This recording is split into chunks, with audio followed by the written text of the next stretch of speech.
Welcome, one and all, to this very special collaboration between Worlds Elsewhere Theatre Company and Fantasy Worlds Elsewhere, our regular actual play channel featuring the very players you will see today.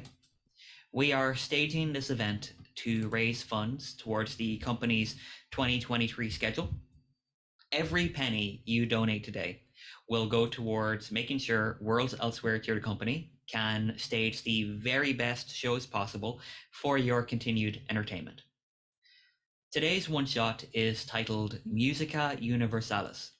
A disparate group of fictional characters must first come face-to-face with the reality of their creation and then stop a thief who seeks to steal away the very essence of that creation. We will be playing using the Fate system from Evil Hat Productions, and for many of our players, this will be their first opportunity to do so. So please forgive any mix-ups with the rules or what have you. I take full responsibility for throwing it at them without letting them know how it works. We are here to tell a story and play a game, and we hope that you will enjoy where this game takes us. Finally, Worlds Elsewhere Theatre Company is a primarily US-based organization.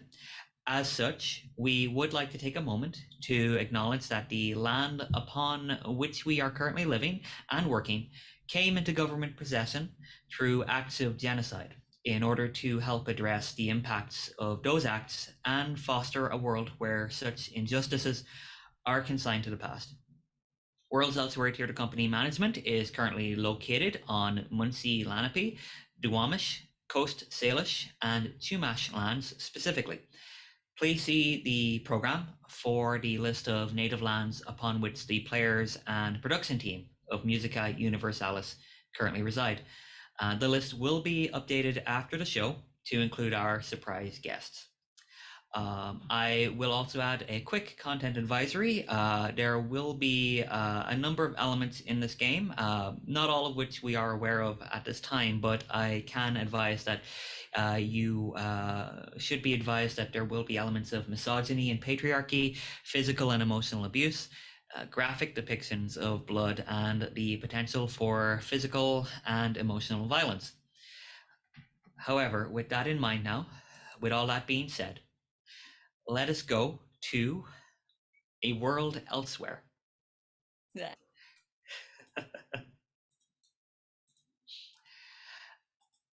And so we begin our tale. We come to a place beyond time, without form or rules. A place none of you know. A world only in your minds. It coalesces around you all, and you find yourself stepping on solid ground, but only because you will it. You enter a round room. Its walls flex and turn. You hear laughter, or rather, the echoes of laughter.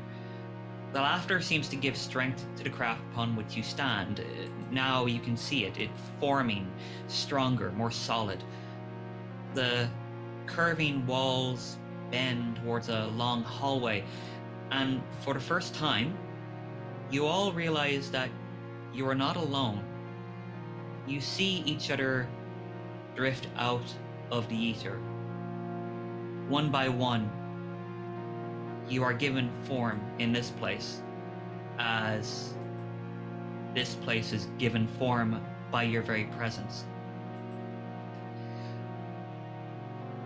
Titania, I should say.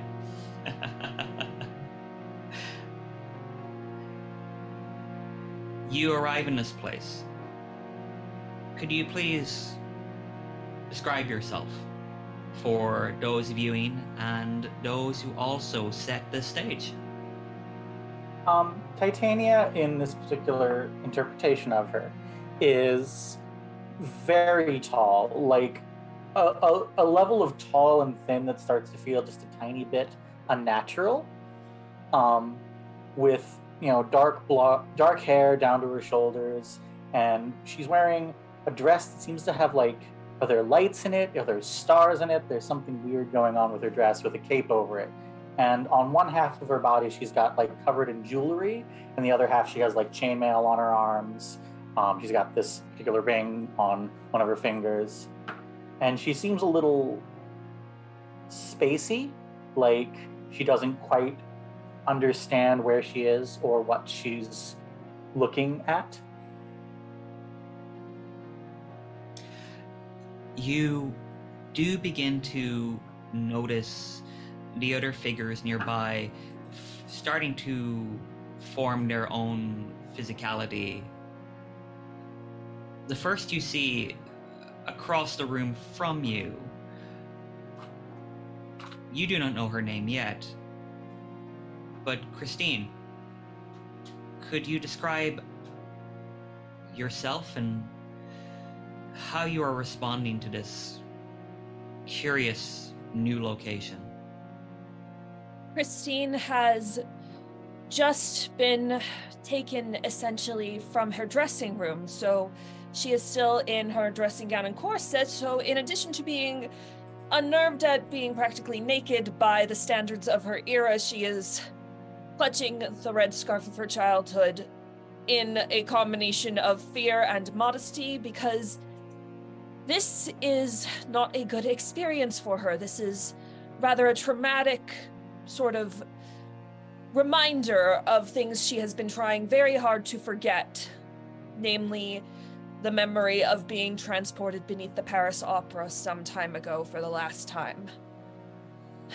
It is something like a waking dream she had hoped never to have again. You take a step forward, glance around. It is a place of light and shadow. It feels as if it only exists when you look upon it. And when you turn your head to the sound of laughter, you spy a smaller figure entering the scene. Alice, could you describe yourself and perhaps how it feels to be in this strange new room? Alice is a 7.5-year-old, and she looks quite comfortable. She's sort of wandering around and looking at everything, going like, what is this? What is that? What are these things? And she notices the other people, but she kind of doesn't really pay them very much mind yet. She will probably pay attention to them when she gets around to it. But at the moment,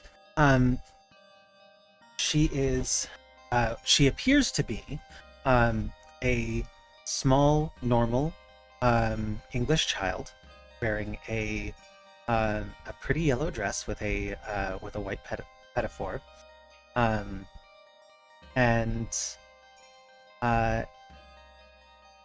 she's very she looks altogether too comfortable with the strangeness of having stepped out of her world. She feels she's sort of like looking around like, oh, I just found another one. Basically, not really surprised. She is otherwise just sort of wandering and poking at things. Is there anything in the room that she's like could start fiddling with? You do see, as you start to look for things you can fiddle with, that a door begins to form itself, shaped like no door you've seen before, not even in the land of wonder from which you came. It is curved strangely, and you wonder how it could open. And perhaps in wondering, you might try the lock. I definitely want to try the lock. You reach forward, and you notice that from your fingers seems to come the energy to solidify the door handle. You turn it, and you can pull it back. And of course, whenever you open a door, someone needs to come through it. And striding through it is someone you may have heard about or read stories about, but you may not have paid too much attention. It was, after all, ancient history, if anything. However, Morgan, you have been pulled away from your Avalon and find yourself now surrounded by pure energy of creation. Can you describe yourself for the others and your reaction to this? The person that you see coming through the door, she's wearing a crown, of course, because she is royalty. Perhaps not as royal as some, but royal enough. Royal enough for herself, anyway. She's dressed rather subdued, at least compared to the others, but she has a regal bearing about her. And if she's unsettled by what's happened, she's not showing it. For all she knows, this is another part of Avalon that she's never had a chance to explore. Perhaps one of the knights of the Round Table has gotten himself into a scrape, and she has to be here to set things right. But she'll acknowledge the little girl. Perhaps give a second glance at the strange attire, and once again another glance at the other people who are here. And she gives them a slight curtsy, a sign of respect, but not too deep, because she does not know their station yet. And she's not going to bow to someone who is lower than her. Very good. Definitely going to return the slight curtsy in exactly the same measure. I think I only have so much for a head nod because I am still very much in shock. Titania sort of looks at her, looks at Alice, just rolls her eyes, and looks off into space. Morgan will look down at the little girl. Well met, young lady, young princess. I'm a queen, actually. And from one queen to another, and she gives a bit of a deeper bow. And Alice returns it too, because it's only polite.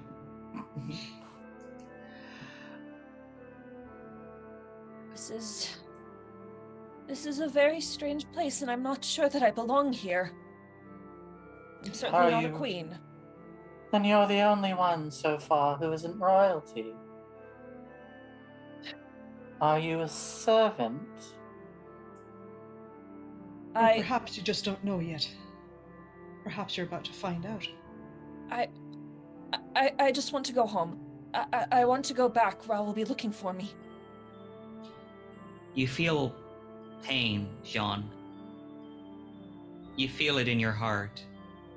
You feel drawn to it. You sense the fear. And you cannot help but move towards where it is centered. And your footsteps are heavy on these crystal floors. But the four ladies in the room turn at your presence as if from the ether, just as they did. Can you describe what they see and your reaction to being in this strange new world?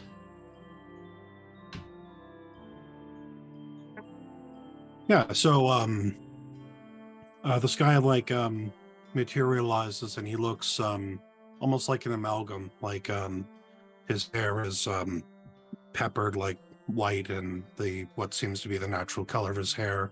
He seems young, but at the same time he seems old, like he's lived a hard life, and yet again even appeared to be an old man.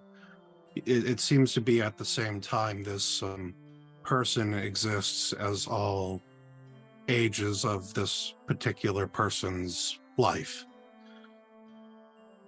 The man steps forward and he's like, he shakes his head and he's confused and he's looking around. It's, what is around me?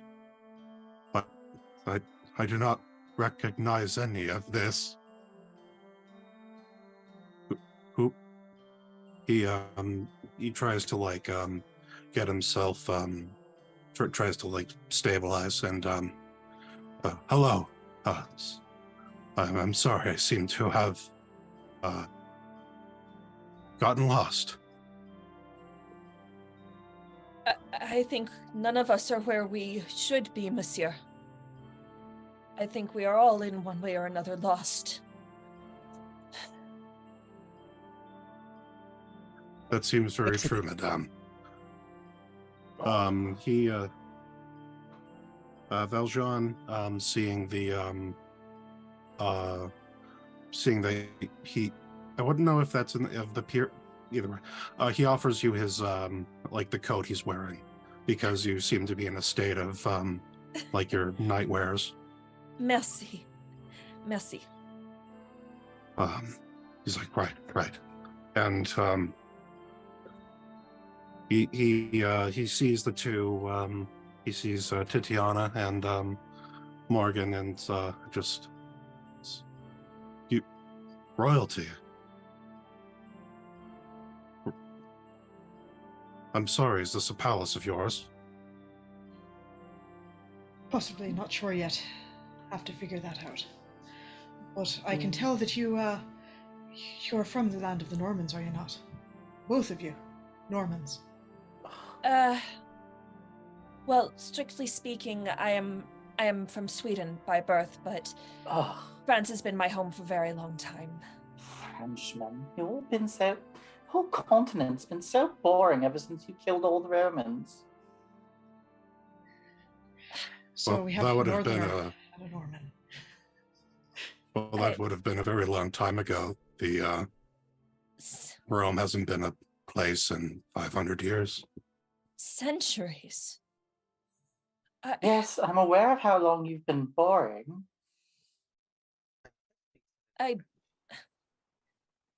And where are you from that is so interesting?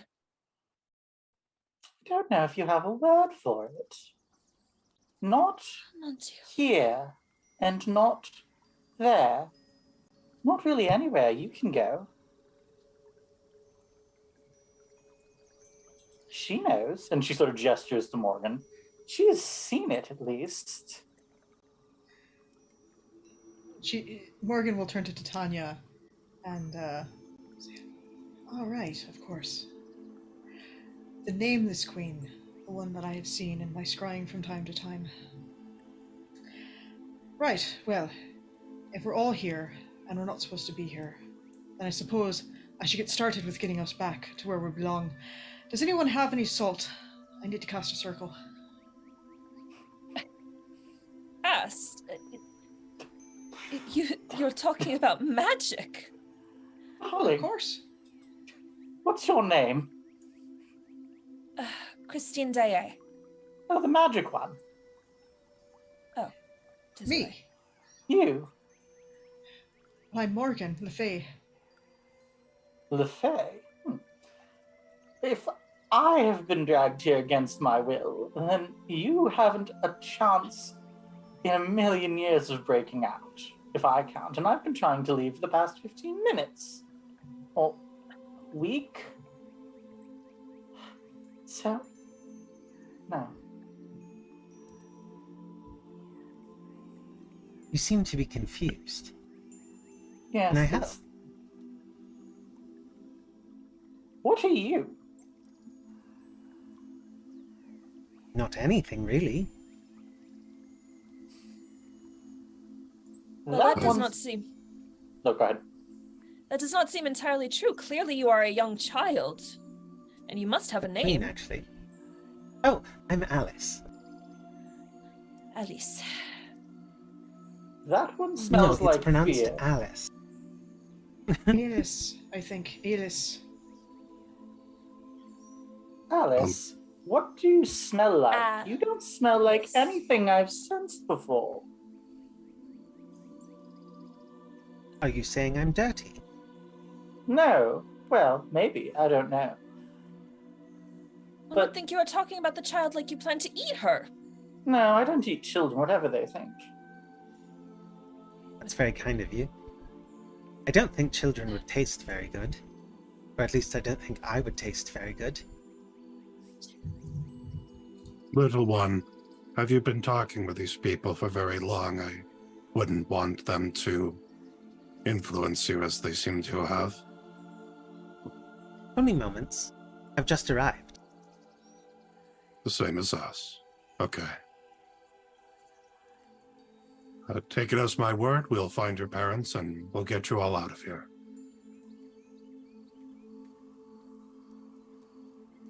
I It is appreciated, monsieur.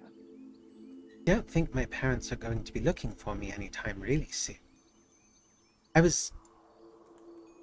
Usually this happens when I fall asleep. Or when I get bored. I Are see. you Get bored bored often? now? Well, no. It's all rather wonderful, isn't it? Look around. Look, this place is a style I've never seen before. At least, not around any of the places I've been, which admittedly is not very many in the other world. But in Wonderland, or Looking Glass World, those places have places like this, so maybe this is connected to them. Smoke and mirrors. That. Oh no, That there's cannot never be any good. smoke. I don't like fire. No, I mean, illusions. They. He would do those. The Christine. Frenchman? Christine, do you hear that? Yes? You hear that music? You, blessed to sing so sweetly, you can hear it first. But you're not the only one. Soon, all of you can hear it. It sounds like nothing you've ever heard before, and yet, in your souls, it speaks to something. And then, Whatever is that? Alice is going to try and find it. alright. Alice, can you make a investigate check, please? Sure can.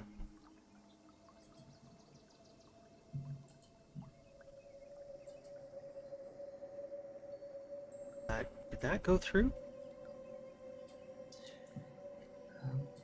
It may in time. Oh, I see. Input value 0. rating? Oh, 0. Okay. There you go. A fair Hey. investigate check. Yeah. Not bad. Enough to give you some indication of where the music is coming from, or perhaps where the music is leading to. It's difficult to say. It seems to come at you from all angles, and you all kind of struggle to determine a central source. But Alice, again, it seems that your determination to find one helps, and you're able to follow a line, hallways that spiral, always spiraling, always turning, moving twisting. And do the rest of you follow? Valjean would definitely follow once he sees that Alice is beginning to go somewhere. We should not go after her without finding a way to mark the way. What good is it if we all get lost in that labyrinth? And which I'm going to go because we don't know how to get in or out. So does it matter if we can find our way back here? And she's going to swoop off. I couldn't allow myself to let someone as young as that get eaten by whatever space we're in. It'd be safer if we go as a group. And besides, one is never lost if one knows who one is. Titania is going to shoot Morgan a very sharp look at that, but not say anything. I know very well who I am, madame. I do not know where I am, though. And I do not know what horrors might wait down there. Well, if you're afraid of the dark... I've been down before. I am afraid of what lives within it. Can I conjure a light? I will say, in this place, you can conjure a light, Morgan. However, it does not burn as brightly as you would hope it to.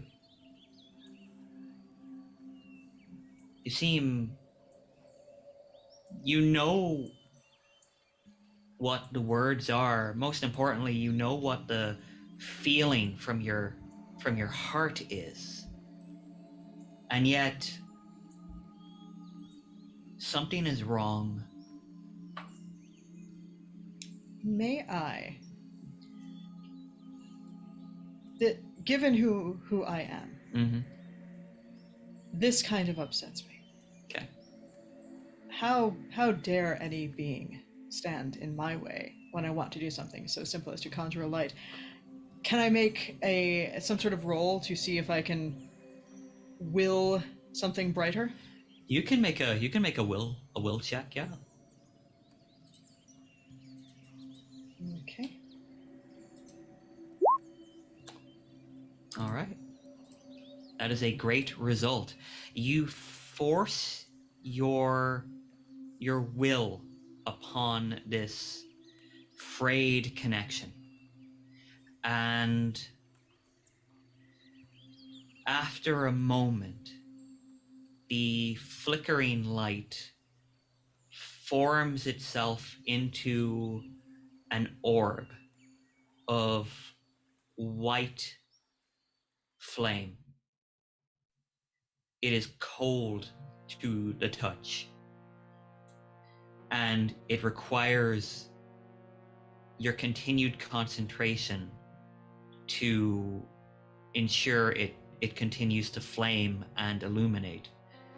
But you are able to create this light, and you can use it to light the way for Christine and for the rest of this strange group you find yourself in. Anybody standing close enough will hear Morgan mutter, "Merlin or Nimue, if this is your doing, we will have words once I return." Merlin? Just say Merlin. Yes. Conjurer of cheap tricks, but fine enough teacher, I suppose. I've heard so many stories.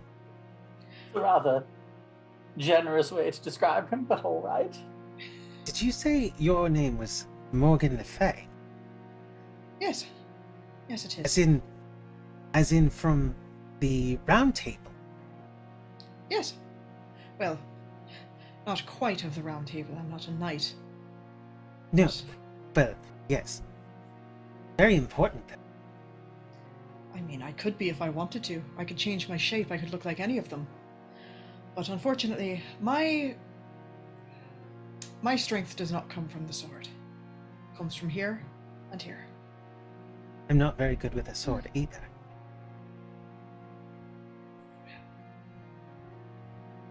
You'll have time to find your strengths, little one. Come now. Morgan's light illuminates, and Alice, you follow the pathway that you have found. It takes more time than you would like. Seems to take years. However, eventually you move towards the heart of this machine, this ship, whatever you may wish to call it. In the center is a room, perfectly spherical. You stand upon a walkway that apparates and dissipates depending on your movement. The air is full with the sound of wind chimes, though there is no wind. Indeed, it feels as if there is no movement, though you can see through the crystalline walls of the ship that it is in constant motion. At the very center of this room, at the very center of this ship, is a table. Upon the table are sheaves of paper stacked high in orderly piles. There is a chair, and on the chair is a figure. The figure hunches over the table and scrawls words upon a page, dripping ink from a long, pale pen. Upon your arrival, this writer, this author, does not look up from their work. But they do call out, "Now, what time of day is it, lad?" There's no clock here. How would we You know? say it's about. Yeah, we can't taste the moon. I don't know what time of day it is.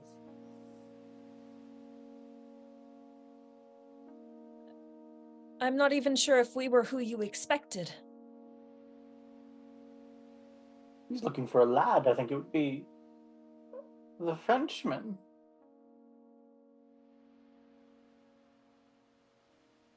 At this point, the figure stops writing and mutters, "Looking for a Frenchman. Huh, interesting." They look up and turn to face you all. They appear to be masculine, of an age indeterminate. There is a brightness about the eyes that speaks to youth, but their face seems haggard, worn. Their fingers and the sleeves of their shirt are stained black with ink. They have a sort of neat beard, but it is graying and a little unkempt at the very end. And he glances at you all, looks to you, Titania, and says,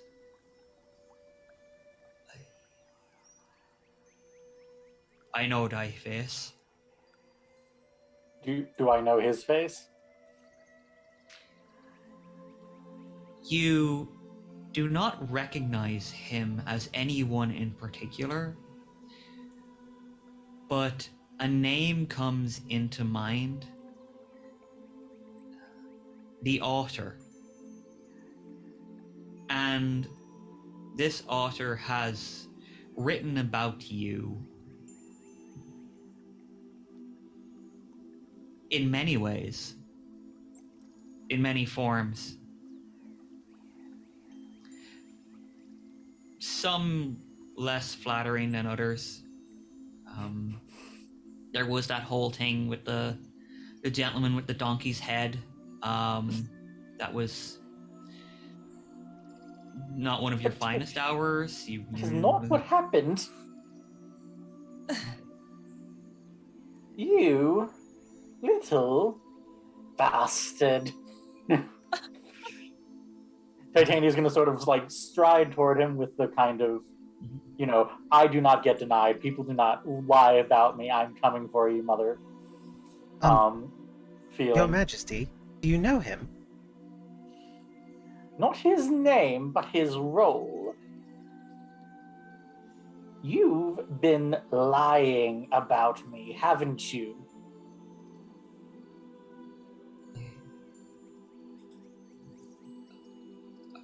Are not ye all lies? We sing and we dance. In the dancing and the singing there is thee. Thou art crafted whole cloth and thou art most beautiful. Beautiful in sorrow and joy. Titania, as you approach the table, you can glance down at the page upon which the author was writing. Uh-huh. And you notice that the events of the last however long you've been here are depicted upon this page. Titania is going to pick it up and pull it up to her face, glaring at it, and she's going to look at the guy and I think come to what is pretty obviously to us, the outsiders, the wrong conclusion, and start you've been spying on us. Alice is going to immediately go and look at the pages.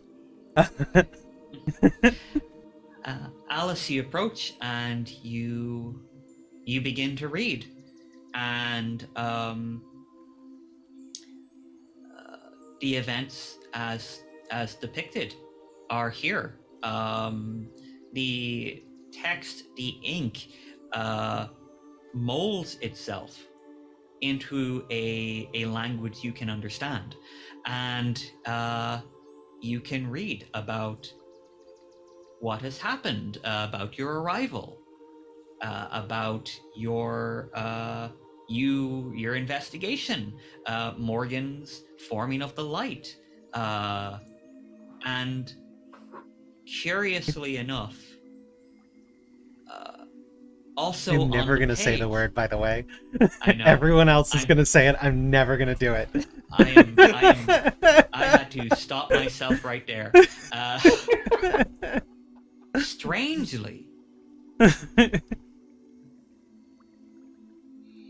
there are developing moments that could not have been written. You are reading what Titania just said, and the last thing written is Alice approached the table and began to read her story. This is my story. So are you all just characters in my story?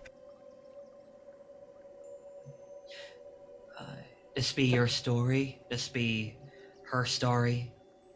This be a new story, for ye all are figures of dream made flesh now. I've been in someone else's dream before. It wasn't very comfortable. No, that's cruel. That's horrible. It says here that an opera singer, fairy queen, wizard, witch, magician. How would you describe your... Personally, I prefer sorceress, but I've heard it all. sorceress? Fairy? The word changed It seems to describe you as you are. Their word for us.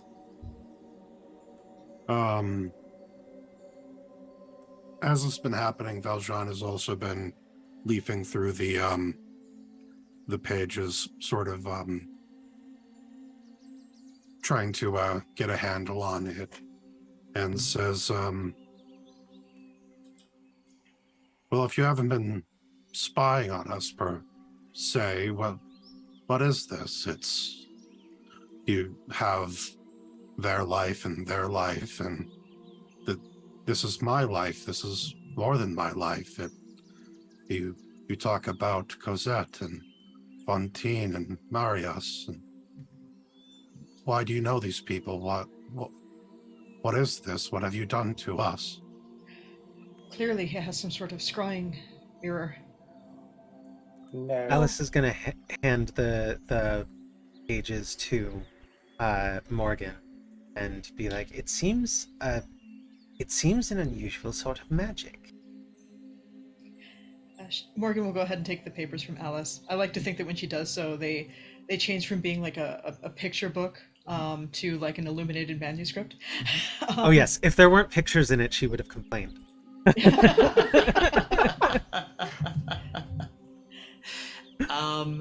Yeah, you take you take this this manuscript from the girl,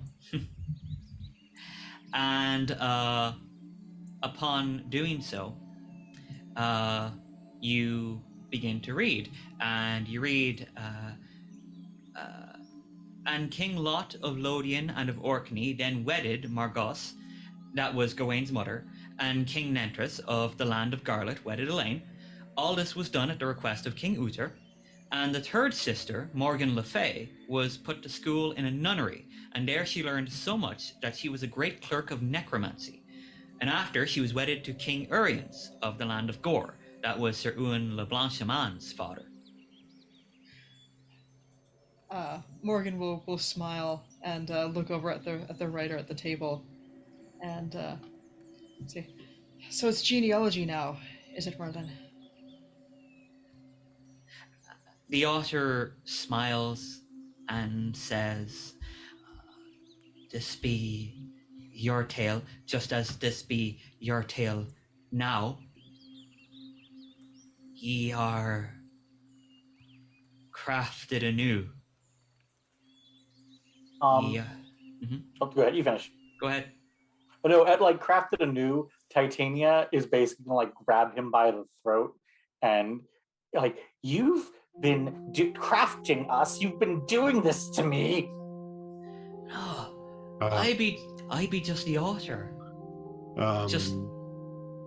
When Titania rushes the author, Valjean would try to intercede. Okay. Titania, do you allow Valjean to intercede? I don't want to. I feel like Titania doesn't want to hurt Jean Valjean because she thinks he's part. She doesn't think he's part of like whatever's doing this to her. She thinks he's like another victim. So I think she'd like try to paralyze him with magic when she goes for the author. Okay. Then this will be a contested roll. Okay. Jean, this will probably be physique, since you're not trying to hurt anyone, you're just trying to pull them apart. And Titania, if you are utilizing your magical power, I would probably suggest this might be will, since you do not have at this time access to materials. This is simply you relying on your willpower to do so. Makes sense. Is there a plus or minus you want me to put in? No, just straight rolls. If you want to utilize any stunts or abilities, you can do so.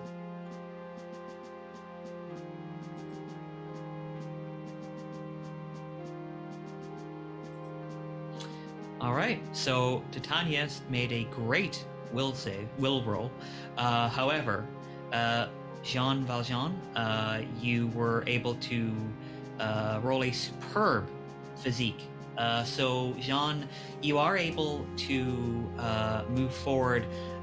You feel momentarily a sort of coldness that almost gives you pause, but you are able to power through it and quickly, firmly but gently move Titania away from the altar. Madame, I understand your quarrel with this man, but I cannot allow you to harm him. There must be some explanation. There must be some reason, some why that he's done this, but I cannot allow you to strike him.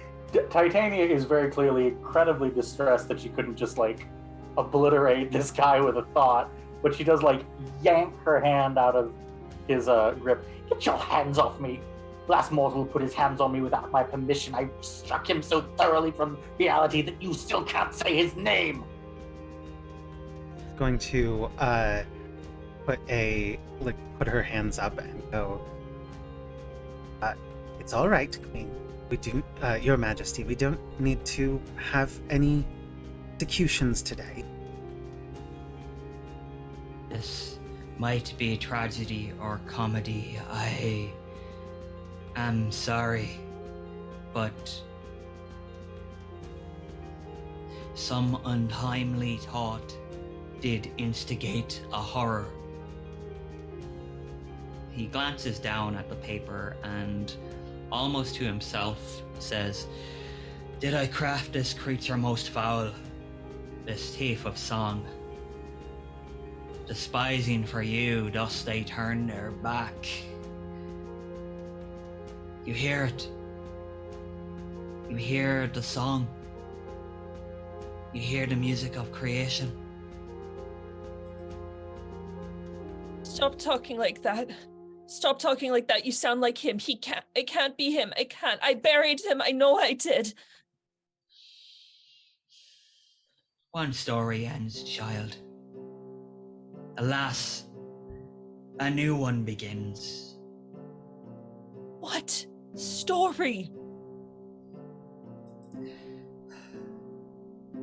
This thief has come to steal away the music of creation. You heard the melody when you arrived, and yet ye may not hear it now. Now,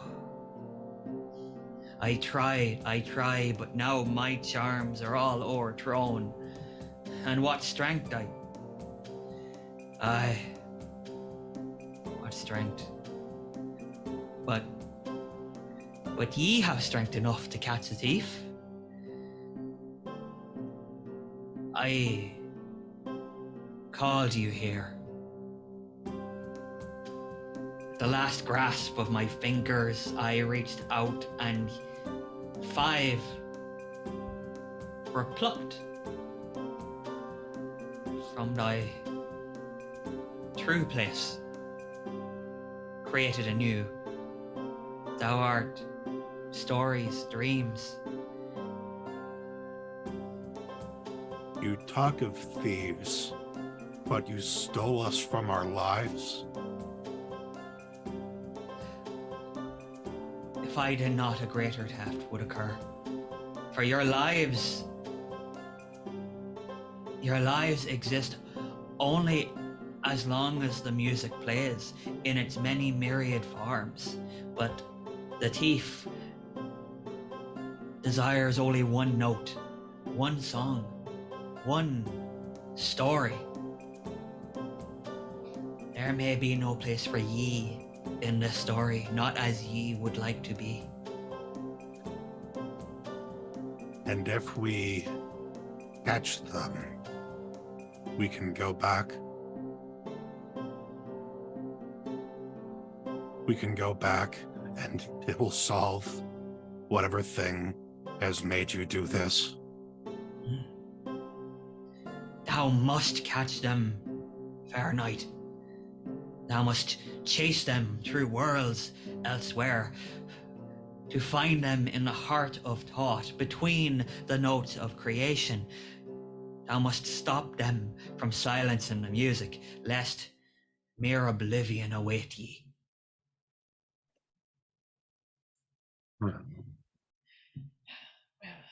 I suppose we don't have much of a choice then. And Valjean will sort of make a glance at Titania and separate from them. You know, he's also in arm's reach. He doesn't want to tempt himself, certainly. He's like, right. Alice. That is your name, right, Alice? Yes, You sir. were able to lure us to this author. Do you feel any lead? Do you feel any tug of where we have to go next? Well, I'm not entirely certain what's going on, but I think this is supposed to be for our own good. That's what I think I understand. Yes. Alice is going to I think Alice is going to look around the room where the author is and just start looking for things that seem out of place, that seem contrary to what normal expectations would be, because if she's learned anything from other worlds, it is that you find a strange vial that says drink me, you check the label carefully to see that it's not poison, and then you drink it. You can Well, to see that it doesn't say poison. She's not incredibly bright. You can move around this space, and in doing so, you are momentarily able to defy all laws of physics. You are able to move around the sphere in a way that feels right to you. You come towards the very edge of this room. This crystalline structure that you see before you, and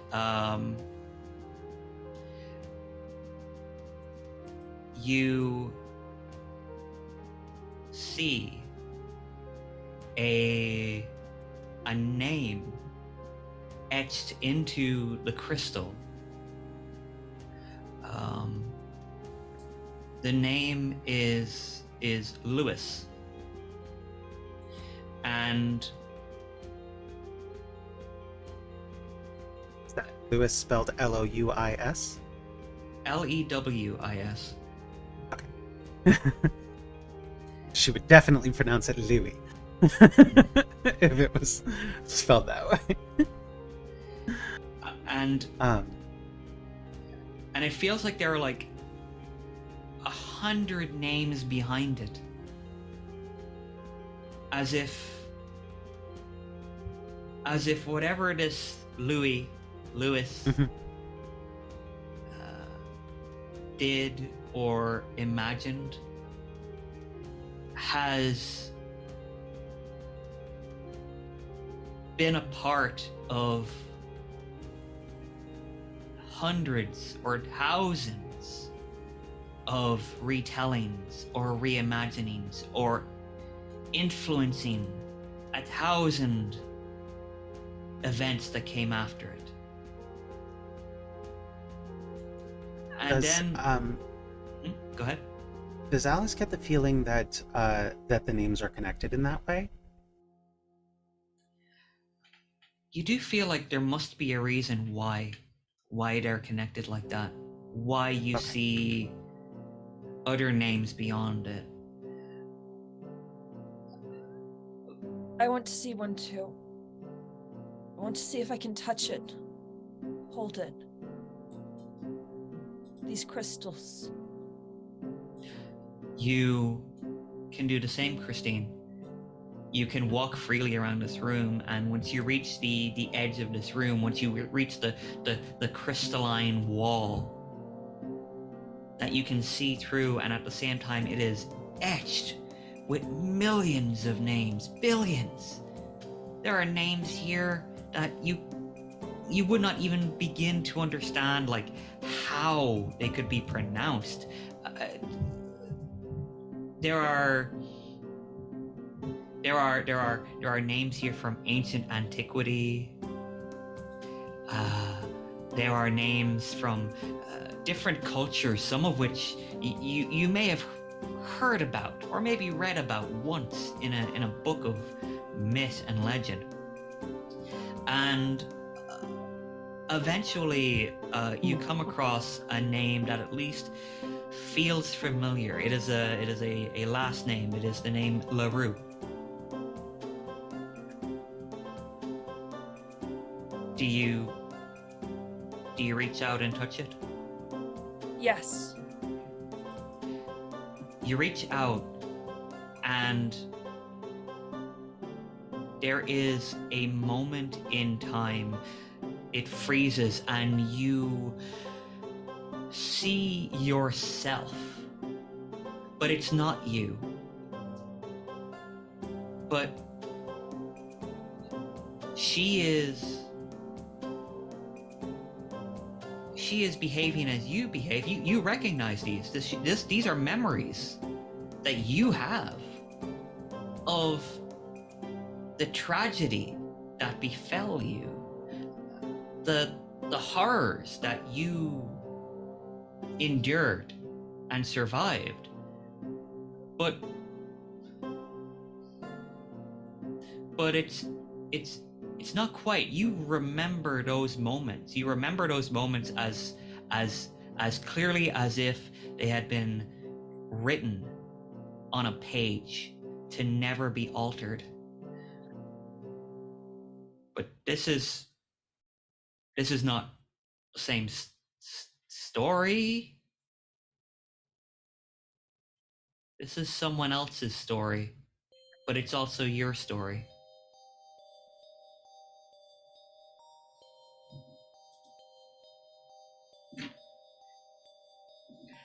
The Phantom de l'Opera vraiment existait. Bastard.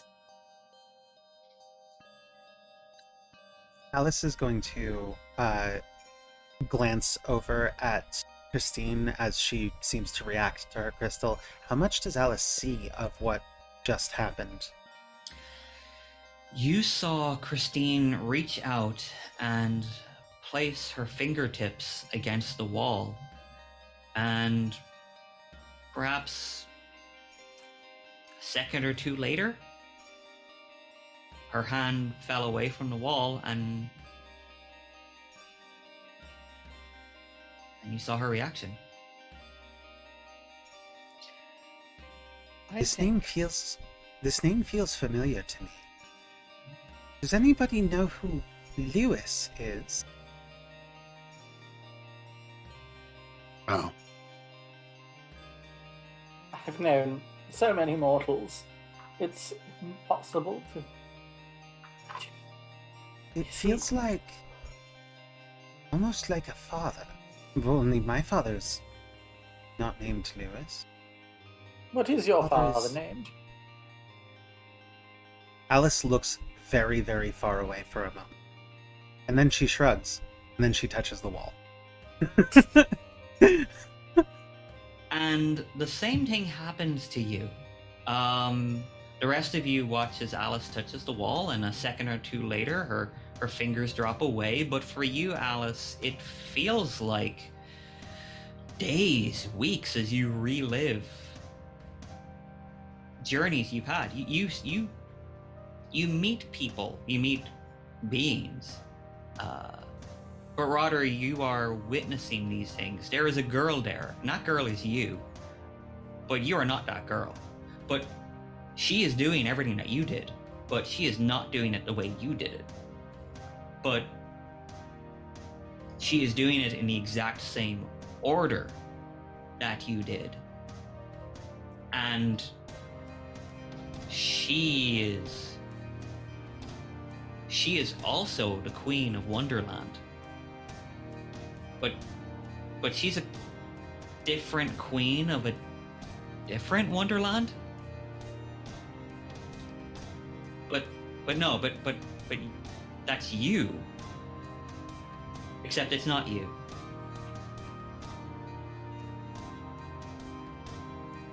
Alice is going to turn to the others and say, I think I was in the poem that I read. Where, I think that was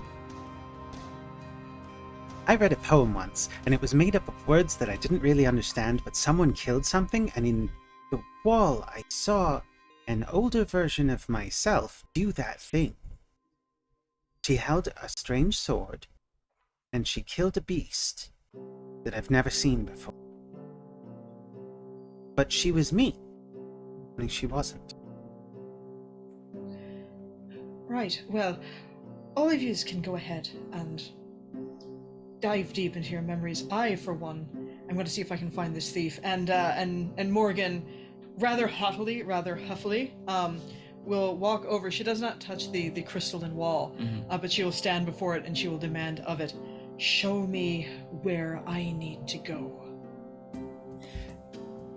You say that, and the otter turns and stands and goes and tells you, these promises are fair, the party sure, and our induction full of prosperous hope. Now depart. There is a troubled sea between thee and I, Mark. Ink drips from the tip of their pen, and they draw a line that forms a crack in the glass that you were looking at, Morgan. And this crack widens and opens into darkness. The author sets down their pen, tells you, there is not much time, so play thy part.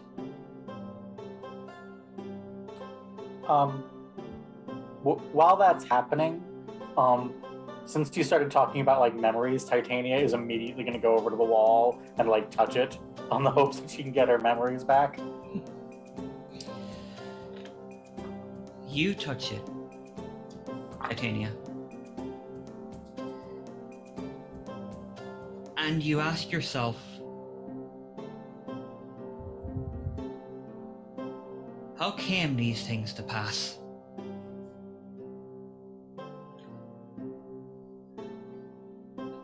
And you are flooded with 100,000 different stories. Memories, stories, memories. This is you. No, this is not you. This is every name. Oh, here's the story you recall. No, this one. No. And you find yourself flooded. All of these are true. None of them are true. Titania, I would like to give you a little bonus for future use. Fun. I would like to compel one of your aspects. Ooh. How came these things to pass? If you accept this fate point, you will take with you a mild consequence into the next act, as you are flooded with these memories that make concentration difficult for you. Okay. Would you like to accept this fate point and the consequence that comes with it? I would. All right. So you have 4 fate points, And you now have the mild consequence, struggling to concentrate, which is now on your sheet. That is a consequence that could be used against you in the next act of our play.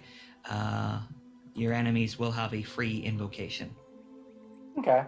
I am going to say I'm not going to do it because I live in a house and also, I don't blow out my mic. But when she gets all of these memories in her brain, Titania rips her hand away from the wall and starts screaming. Mm-hmm.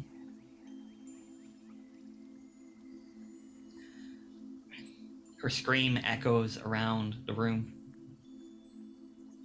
Alice is going to run over to her. And just not touch her because touching queens is a bad idea. But basically are you all right? Did it hurt? Do I seem all... Give me a... I can handle this. Alice looks at the place on the wall where Titania touched. What did you see? Everything. Alice, you look at the section of the crystal wall. The name there is so ancient, you could not even begin to understand how to pronounce it, let alone perceive what it means. And there are just an incredible number of names behind it. You cannot even conceive the number. Okay, I got this madcap idea, and now I feel like I have no choice. Alice would like to touch the name on the section of wall in front of Titania and see if she can see Titania's story. You touch it, and you get a fairy tale that you read. You must have read it because you remember it. That must be a part of who you are. But that's all you get, unlike your previous experience. Interesting. That didn't seem so bad. It was a fairy tale. I think my governess read it to me. Fairy is a word that you invented to cage us, to make us comprehensible to you. That is not what I am. There has to be a word for what you are. If there isn't, you could always make one up. There are 18,000 words for me in my brain right now. I am not going to be pleasant. Please give me a moment. Alice is going to completely ignore "give me a moment" and say, "You can always pick one." Because children do not pay attention when adults need them to shut the fuck up and leave them alone. I don't know. They're not me. It should be noted, as you're having this conversation, the crack is causing further cracks to appear around the room. Very soon, if you do not move forward, you will be left behind. I was going to say, Morgan, for her part, is like transfixed by this magic, coming presumably, as she does, from a tradition where magic is never written down. The fact that somebody just used writing to create magic, she will probably against her better judgment, reach up and try to touch this rift in reality. You all watch as Morgan's fingers extend for miles, and then her hand and her arm follow it. And Morgan, if you could be scared enough to try to pull away, it wouldn't even matter. But there, I assume, is no fear here. You slip into the widening chasm, into the darkness, and you slip into the inky blackness beyond. She is gone. When that happens, Titania is just gonna be like, God damn it, Frenchman, could you help me up, please? I don't want to touch the wall again. Neither do I. And and Valjean will help. The only him up one and- with sense. And Titania's gonna like direct him to help her through the crack. Like, fuck it, I don't want to be here anymore. Valjean will assist Titania and Alice if Alice acquiesces. Alice is going to actually turn and say, "One moment," and then she's going to run back to the section of the wall where Lewis's name was written, and touch it again, searching for specifically Alice Kingsley from the 2010 film. And then she's going to try and call out to her saying, "Excuse me, could I borrow your sword? And maybe one of those bottles." Okay. Would you like to spend a fate point? I would love to spend a fate point. Okay. At the price of a fate point, you generally give yourself very good advice, though you very seldom follow it. And you thrust your hand through the glass, and a very confused Alice spots you and hears your words, and you ask her for the sword and a bottle. Yep. Okay. You seem really cool, by the way. I didn't do all of the fighting that you did when I did the things that you did, but seems really neat. Thank you. And the sword,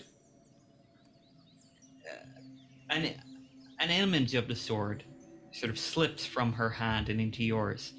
And for the price of a fate point, you now have the sort of situational aspect. You can make a note of this. Vorpal sword. Excellent. So you will be able to utilize that, and I will give you one free invocation of that sword, of that aspect, for your payment.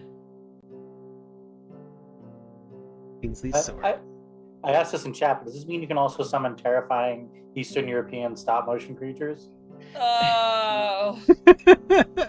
Only one way to find out. I bet you I could. I probably don't want to.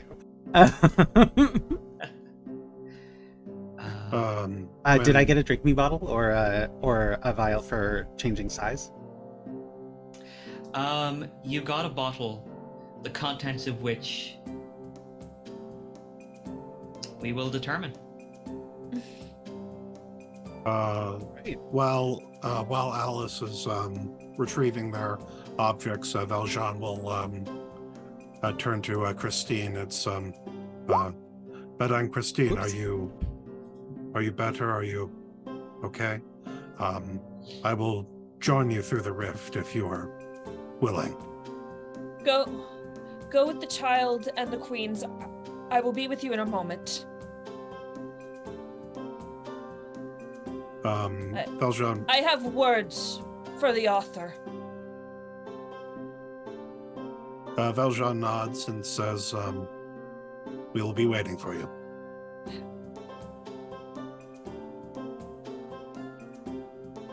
So once I am alone with the author, Mm-hmm. you made a mistake bringing me here. Because if this is what it means for my song to continue, I am not sure it is music I want to hear. And maybe we would be better if it stopped. Knowing what I know now, of what I am, and everything I will become, I am not sure this is a fate anyone deserves. I will go. But I hope you know what you're doing.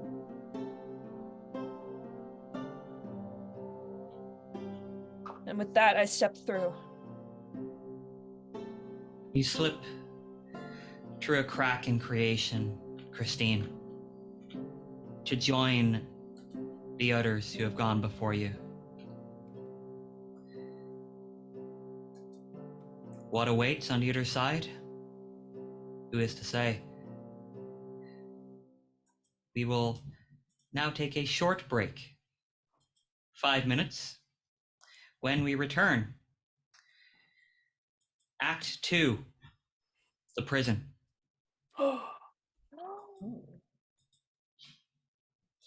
Thank you so much, everyone. Back in Thank you, 5. Five. We'll be back in Five. 5.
Welcome back to Musica Universalis. We would like to take a moment to thank everyone who has donated so far towards the our target here. We are excited to provide a lot of very fun progress goals and rewards. If we hit $2,500, Ellie, who is playing Titania here, will be reading Puck's monologue from Midsummer Night's Dream. At 5,000, Sam will be doing a monologue from the original book, from the original Le Fantôme de l'Opéra. That's as good as I get with my French. Potentially in French. Yeah. I'm kidding. Oh, I'd be super impressed. However, you don't get that cool stuff unless you actually donate and help us reach that. Remember, every dollar, every penny is very welcome, and we will be very grateful for it. All the money that we raise today goes towards the 2023 schedule for Worlds Elsewhere Theatre Company, so we can continue to put on wonderful stage shows for everyone around the world forever. Our first show this year, our first actual play that we're performing is Coriolanus, which is Shakespeare, and it'll be coming up in the spring, really, really soon. We're very, very excited. It's going to be tech fabulous. I'm going to have a lot of work to do. Everything you've told me about, like, the plans for it, have me very excited to see it. So I'm very much looking forward to it. However, we will return now to Musica Universalis, Act 2, The Prison. The air is wet, and the lightness of the place from which you have just come gives way to a heaviness that bears down upon your shoulders. You arrived here from a place in which all things glowed with an inner light, yourselves included. But here, there is almost no light. There is certainly no comfort. You can hear the constant rumbling of the sea somewhere beyond the old stone walls that rise up around you. But you cannot see the water, nor the sun, nor anything that would grant hope to those trapped inside this prison. You are free to take a look around, see what you might spy. The prison itself has an oppressive darkness around it, helped in no part by the thick, high walls that it is composed of. Morgan, you were the first here. Sorry to interrupt. No. Is there anything that you do in preparation? I think she'd just try to get her bearings. Castle plus ocean for her immediately calls to mind Tintagel. So she's trying to figure out, it's she doesn't believe it's Avalon. So it's kind of looking around, seeing if this is a prison.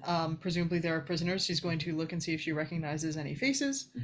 And also just kind of look for signs of, like, where have we situated ourselves, and is it a place that we are familiar with? You are the first to arrive, so you step forward a little bit, make your way down this hallway until you come across what seems to be the only person in the prison right now. He looks haggard. He is a tall man. He is sort of powerfully built. However, you can see the deep grooves in his face, the years of his struggle here bearing down upon him. And he looks up at you from his prison cell with a look of surprise. And He approaches the door of his cell.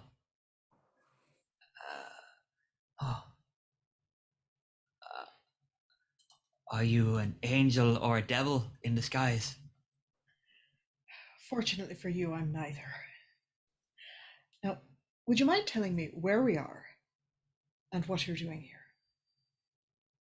This is the Chateau d'Ile. And I, who have been betrayed, assassinated, and cast into a tomb, have been trapped here. My name is Edmund. I'm afraid I'm not familiar. You'll have to forgive me. My name is Morgan, and it appears that I have been sent to France, across the ocean. Oh, France is a long way from here, I am afraid. The Chateau d'Ile, did you say? Yes, the very worst prison. If we're not in France, if we're not in the land of the Normans, then where are we exactly? You may as well call yourself a devil, for we are in hell. At this point, Morgan, you hear sounds behind you, and Alice, you would be the first person to pop out into this new reality, sword in hand.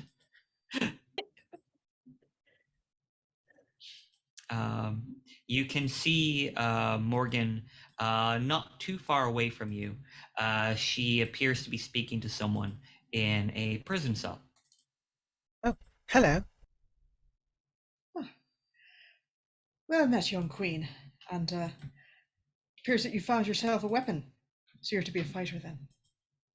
Well, I don't know if I'm going to use it or how, but I thought it might come in handy. Swords are always welcome. I'm not sure where we are, but we have one prisoner. I think that writer fellow said that the taller man was a knight. Maybe he could use it. Morgan will turn to the gentleman in the cell and say, are you a knight then? No, not a knight. I was once almost a great man, but I was betrayed. But soon I shall emerge from this tomb by the grace of God, and once I do, I owe it to God to take my revenge. Well, we're on the lookout for a thief, and if you help us out, then perhaps we can help you get to your revenge a little bit faster. I'm assuming there's a lock on the door. There is a lock on the door. The rest of you arrive in time. Jean, helping Titania, arrive in this a place that might feel it is different, but in some ways it may almost feel familiar. Well, you know how it is. Toulon, Chateau d'If. It's all really the same at the end of the day, right? Yeah. Are there any like tables or chairs nearby in where in the hallway we're in? Yes, you see a few roughly hewn tables and wooden chairs situated on a couple of the tables. You can see candles. They are burning low. They provide really the only true illumination you can find here. I mean, I'm about to find a way to say, does Titania have dark vision? In another world, another story, perhaps, but this is a different story. You were never a star of it. You can You can see what is illuminated ahead of you. Titania is gonna like collapse into like basically on top of one of the tables, look over at Morgan and start giggling slightly crazily. Are you all right? How are you going to be? It's okay, Your Majesty. You'll get used to the darkness.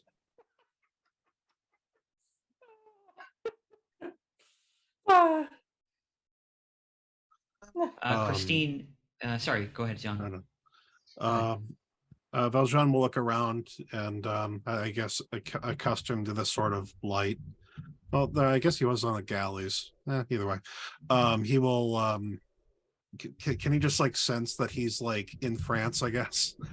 You get the overwhelming sense that you are in your homeland. Now he has the quintessential music playing. Smells very French. You get the sense that although you may not be familiar with this place specifically, there are some hallmarks, we might say. You can see, that you can see. It is. Would I be able to perceive that? I don't know. That's Edmund, but Edmund. Would I be able to perceive him in his? Well, Morgan was able to see him certainly. Yeah. As you approach Morgan, you can see that she is speaking to a gentleman. He is dressed in a prisoner's garbs. They are dirty, but you are able to you're able to discern by his tone. You can understand him perfectly. He is a fellow Frenchman. Oh, surely. Aren't we all? The Valjean will sort of like try to get a sense of it and just how recently did they go by the guards? It is something is different, wrong. The jailers and the prisoners, these men who were my enemies, my friends, they have become blank, unknowing, as if their wants and dreams no longer mattered in the course of my own journey. Does that make sense? Do you understand? More than I would like. Valjean will like look around. It's this seems to be solitary. Did you have any others nearby? Do you? I did, my mentor, but now they're all the same. There is one who differs, a strange figure. I thought I had gone mad upon seeing them, clad in armor, speaking in strange tongues. If you listen carefully, you may yet hear them, although they are surprisingly quiet. Could I ask everyone to make a notice check, please?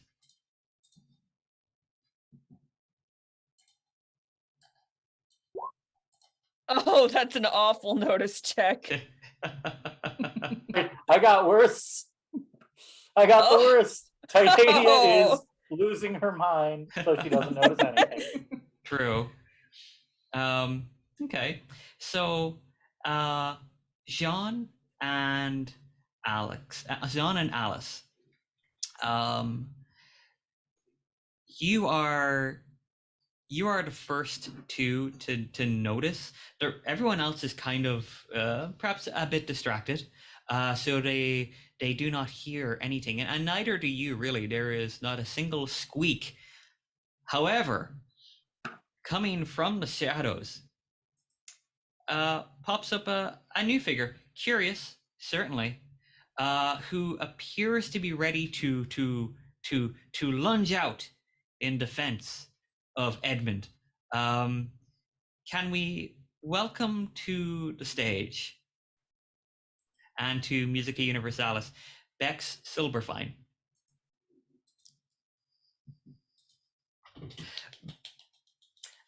Bex, can you describe what Alice and John might see? But of course, you see a man, somehow, despite all the dirt and drab of this prison, in the most impeccable, spotless, silent armor you will ever see in your life. He is of really average height and average build. The thing, if not oddly enough, a bit on like the skinnier side for a knight. The thing that really stands out is how did they keep their armor so silent and entirely metal and stuff? How'd they keep it so silent walking around these prison cells? So Valjean and Alice see me. Yes, this. Sorry, don't know Monte Cristo that well. That's Edward's Monte Cristo's first name. Edmund, yes. Edmund. Got it. Yes. You've met Edmund. Poor fellow seems locked in his cell. But he is the only he has up until now been the only source of any conversation since you strangely arrived here. Halt! I will not let you harm this man, as I say, but I notably enter and stand behind Edmund. Not guarding him in any way, just posturing. State your purpose, be it noble or ill intent. Really not ill intent. Well, I should hope not. There's a child with you. Yeah, I must ask, for strange things have been happening. Have you encountered the faceless ones? Not as yet, no. We apologize, monsieur. Valjean just trying to tank this. He's just trying to I apologize, monsieur. We are passing through. At the mention of faceless ones, Alice's imagination goes wild, and she's going to step slightly behind Valjean and hold up the sword to him. Badly. She's still holding it from the hilt. But clearly she's offering it to him, even though she should be handing him the hilt rather than offering him the blade. But she's going to offer Valjean the vorpal sword. Since Alice and Jean Valjean are conversing with Bex, can we have noticed? Thomas Tom. Titania. We don't know your name yet.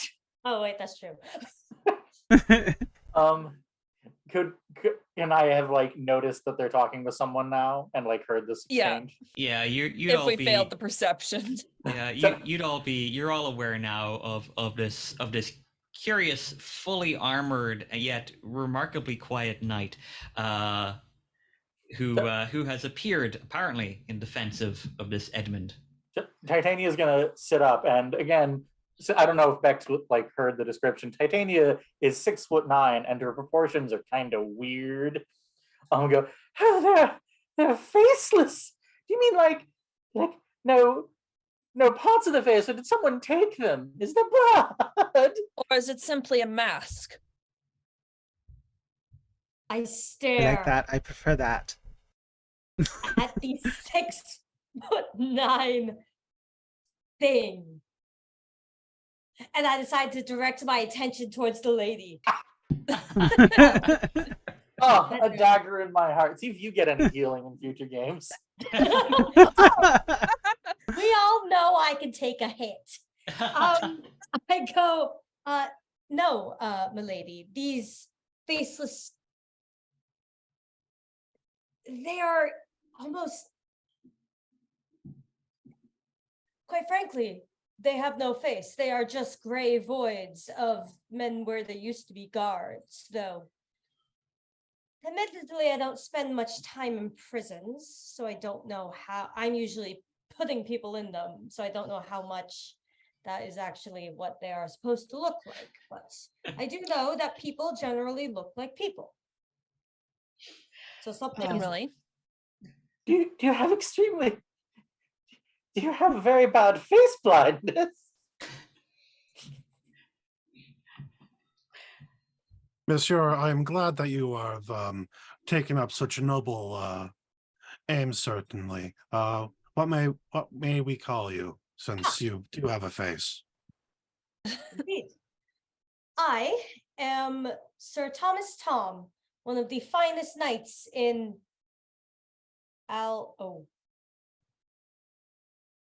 I wrote down the name of where I'm from, but I don't have my handy dandy character sheet on because my phone just died. I'm from. Where am I from, Connor?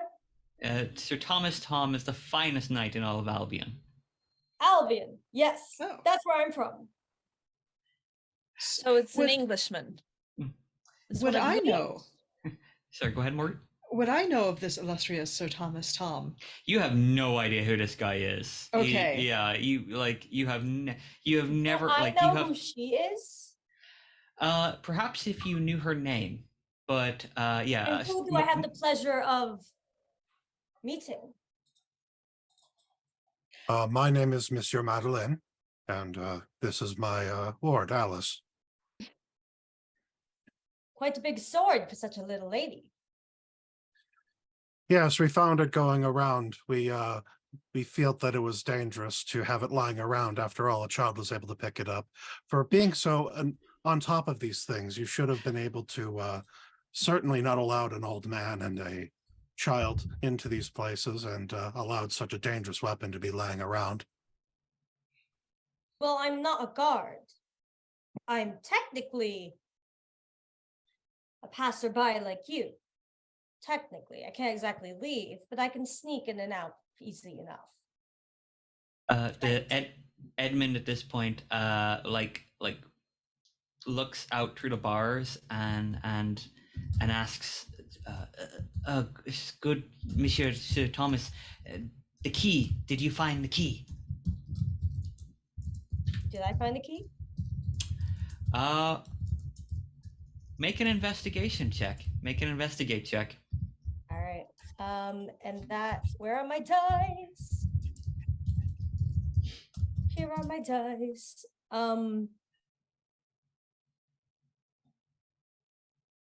that's what is it again? Sorry. Sure. So on your character sheet, you'll find that you have a list of skills with which you are mediocre. Oh, and it's my character sheet. Okay, so I can Yep. roll. I can roll Yep. from here. Make an investigate check. You can. It will ask you if you want to add any bonuses. If you have an aspect or a stunt that you might be able to use, then by all means you can. Otherwise, otherwise it's just flat. There are none that would help me in this situation. Okay. So I didn't. No. You did not find the key. You might have actually forgotten what you were looking for as you were sneaking around, trying not to get caught. But the key is unfortunately beyond you right now. This the cell is perhaps the lock would not be. It's heavy. It's not complex, but yeah, you do not have the key at this time. My Is dear the- Count. No, you go ahead, Bex. I'll do what I want to say after you're done. My dear Count, I am sorry. I have not yet to find it, but I am working on it. You must work harder. If once I am free, we can all leave this place. I have an You say escape that, route. but yes, I know the escape route, but the guards have only increased their security, sir. Now, I may be able to get through, but a group as large as this, we would need a clever plan. Which admittedly, I'm good at coming up with, but... Is the door made of wood? The door is metal. It Okay. is, yeah. Can I use Titania's?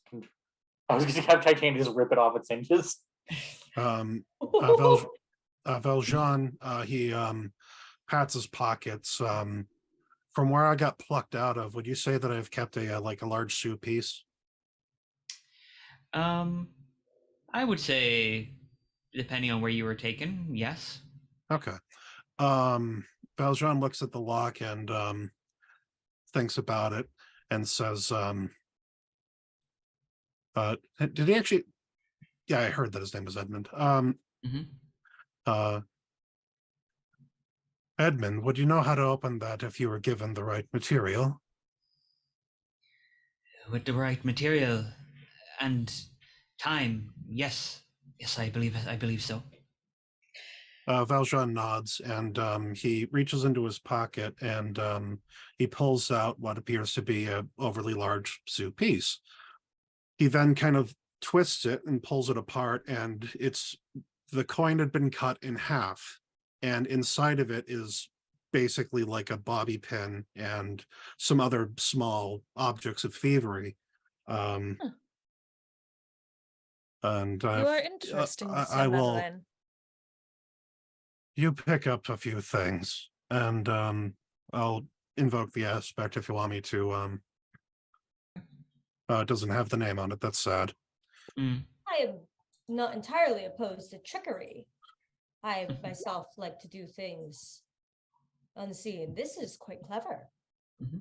And Valjean, with Dantes's assistance, he will try to pick open the lock. The two of you working together should be able to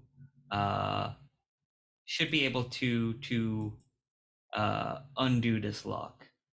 Okay. While you are busy doing that, can I ask if anyone here has, we'll say, a notice of fair or higher? Yes. Nope. This has a notice of good. Okay. Alice has a notice of good. Okay. Average. Average. Okay. Average. Mediocre. Mediocre. So. Oh, I never did finish. We could do it later. So Alice, you are. Oh wait. Oh yes. I apologize. I thought you meant our roles. I do have a fair notice. Oh, fair notice. Okay, great. So Alice and Morgan. Oh, and so do I. I misunderstood as well. Oh, not a problem. So,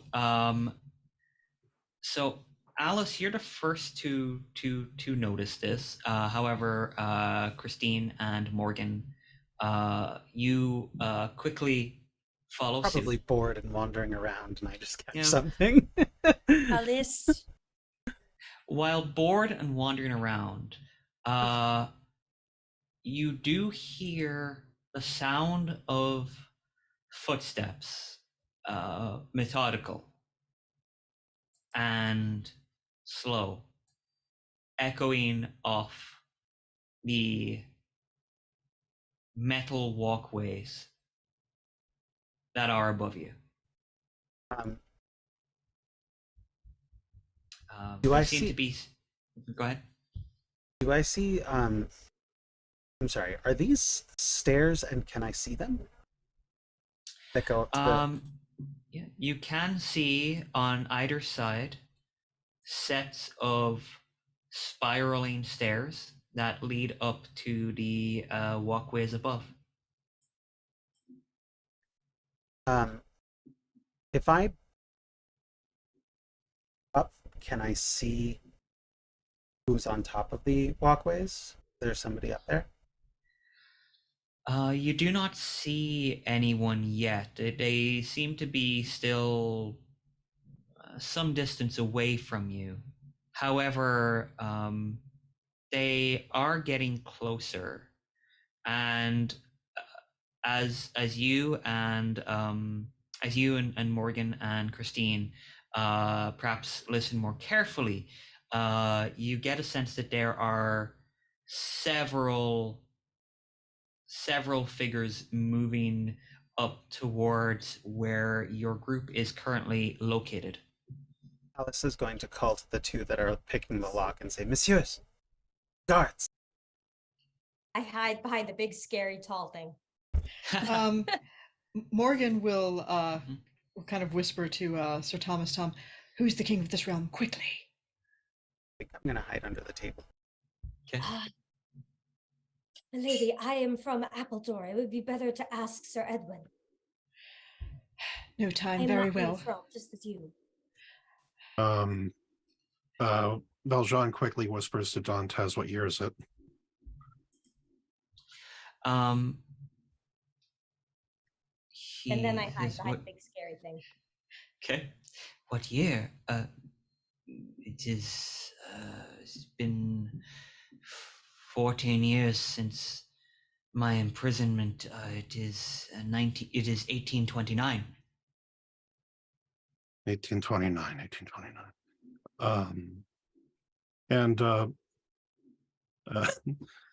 And Valjean will answer. It isn't 18th. It's the other guy. It's I'm trying to remember I said so goddamn often.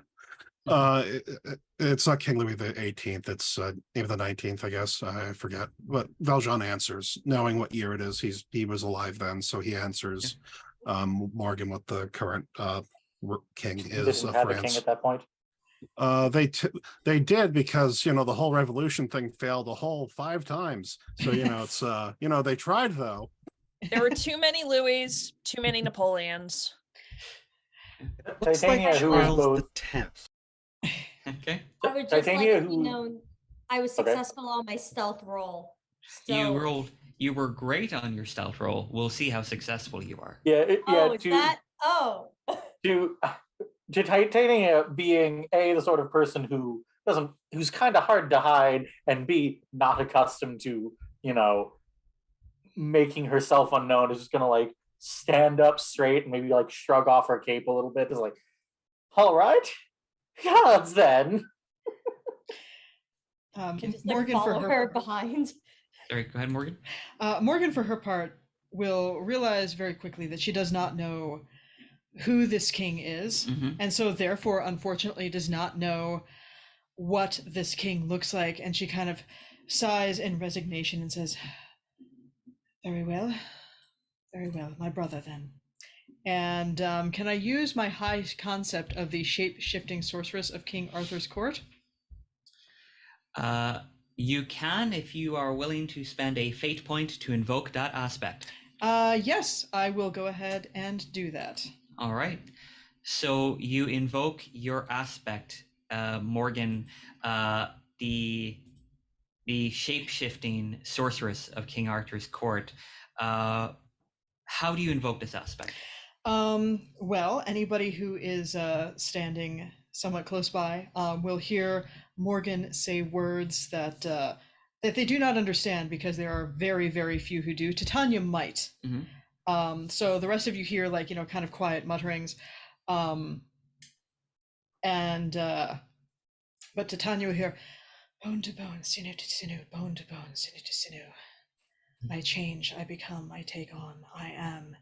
And Christine, because you are pretty much right across, and Sir Thomas Tom, perhaps Valjean, will watch as from the top down, it's like this kind of wave of magic, and who you see standing before you is wearing a crown, but is altogether a different crown.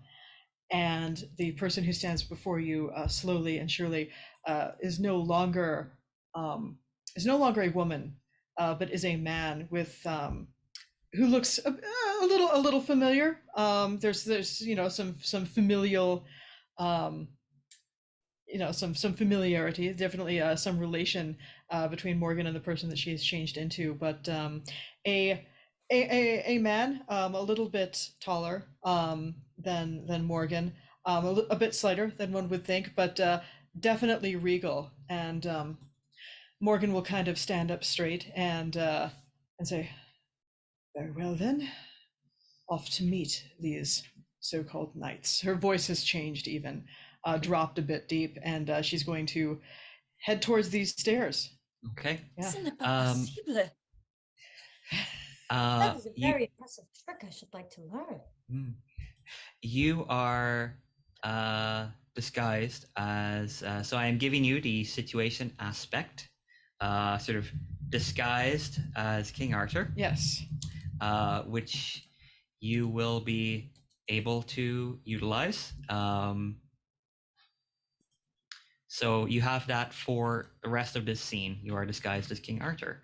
And you can invoke that one for free once. So you head towards the stairs. Alice, you are trying to hide. It does not go well. Yep. You knock over some chairs. Things are kind of like tumbling around. Yeah, I climb under the table and I'm like, my feet are still hanging out and whatever. Yeah. And I like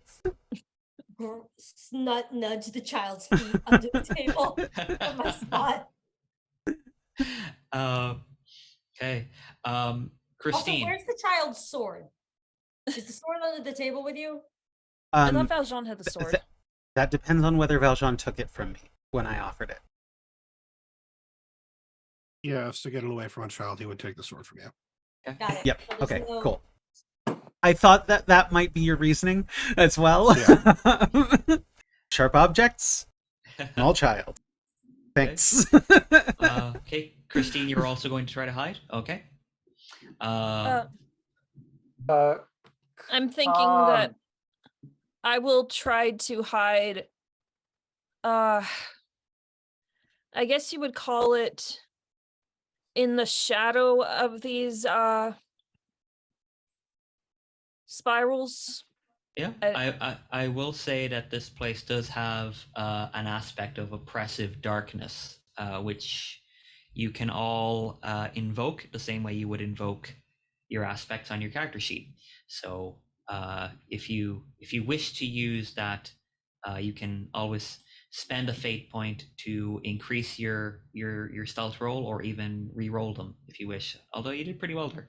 I'm fine with my current stealth roll. I will not use a fate point at this moment. Okay. Connor. Yes. When these knights come downstairs, like I'm having Titania kind of straighten up, try to regain some measure of composure. Can I, when they arrive, can I use my aspect fairy skip hence to basically command them to serve her? We will see. Okay. We will see if you are able to do that.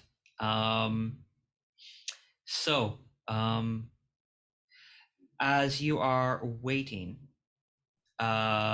soon, Morgan, you would be the first to see them as they come into the light, standing as you are at the stairs. First one, and then more figures. Obviously not that big. Moving into the light here. Moving towards you. First one, then two, and you see 4 in total, drawing close to the stairs. They all... You get a sense that they notice most of your group. However, their gray faces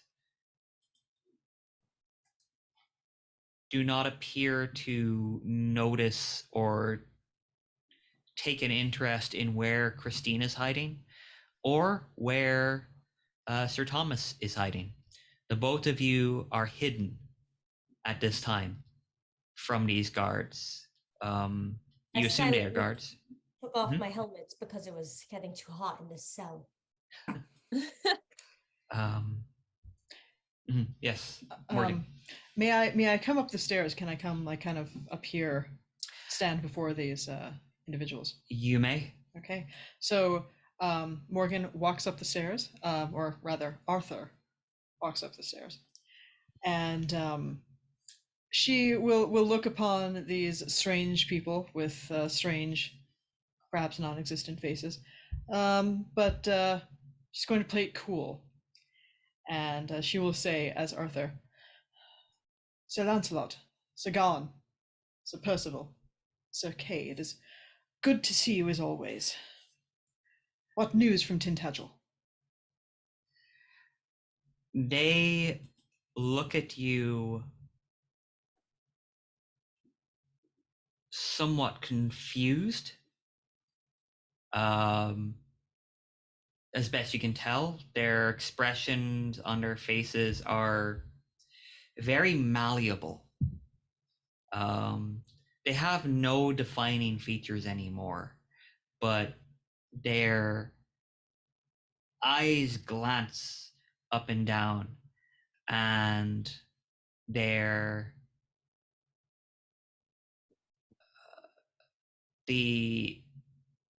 hands tighten at the clubs upon their belts. Morgan, make a deceive check, please.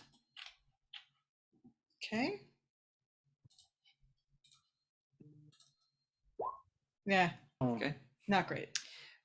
If you wish to use your free invocation of your current aspect, the situation aspect, you can. Okay. It will allow you to. You can either add 2 to that and make it a good check, or you can re-roll. I'll go ahead and make it a good. Okay. So you have used your situation aspect. You can go ahead and check that box. Okay. If you wish to use it again, you can, but it will cost you a fate point. Yeah. Okay, so your deception is good enough to keep them from immediately attacking you. I do have one question. Mhm. As I said these names, Yes. Morgan, I'm going to explain my thought process. Yeah. Morgan sees people without faces. Mhm. She knows what the 4 knights she named look like. These are blank canvases. Mhm. Can she like will upon them? This is hard, you can tell me no, but can she will upon them the faces and the character of these knights? I will allow you to make a will skill check.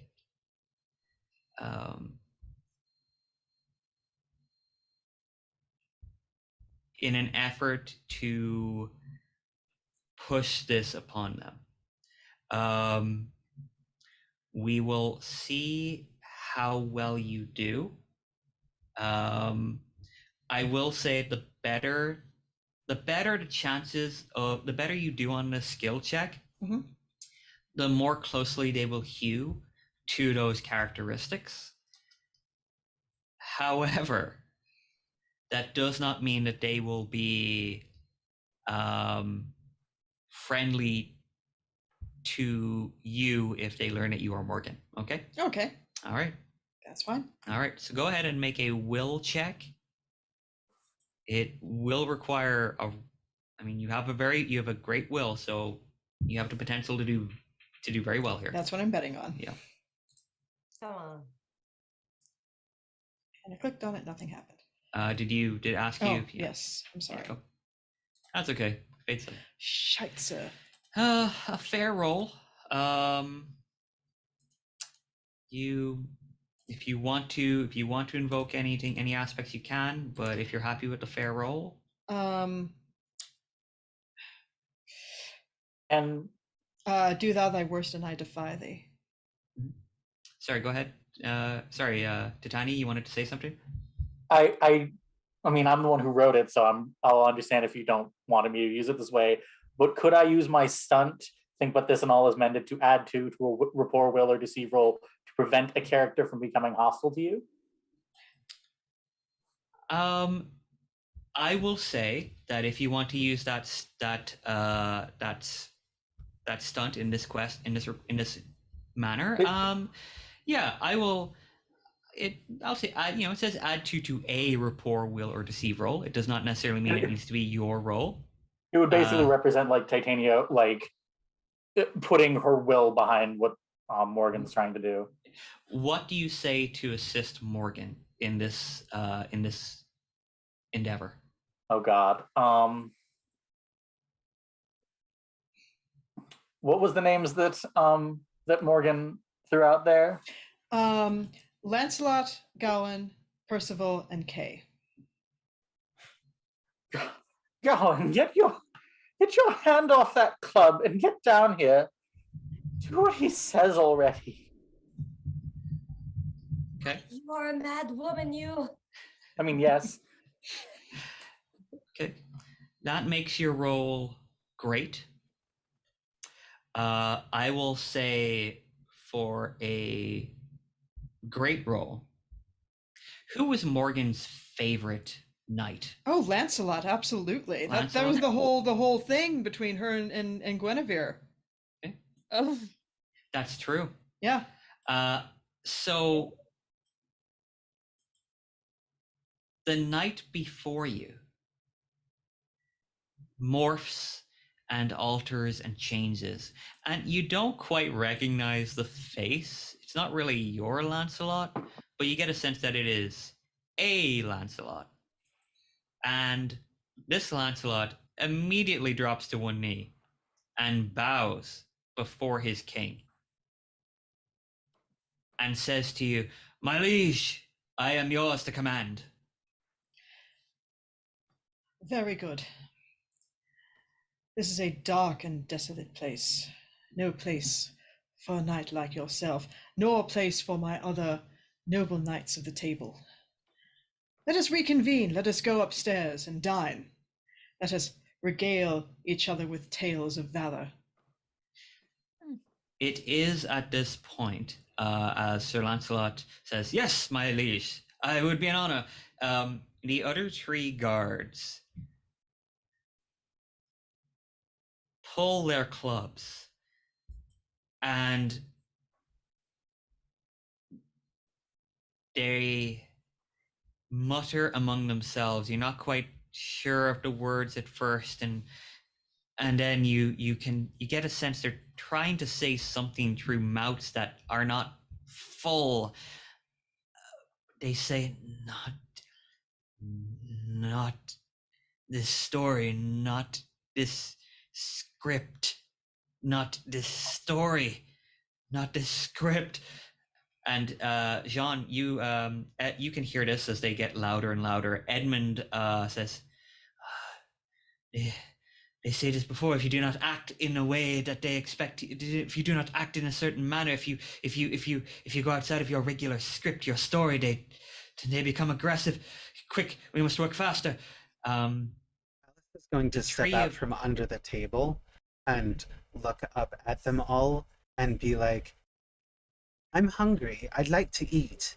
And I'd like to lean on my kind strangers aspect." Okay. Which can I share that? I don't think. Yeah, you can just click on the little box and arrow. That should work. There we go. All right. There you go. So Alice has traveled into many, many worlds, and one thing that she can always kind of depend on is that wherever she goes, people tend to pay attention to her and they're not always super polite about it, but they tend to actually, like, even when they're completely batshit insane, they still respond to her in ways that are eventually helpful.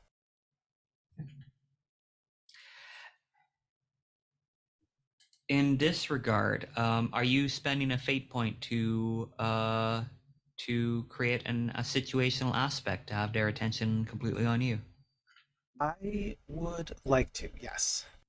Okay. Yes, I'm All burning right, through then. fate points, but that's all right. Don't worry. Don't worry. I'll compel you all eventually. So at this time, with the exception of Sir Lancelot, obviously, the other three guards, their attention is entirely upon Alice. That is the If you're going aspect to that take- you've created. If you're going to take the king, you should take me too. I'm a queen. Sir Lancelot will turn around and he will draw his club, and he will glance back at you, Morgan, and say, "My king, I know not where my blade may be, but I will defend you against these demons, these creatures." Is he referring to the people behind him? Yeah, he's referring to these blank gray guards. Okay. Morgan, as Arthur, gives a smirk and looks at Lancelot and says, "You are my first knight for a reason. Let the tourney begin." Okay. Lancelot will start to attack the other guards. Morgan If I conjures some may- popcorn. I may, meanwhile, back at the prison. Yes. Well, I mean, we're all at the prison, but back at the cell door. Yes. Sorry, if I'm behind Tatiana, and where is she in the room? Titania. Titania Titania? is here. You're not the Marvel character. I'm not a really good actress from Orphan Black. I'm sorry. Ah, yeah. Okay, and so guards are there. We're over here. Yeah. Locked to the door. Yeah. Are we trying to get out the way towards Christine or the way through the guards? Would I know what the quickest way to the escape tunnel is? You will be able to help them find the quietest path through. Once Edmund is free, he will be able to ensure you are all able to get off this island. He says that a ship awaits. Monsieur, Monsieur Valjean, if we can break this lock quick and get the fair maidens our way, I can take us to the escape route. And with a way of not alerting the guards. We just have to deal with these villains. Yes, we're almost through. How, like, it's a big prison lock, I guess. Like, how do I feel that we are almost able to pick through it or bypass it or what? You can make a burglary check to see how far along you've gone. Well, of course, Valjean, the great burglar, right? Yeah, of course. You broke a window. I mean, you're going no better or no worse than you would hope. If you do wish to maybe bump that up, you can. You do have a couple of fate points, but it's your call. Okay. Valjean will see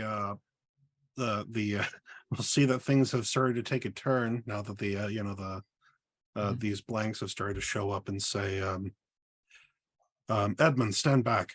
And he will take the Vorpal sword that Alice gave him, and he will use it to cleave the lock off. Oh, that was my idea. That is a great idea. If Alice is not opposed, I will. Alice, you can utilize Alice's you can utilize the aspect. You get a free invocation. It's the you get one free invocation of that aspect. So you utilize it here to cut through the solid metal door and slash into the lock itself. While this is happening, there's a lot of noise at the top of the stairs. Morgan, you're kind of sitting back and watching as Lancelot bravely defends you from three strange creatures. Right, get it, boy. He doesn't hear that, does he? That was Arthur Lancelot relation. Look, if you say that to him, you might accidentally break your disguise. no, that was meant to be out of character. It just depends on which interpretation of Depends on which interpretation. However, this is not a quiet event, and Christine, from your hiding place, you see coming in your direction yet more guards. Oh boy. Yeah. Again, you are well hidden enough that they have not spotted you yet, but they are coming closer. Okay. I think I might come out of hiding, but I want to see if I can try using one of my stunts. I want to try the Angels Wept tonight. Okay, so you see this large crowd, this group of 4 gray guards, their faces blank, moving towards you. You want to get a certain reaction out of them. I'm assuming the reaction is I guess. I want to see if maybe I can get them to go and be fighting alongside Morgan's version of Lancelot.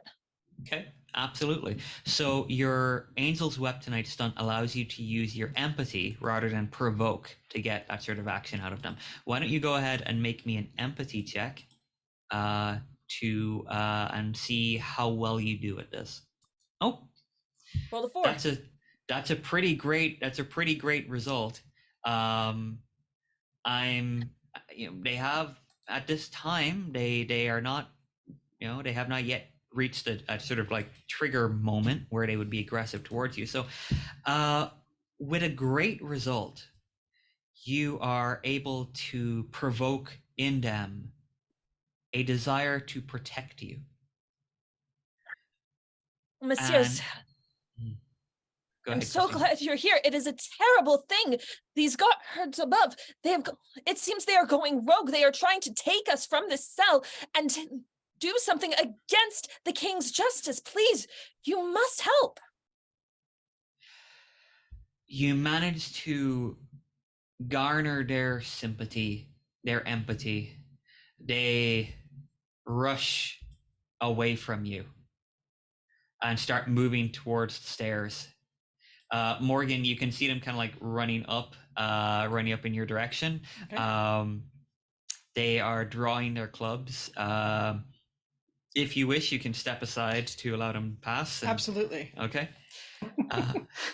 You let Alice them pass. Is literally going to sidestep and giggle as they run up the stairs to go fight their own people. I was panicking. I was like, oh God, they're bottlenecked. Nope. They rush up the stairs, and what happens is a melee of brutality as they pound and punch and strike and bludgeon each other with these clubs. While this is ongoing, Jean, you and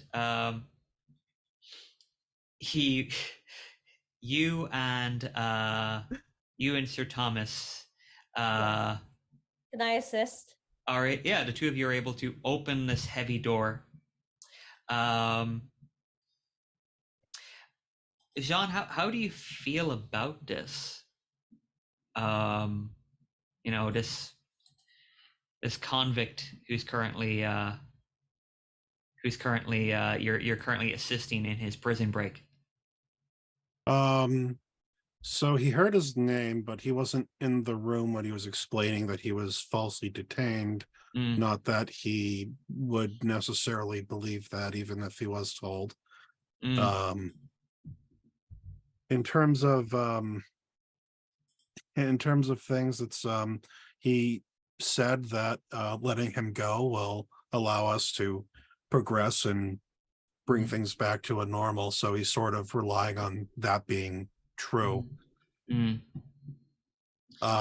But yeah, he'll assist with opening the door, just kind of he'll be somewhat insistent. It's kind of like, now Edmund, where do we go now? Okay. I would like to suggest that although you can see that this is for a greater good, you know, you, like you say, you have no way of knowing if this is a good man. And it may be that once you have escaped this prison, you may have to do something to ensure that he, until you know better, until you've learned anything about this man, you may have to debate whether or not you leave him behind once he helps you get out of here. I would be interested in giving you a fate point if I can compel your trouble, with the understanding that once you get out of this prison, unless given a good reason not to, you will have to betray this man.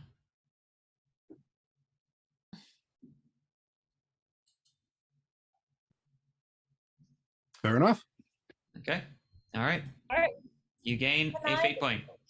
Yes, Sir Thomas. As I'm like, okay, great, the door's open. As sneaky and not like as up to it of a knight as I may be, I am still a knight. So can I go and make sure to get I trust the shape-shifting lady and the scary lady. Can I go call to Christine and Alice and tell them, and specifically go to Alice to usher her towards the door? Alice is not like in a stealthy way. Alice is not unused to being ushered, so she's not going to challenge it at all. She'll just allow herself to be kind of pushed neither is Christine. I shove with love the ladies. Yep. Titania is going to follow and say to Morgan, "Your Majesty, I think we're leaving." And I look up to you know what? Not one to question Morgan's apparent gender fluidity. I'm like, yes, Your Majesty, we must be going now. Okay, cool. So they're all like heading out. You can see that they are congregating. The melee up here is starting to wind down as the physical blows are having their effect. And in the middle of it all, brave Sir Lancelot. Aha! Da, da, da, da, da, da. Exactly. I must say, he does look a changed man, but I do not know if we should bring your knight with us, for he used to be one of these creatures. I understand. Far be it for me to tell a king what to do. Very quickly. Yes. And refresh my memory. I apologize. In Fate, since I have invoked the aspect of shape-shifting Queen of King Arthur's court. Yes. Once an aspect is invoked, can I like use that throughout the scene, or do I have to keep paying fate points? You need to pay a fate point every time you invoke an aspect. But you can use the aspect again. You just have to pay another fate point. Okay. You still do have the situation aspect disguised as King Arthur for the remainder of this scene, this act. Okay. All right, because I was like, ha ha ha, wouldn't it be funny if I turn into a bird? But we won't do that. I'll go ahead and the melee is winding down, but Arthur will say, fare thee well, my brave knights. I must away to Avalon, and just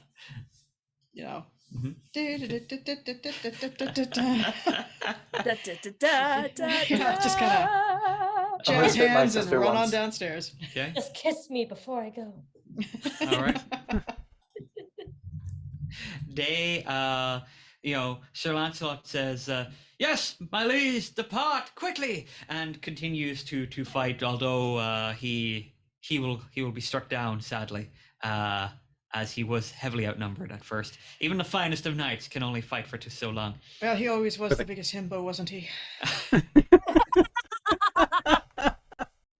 So, dang. I'm not sure how far I can run in a turn, but I'm just kind of making my way. You're grand. It's mostly theater of the mind. This is just here to look good. You gather together now, and Edmund, who has been freed from his cell, walks alongside Sir Thomas. Sir Thomas, you know the way. You know the secret paths. Please let us go. Follow me quietly now. Sir Thomas, please go ahead and make a stealth check to see how successful you are in avoiding arrest of the faceless guards and prisoners. Do I invoke, does it do anything for me to invoke it pays not to squeak? If you roll really badly or you roll decently, let's just you roll. Want to improve it. Go ahead and roll first. Oh wow. Never mind. In order to make that even sorry, go ahead. Go ahead. No, Sir Thomas, if you still want to invoke it pays not to squeak, you can bump that up to a 6, which is a fantastic roll, if you wish. I could also invoke my stunt. Are they aware that we're there? Because I have a stunt. What is it called? I will lead them up and down. Add 2 to a stealth check to evade an enemy who knows or suspects that you are nearby. This is just to see if anybody does discover you. Okay, so never mind. Yeah, Sir Thomas, would you like to spend a fate point and invoke your aspect? Make it fantastic. I'm an NPC. Keep your fate points. Yes. No, they're your fate points. No. I'm an NPC. I was saying to Tatiana. Oh, okay. Dang, I did it again. It's not an aspect. Those are my stunts. Okay. Oh. Yeah. Okay. So I'm not going to be here for much longer. I'll do the fate points. you spend a fate point, Sir Thomas, and it is as if you are almost. It is almost as if you are not there. You slide into the shadows. Your armor not making a single squeak whatsoever as you move through here. It's quite remarkable. None of you have ever seen it, and you are able to follow with Edmund. I tell you my secrets, but then I wouldn't have any. Sir Thomas, you and Edmund are able to guide the rest of this group to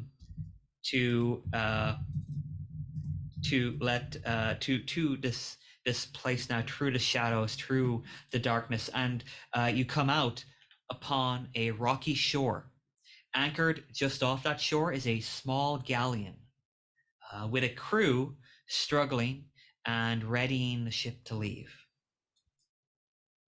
And Edmund turns to you all and says, "This is it, our salvation, my salvation.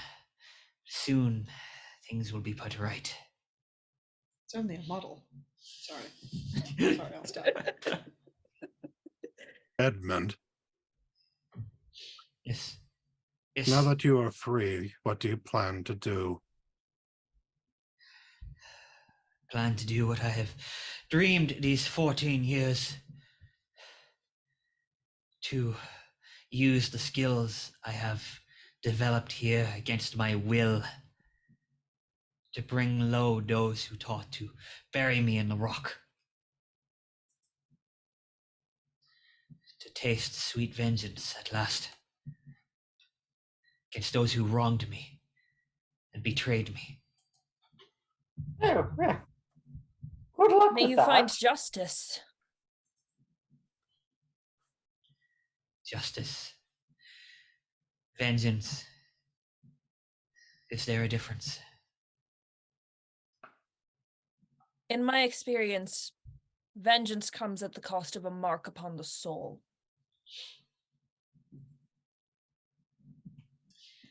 Jean, how do you respond? Valjean looks at him and says, I'm trying to think of what his wording would be.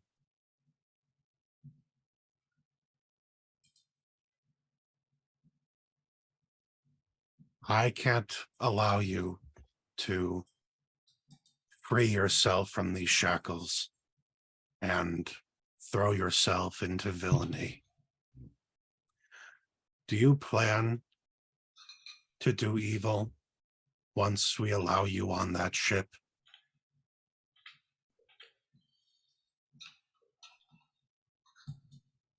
What evil I must do is in response only to evil done to me.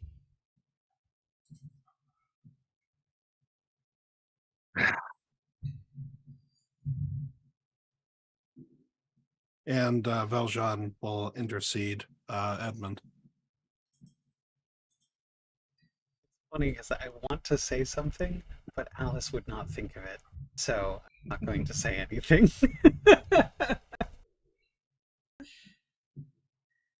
You plan to keep me from my goal?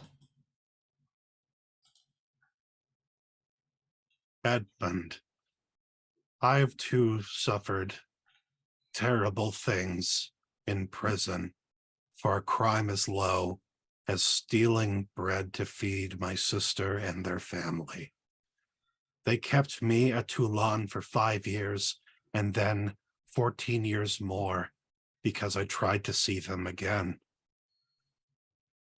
You understand the terror. I, more than anyone here, can understand the hatred that you feel in your soul. They robbed me of my life. They took me when I was a child, and I did not know freedom until I was a man. And even after that, I lived in squalor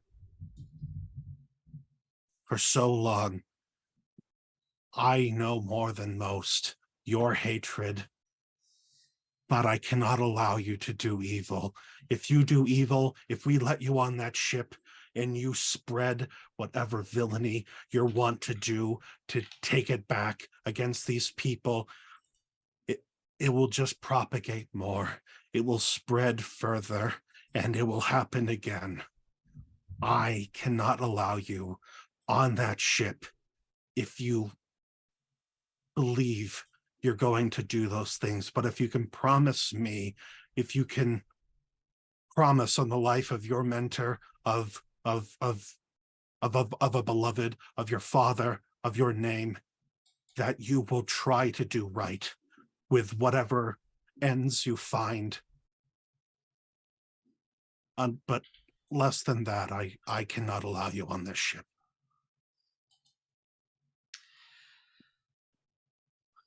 Jean,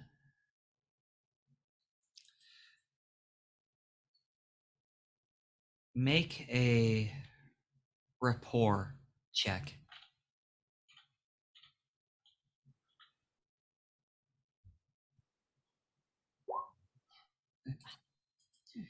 Is a fair result. Would you like to invoke any suitable aspect or utilize a suitable stunt?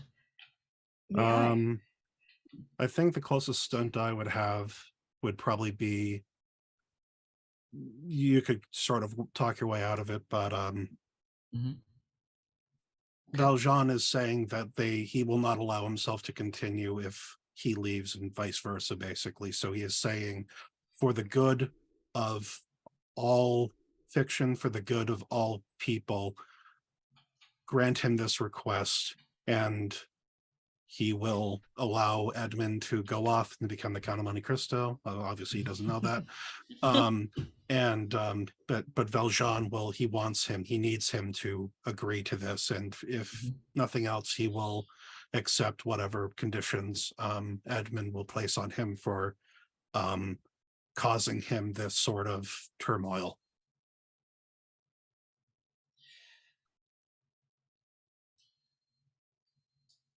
You give good counsel, monsieur. I see in your eyes that you have suffered in a way I have suffered. I will remember what you have told me. However, some injustice must be punished. Whatever did that to my friends, the jailers, the guards, whatever caused this madness, they must be destroyed. You must promise me you will not simply allow them to walk away unpunished. Take your blade and strike them down.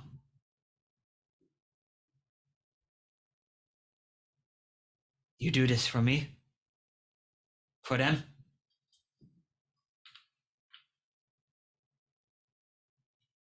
Valjean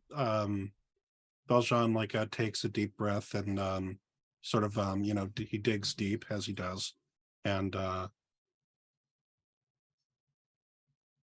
by my name, I promise you, Edmund, that I, Jean Valjean, will not allow this thief to skitter off into the night.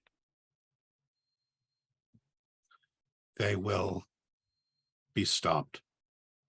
And if I must be the one to stop them, then, well, that's that. So be it. Thank you. Thank you. You are a good man, monsieur. But we are running out of time, so we should get on the ship. Come. Sometimes I wish I wasn't. And Valjean I'll follow them. You The challenge of being a good man. Oh.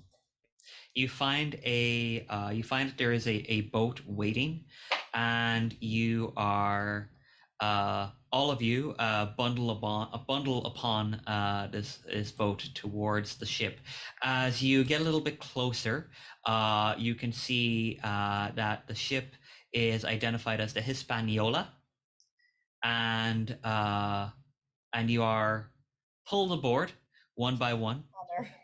The captain is a smiling knave with a peg leg, happy to welcome such esteemed company on board.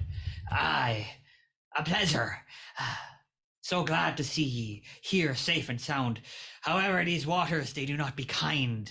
So let us sail, aye? Aye. Wait.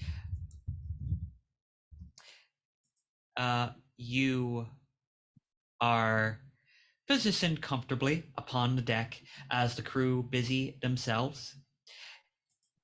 You sail.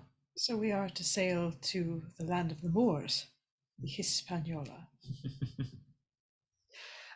Just it be the name given to it by its prior owner, my lady. Prior owner. Come now, let us see. And the sails are full, and you sail into the waters at the center of the world, the wide sea stretching out before you. The island, that prison, it fades away into fog. It dissipates, and the water spreads out further around you. The waters grow dark, however. Heaving waves threaten to swallow the boat completely. From above you, in the crow's nest, you hear a crewman shout, "Land! Land ho!" And he points towards a large white mass that seems to appear suddenly out of the churning sea. It rises and then sinks and rises again, coming ever closer. There is another cry from the crow's nest, and the crew suddenly panic as they realize what is racing towards them. A leviathan, a whale, giant, white, a harpoon deep in its blubbery flesh. No. It slams against the side of the ship. Wood cracks and splits. Men scream and splutter as water floods the lower decks. With the mighty whale comes a roar from above, a rumbling and a crack of lightning. The storm surges rapidly about you, blinding darkness marked by slashes of bright light. The ship turns, it spins, it lists, and all is dark once more. So ended Act 2. Oh. Like to thank Bex for joining us here as Sir Thomas Tom. Bex, please do take a bow before you depart us. Thank you so much. What's fun? please do. Everyone donate. This company is like the most delight. Dang. Another Moby Dick, y'all. Oh, we did. Don't put it like that. Really Don't phrase it literally any other way, Bex. Literally any other way. We did get got a donation annexed. over the. We did get a donation over this chapter. Oh, Yay! wonderful. Awesome. He Thank call you. me a schmold you? That's better, I guess. I ahabbed you. Yes. We are going to take another short break. Thank you again, Bex. Enjoy the rest of your evening. We have still some ways to go. I'm gonna keep watching. You Perfect, thank you. Yay! We will return in a few short minutes with the next act of our story. Thank you. Mission.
Welcome back to Musica Universalis, this special fundraiser one-shot in collaboration between Worlds Elsewhere Theatre Company and Fantasy Worlds Elsewhere. We are simulcasting on Twitch and on YouTube. We are very happy that so far we have raised $1,210 for Worlds Elsewhere and their 2023 schedule.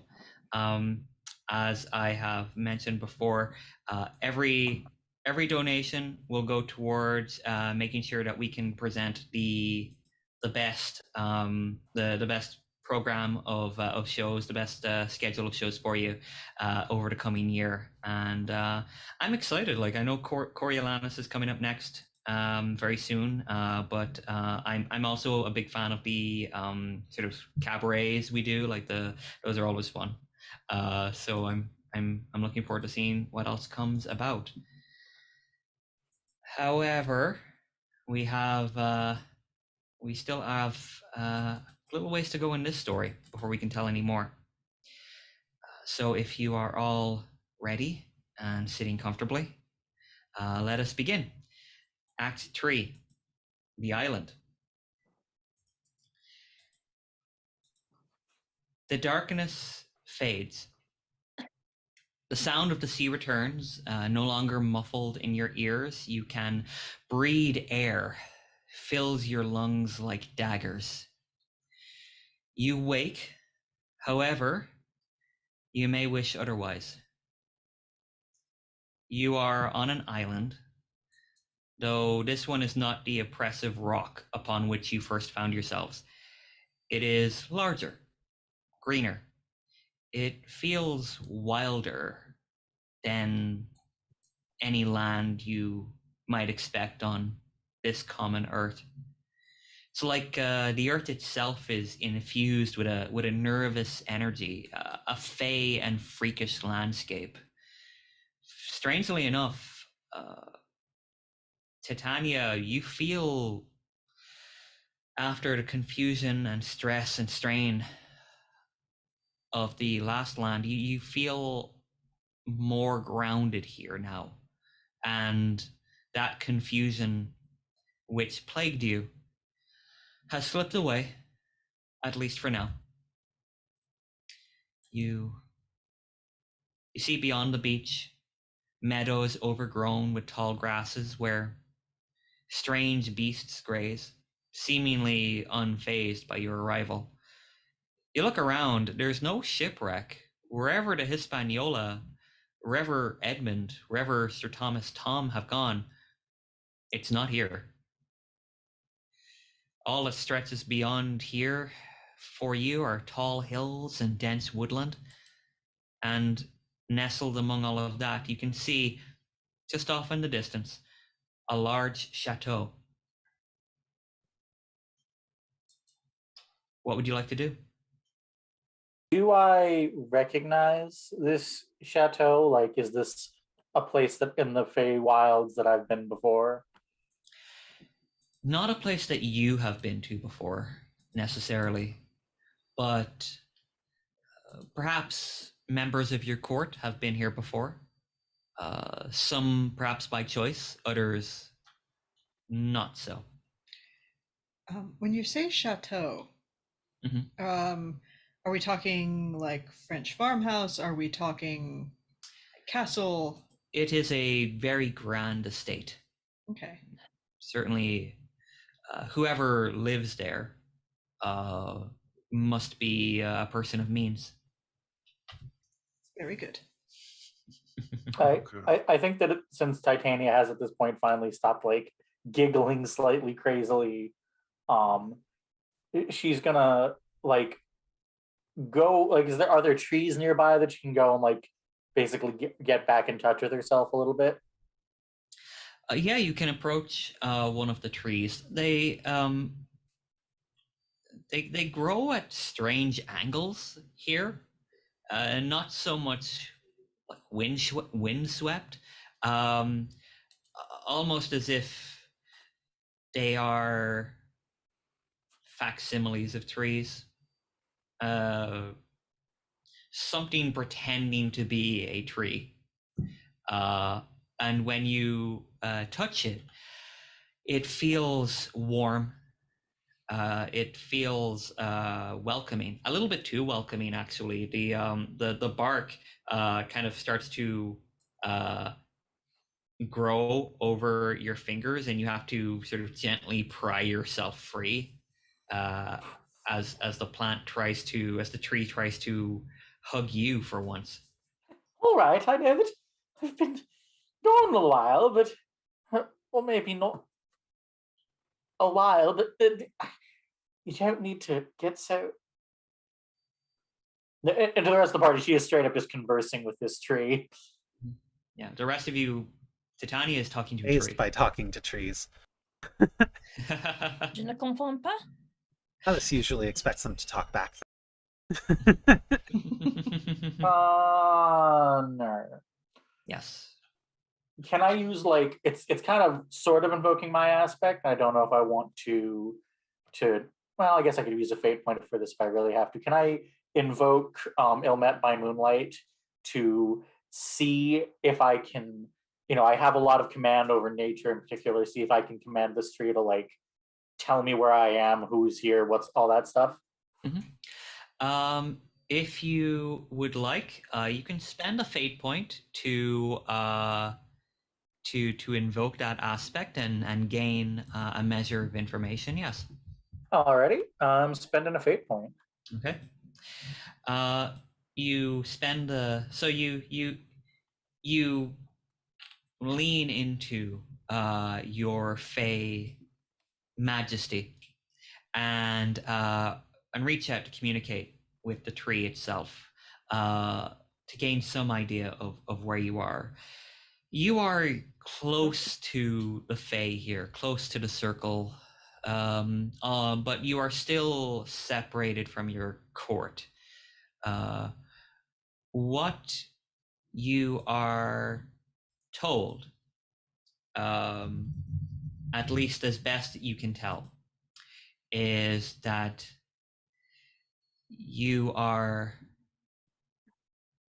on the island of the wizard, the rightful Duchess of Milan. There has been great adventure here, you sense. And soon, the adventure will come to a close.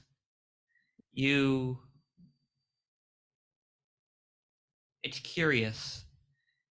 You can see that the magic of this island is spiraling towards the chateau, but it is starting to slow considerably. All except for a black spot which doesn't match the rest of the pattern.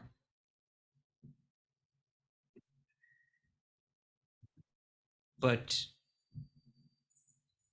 it feels it doesn't feel right. It doesn't match the energy that the rest of the island has created here, that this wizard has created.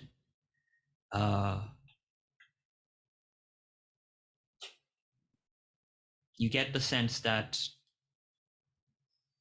the island has no true name. That is by design. And the spirits here are excitedly awaiting the departure of the wizard. For once she is gone, then they will be truly free. Do they tell me the name of the wizard? Ellie has an idea of who she thinks the wizard is. Then you are told the name of the wizard in a hidden tongue. The Duchess of Milan, Mother of Miranda.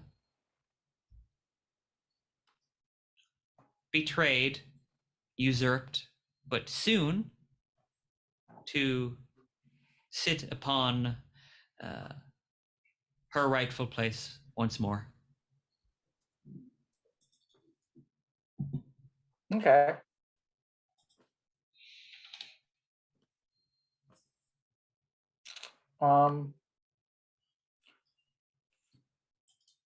What does everyone else do? I want a moment to think about what I'm going to do. What is everyone else doing while I'm talking to this tree? Alice kind of wants to hear the other end of the conversation. Alice is probably sitting next to you, like standing next to you, leaning in, trying to hear the tree. Should we talk? Should we interrupt this? I'm not sure what the conversation is. I think that that Morgan she'd probably be kind of like heading towards the chateau with the intentions of, she is a noble woman. Clearly there is a noble living here. Perhaps she can, ask for their assistance for her and her friends, place to stay, etc., etc. Okay. So Alice, you are sitting by the tree waiting for Titania to finish her conversation.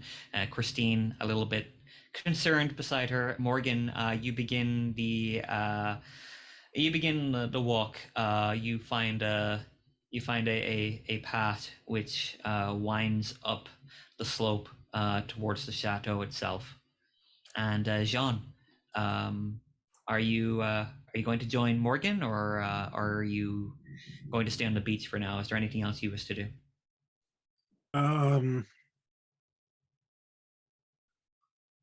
Valjean is still sort of processing the conversation with Edmond, certainly, but once he sees that Morgan is breaking off to do whatever it is Morgan's going to do, he sort of hedges his bets and says, Alice, follow me. It's best now it's best we don't allow her to wander off.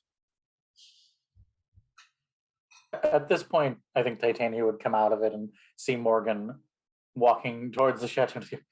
Oh God, can you ever wait for me to do something? You were talking Perhaps to a tree, you're right. I was going to try and secure us, some help on account of guest rights and all. Just gonna What on look earth at the are tree and guest be like, rights? "Thank you for your assistance, I think." The tree. The tree rattles a little bit, but it's not you're not quite sure if it's the breeze or the tree itself that's doing it. Could be both. She's gonna curtsy and then run off after Morgan and. Yeah, I feel like Titania at her height would catch up with Morgan pretty quickly. Oh yeah. Yeah. And at this point, he's gonna step in front of him and go, "Look, I know that you, all four of you, have ideas about how human society is supposed to run because of when you're from, but let me inform you, those ideas are not fixed. We could come across a human whose idea of guest rights is, oh, there's an intruder in my house. How about I fill them with spears? I'd like to see them try. I would rather not like to see them try. I have been filled with spears. At least I think I have. And it's unpleasant. Christine, are you okay? There is danger no matter where we go, and I am still unsettled by this task we have received. I don't know how to explain it. But I suppose we should at least seek some form of shelter. And I agree to your trepidations, or at least what I understand your trepidations to be. Hopefully we can think of a way through it. We get to wake up from whatever dream this is. So you move forward together, and soon reach the home. This large estate, very quiet now. There are no servants that you can see. There is almost no appearance that there would be anyone actually here until you reach the courtyard. And you do see someone sitting in the afternoon sun, sort of leafing through some old tomes, a broken staff by her side. At this time, I would like to welcome Laura Crone to our game. Laura, would you like to describe to this group of visitors, unexpected visitors, not the first group, perhaps, but you certainly weren't expecting them now. Would you mind describing what they see as they approach you? Certainly. They see a woman clearly past the bloom of her youth and carrying the wisdom which comes from that, the wisdom and experience of being past that bloom. Starting to sag a bit, both physically and emotionally, with an air of sadness hanging about her, and an air of questioning.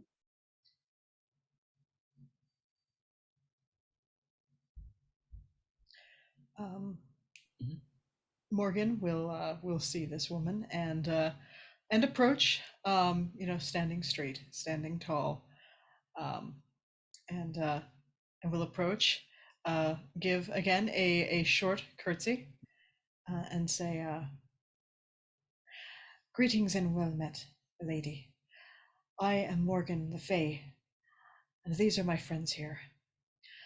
We are bound on a ship, and unfortunately, we hit rough weather and an even rougher Leviathan. We washed ashore, and so I would beg upon the right of hospitium until we can get her bearings and figure out where to go." Certainly, friends, you're welcome here. You're not the first to have washed up on this shore, and it is a relief to be met with such polite company. Could you tell me, what is your name? My name is Prospera, Duchess of Milan. Wonderful to meet you. You'll find a couple of queens in your company here. So much royalty today. Given the circumstances, I do not know how much we need to stand on ceremony. We are, you could say, on a quest, I suppose. We are looking for someone. Ah, who is it you seek? They called him a thief. A thief? We've been given no name, not even really a description. Thief of stories, I think? Mysterious. I cannot speak to having seen any sort of thief of stories in these parts. I wish that I could help you. You see, I am possessed of certain magical arts. I have resolved to give them up as I return to a place better suited to me, but unfortunately, at present, I am unable to access what is left of the magic that I have. You don't have access to your magic, but if I could beg of you, perhaps a scrying dish. A scrying dish? If we're to find this thief, I need to see if I can find them. And a dish of water, nice and shallow, or perhaps a crystal ball, something I can gaze into and see if I can get a bead on this thief, what they look like, where they might be. Certainly. I fear that my most proper element for such work is locked away in the library, which I'm currently unable to reach because of these strange events that have unfolded on this island. But I'm sure I could find you some sort of bowl. What's preventing you from getting to the library? Oh, there is this presence that has appeared of late. Keeps its quarters in a strange house and has been causing all manner of hullabaloo about this island. Blocking, feasting upon the baser creatures here, who are simply trying, I understand, to go about their lives and causing a true disruption to those of us who keep more civilized life as well. Perhaps I could see if our journey began in a library of sorts. Perhaps I could see if I could deal with this creature for you. That would be, you would have my thanks, and I would be thrilled to help you if there is anything I can do to help you find this thief, as soon as I have access to my books. Well, I suppose we have faced down stranger things at this point. It might as well happen again. There's including stranger things in this story, too? Not for another 95 years, but... God damn sorry. it.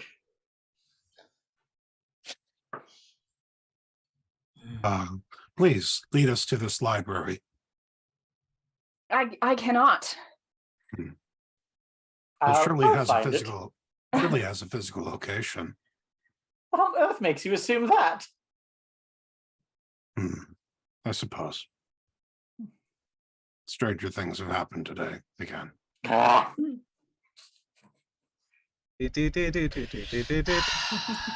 it. I don't even watch the show. I just can't help it. Could you? Gosh, I'm trying to think of how to phrase this question in a way to invoke. Where is it? Where's my character sheet? A dream past the wit of man, basically to try to force a vision on myself that it might drive me a little crazier, but that will tell me how to get to the library from here. Can you give me, here it's not like a physical location, but could you give me instructions on how to reach it? I'm sure I could figure it out. Ever since this creature has taken up residence on my island, it is as if I have forgotten everything about my library. I know that it is, but when I try to access it, when I try to think of how to go there, all that I feel is this strange pull to walk into the woods towards this creature's home. Well then, perhaps we should go to the woods. I warn you, it is a vile creature. So am I. Have you seen the creature? Only the damage it has done, only its chaos, only the stories from the residents of this island, whose accounts I might not normally trust so well. They tell me their friends are drawn into the woods, and once they are, they do not return. I don't wish to sound more arrogant than I often do, but unless there's something deeply wrong with your island, the woods on my domain more than any creature in this universe, I can go into the woods and find it. Certainly. I was just going to ask Alice if she still has her sword or if it was lost when the whale destroyed the ship. I do still have it. I believe we still have it. I'm still in Valjean. Yeah, Jean still does possess the sword. Certainly, if you are armed, that does make a difference. Mhm. In my confidence, at least.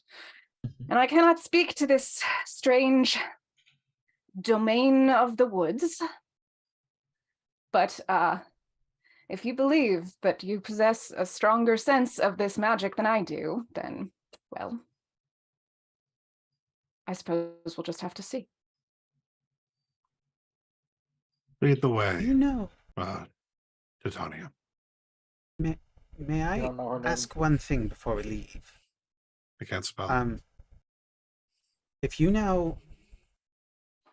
don't know how to get to the library, do you know what it looks like if you were in there?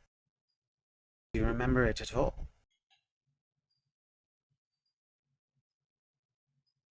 I feel walls of stone and a smell of parchment and a sense that everything that has ever mattered to anyone who matters is there. Rather a lot to keep in one place.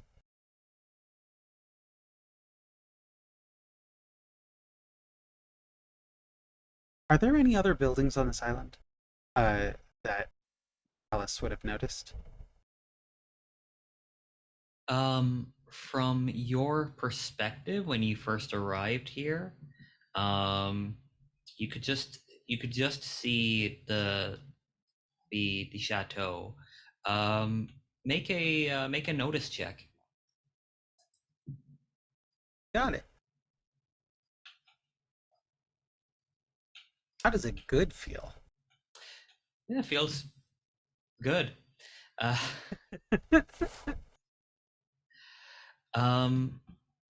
From where you're positioned now, you can see if you were to step out from this courtyard and back to the gates of the estate, you would be able to see down the hill. You would see some sort of shacks, servant quarters. You would notice perhaps off in the distance a small jetty with a shack beside it for anyone who might need to sit and watch the sea. Although it is in a great state of disrepair. And you do see that there are a number of paths that lead to, you would have to imagine they branch off to different locations on the island. That there may be other buildings visible, maybe other buildings located there. With a good check, I will say that you do notice one path winding in a northerly direction from where you are. However, the path does seem to get swamped by woodland and scrub at a certain point. It's like there's like a clear delineated spot. You can see it in the woods beyond. At one point, they just seem to get quite dark.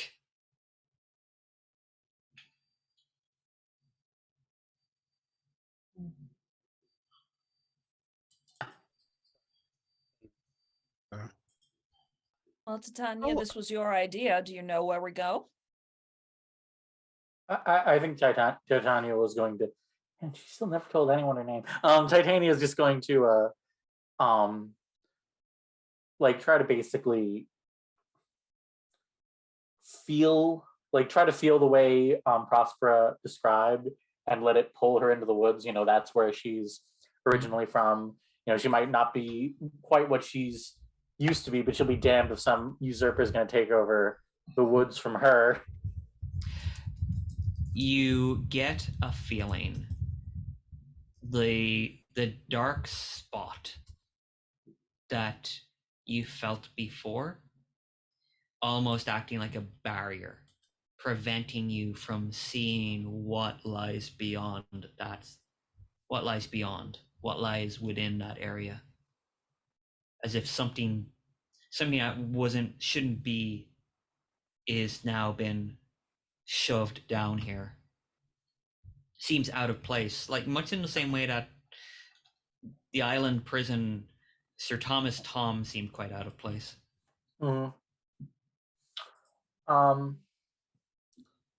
I feel like when she's doing this, Titania just sort of like tilts her head back and like thinks for a minute and looks very strange, as stranger than she always looks, and you know tilts her head back forward. Well, I think I know where we're going. It's going to be, if you want to call it dangerous, I don't know what that word means to any of you. So if any of you wish to stay behind, I'd understand. Alice looks at Prospera and goes, Your Grace, will you come with us? I will. I trust this this civilized woman who made such a pleasant introduction of you all, and any company that she chooses to keep is good enough for me. Thank you. I'm grateful. The six of you depart, and you take the path that Alice noticed, following the sense that Titania tapped into. And the path ahead is overwhelmed by scrub, by vines, by roots that climb out of the ground as if to snag your feet. You push forward until caught in the middle of the path, in the depths of this place, there is a cottage.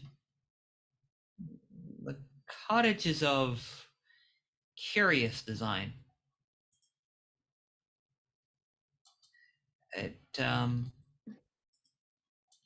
It feels more than a little strange to the eye, certainly. The walls are composed of, it appears, sweets and gingerbread. Oh, no. The roof is cracked and broken, composed of flat tiles of hard candy. Oh no, I'm in trouble. Oh no! Hey, we give her Alice. Black smoke floats upwards through the gaps in the roof. Indeed, now is probably the best time to show you what you see.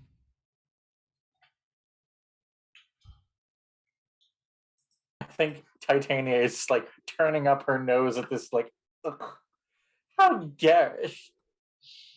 I agree. This is the sort of thing that happens on this island. It's an absolute eyesore. I know think I this would story. be more concerned about that smoke and that smell. That's just Ugh. that's burning flesh.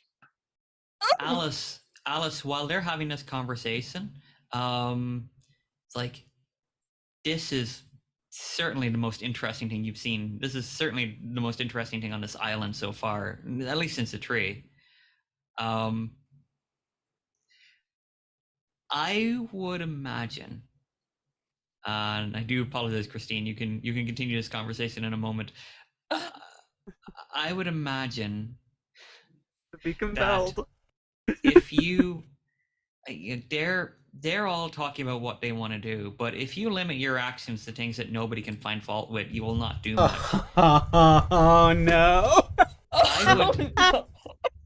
For a fate point, would you sneak away unnoticed by the rest of the group and take a little wander inside the house? Inside the house.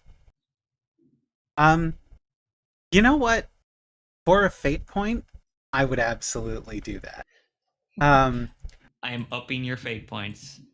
And while the rest of the party have this conversation, Alice, you alone head into the house.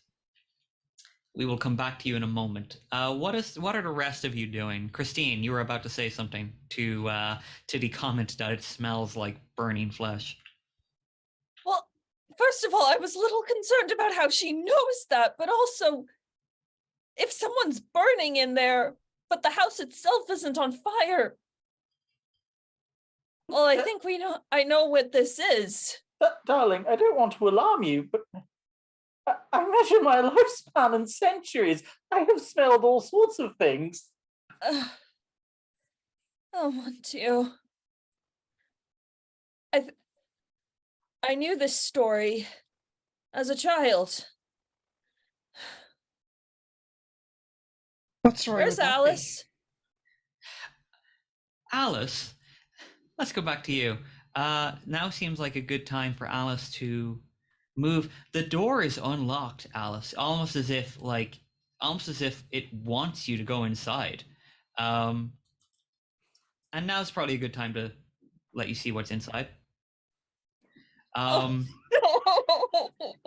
Rip Alice. She was too beautiful for this world. Oh God, the baby, no. You enter this cottage. The scene inside is one of abject dread. Bones piled up in one corner, meat dangling from hooks attached to the ceiling, a bloody table, and a cauldron placed upon a fire pit, bubbling with a stinking meat stew. Oh no. In the cages to one side, you can see figures, not all humanoid, but all seem broken. One or two you can see have, for want of a better word, been fattened up. And in one corner, Alice, there is a layer of tattered blankets upon which you can see a single solitary figure. At this time, if possible, could we invite Jasmine Garcia to the stage? We most certainly can. The cameras. We can't see you. What? Oh God. Okay, hang on. Oh no. Use video. So no, we can't invite Jasmine Garcia to the just stage. adds to the trauma here. Spooky. What you cannot see is more frightening. Oh God. Why? Why is it not loading? I had a whole entrance plan. Damn it. It knows. Is your camera covered? Because that happens No, to but me. it's no, it wasn't covered at all. Oh. It's not loading. This is why we make sacrifices to the cone beforehand. Yeah, Yeah, start should video. be. It's claiming my virtual background is still loading. Hang on. Is that Okay, not- hang on a second. I'm gonna try something. that's perfectly fine. Alice, Does this help? Alice, It you're does looking not. around. Before you notice the figure in the back of the house, it's a curious scent, a mixture of sweets and blood. Oh. And- Oh God. Okay, Oh, seriously, boy. why is my camera not working? The floor is kind of sticky underneath you. It could be because the floor is made up of a hardened caramel or toffee, or it could be for a different reason entirely. This is so many health code violations. I think Alice is going to Is the person on the other side of the room, have they noticed me? That's a good question. Let's find out. Alice, I'd like you to make a stealth check. And I would like Jasmine's character to make a notice check, if you please. Of course. Terrible. Oh dear. Just waltzed in. Uh-oh. Oh Yeah. no.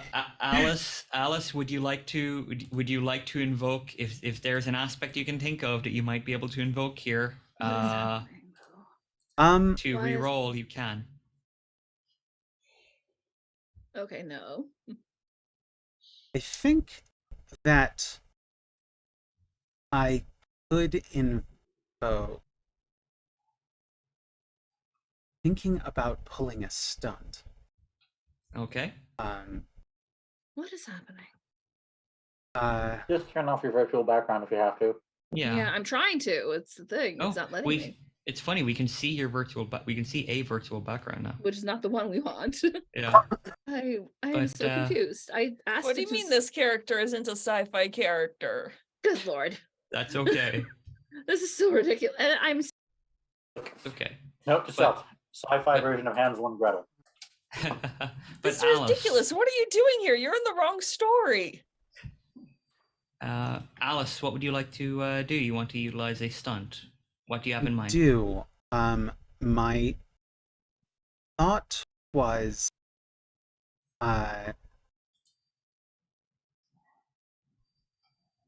some kind of... I know what I'll do. All right, I'm going to reach into Alice's imagination and reach for stories that she knows, that she's heard of, and think about some item that might be useful right now. And I'm going to try and pull out of my pocket a cap of Hades,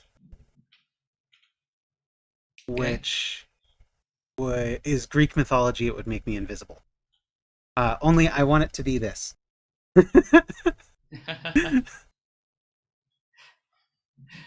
Okay. I will say, go ahead. The way that I put that stunt in, it would be a roll against my imagination. Okay. But that's happy to do however you want to do it. Okay.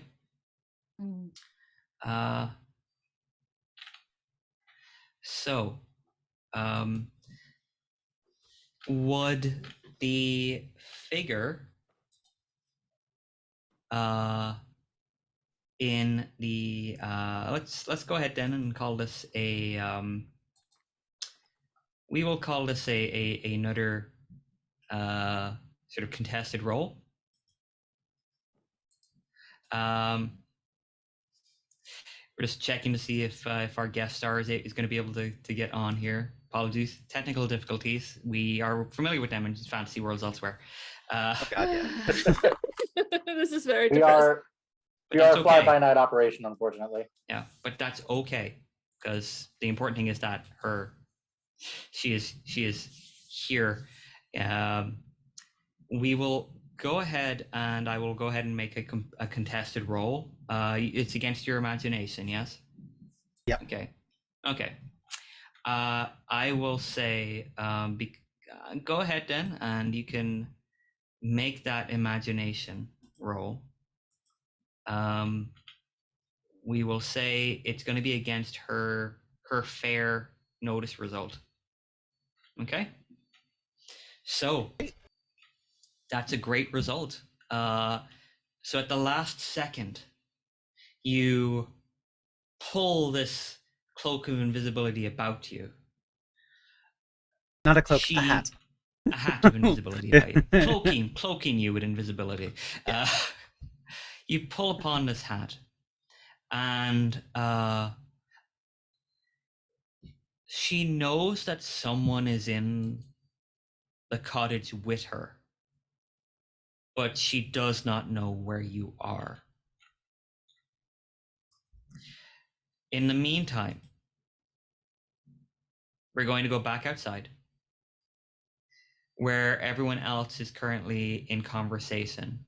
And I believe Morgan had just asked Christine what story this was that she remembers from her childhood. Yeah, because Morgan Le Fay would not be familiar with this story at all. It was a story about two children who they became lost in the wood. And they ended up at the house just like this, and inside there was a witch who meant to cook and eat them. Oh, What kind of story is that? that's actually clever. German. It would be Well, they're weird. just humorless. It's a trap. What sort of person would be drawn to a house made of candy? A hungry child. Oh God, where is Alice? Oh God. I think we already know. Titania's just gonna go forward. It's like, all right, let's go deal with this. Yeah, I just had Valjean, a- who's still sort of spacing out with weighing his options, he sort of snaps to it and just like, yeah, where is Alice? And then like puts the two and two together, and it's like, oh no, oh no, oh no. Dad mode activated. And Yeah. he tries for the door. Okay. Yeah, Jasmine is yeah. What do I do? What do I do? Alice Just had a is nowhere to wicked be seen. idea. Alice, you are temporarily hidden away from this figure who knows that you're in the room. Jasmine, would you describe for Alice what she sees? Well, this is the best we can do. What she sees is kind of is a woman who who appears not much older than, say, her own mother, probably. And she does bear a lot of the trappings of a typical maternal figure, but things seem just wrong about it. Most particularly, in spite of how polished she seems for the most part, very warm. There's a very warm aspect to her. Yet her hands are currently covered in blood, and there's a little blood sprayed on her face. And if she were to smile, if she were to smile once she finds her, which she will most certainly,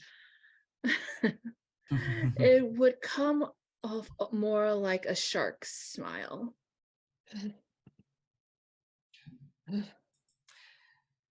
Alice, See, your what do you costume is do? so bad. Okay, so just had a wicked idea. Is the witch? Does it look like anything in this place feels like? Is she currently eating, or is she currently cooking, or what is she currently doing? What are you currently doing? Yeah. She has actually just finished her latest meal, and you'll find that because there is still blood on her hands, she's just kind of breathing it in because she is as spite of the fact that she has been able to recreate her usual abode, she is rather out of sorts in this new world. So, and she cannot make as many guarantees as she might in her own world. So she needs to take her time with her meals because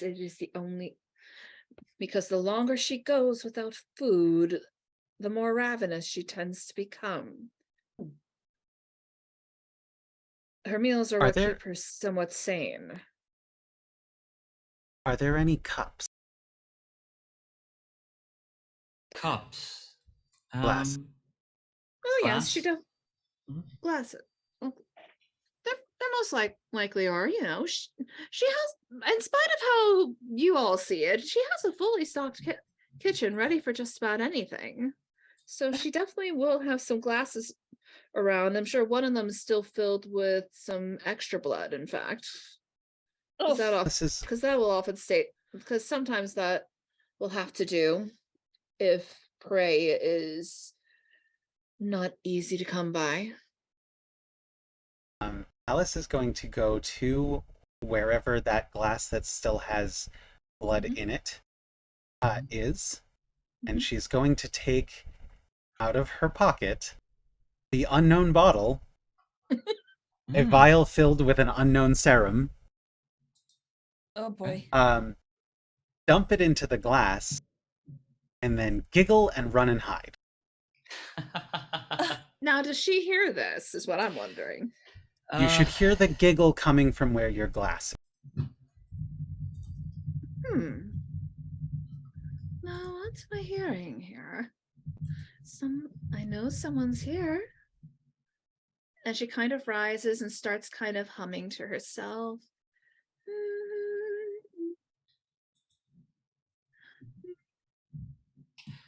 As you move towards the table, you can hear more guests are approaching to your home. Oh, excellent. Perhaps I won't have to wait as long as I thought. Can I use a stunt to impose the NPC?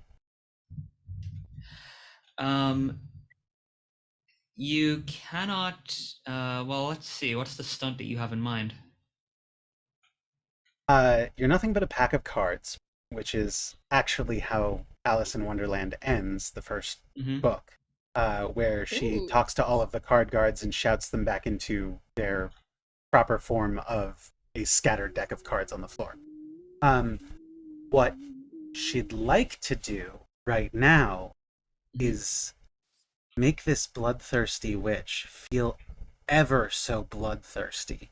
Really, really thirsty, literally for blood right now.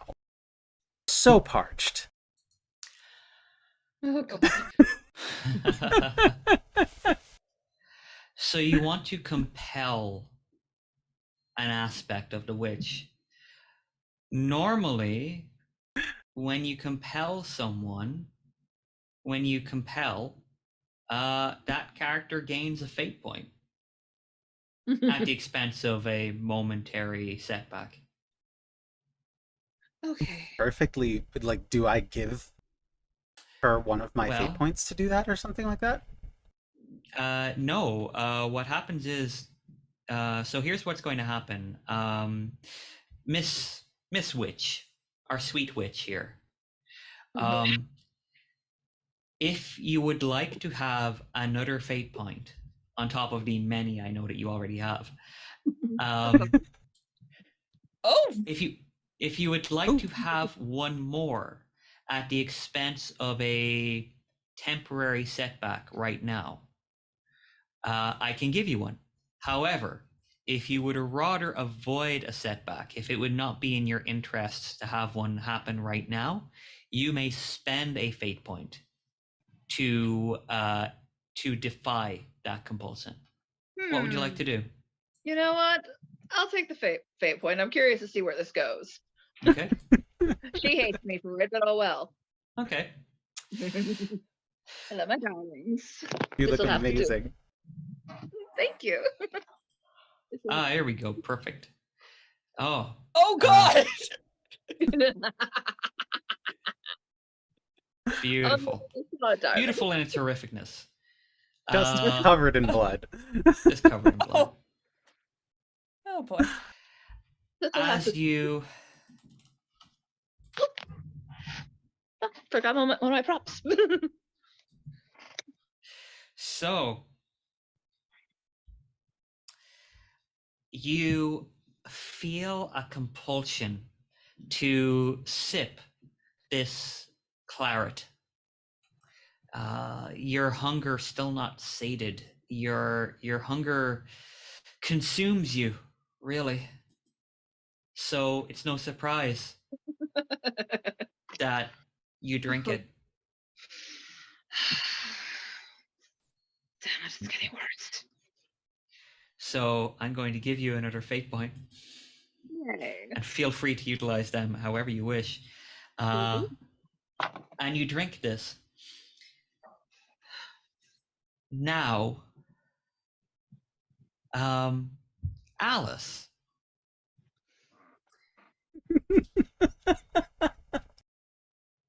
I really hope it makes her small and not big. Well, here's the question. Here's the question, Alice. Oh, no. Yeah. Here's the question.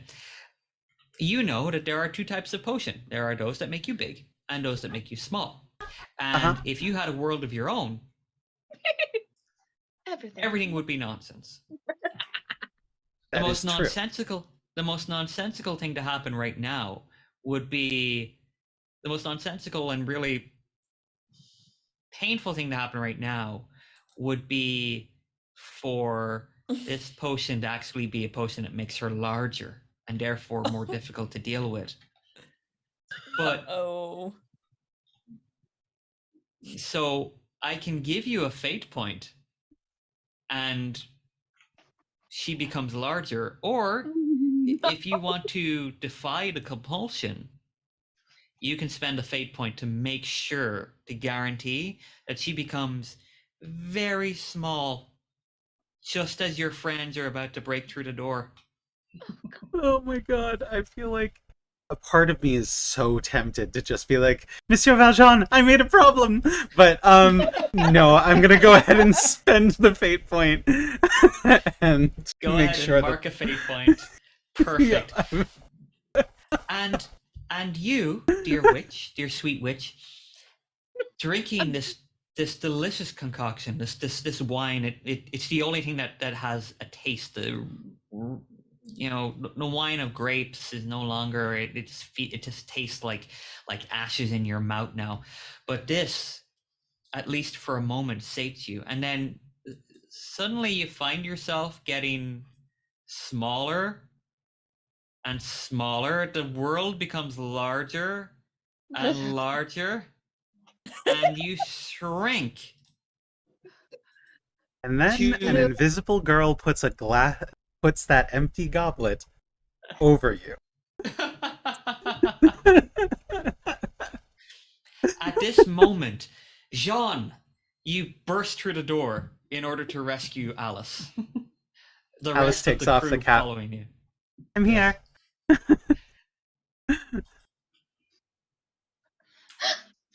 Alice? Yes, I'm here. I'm safe. Oh, dear. A Alice. sight. Alice points at the witch in the glass.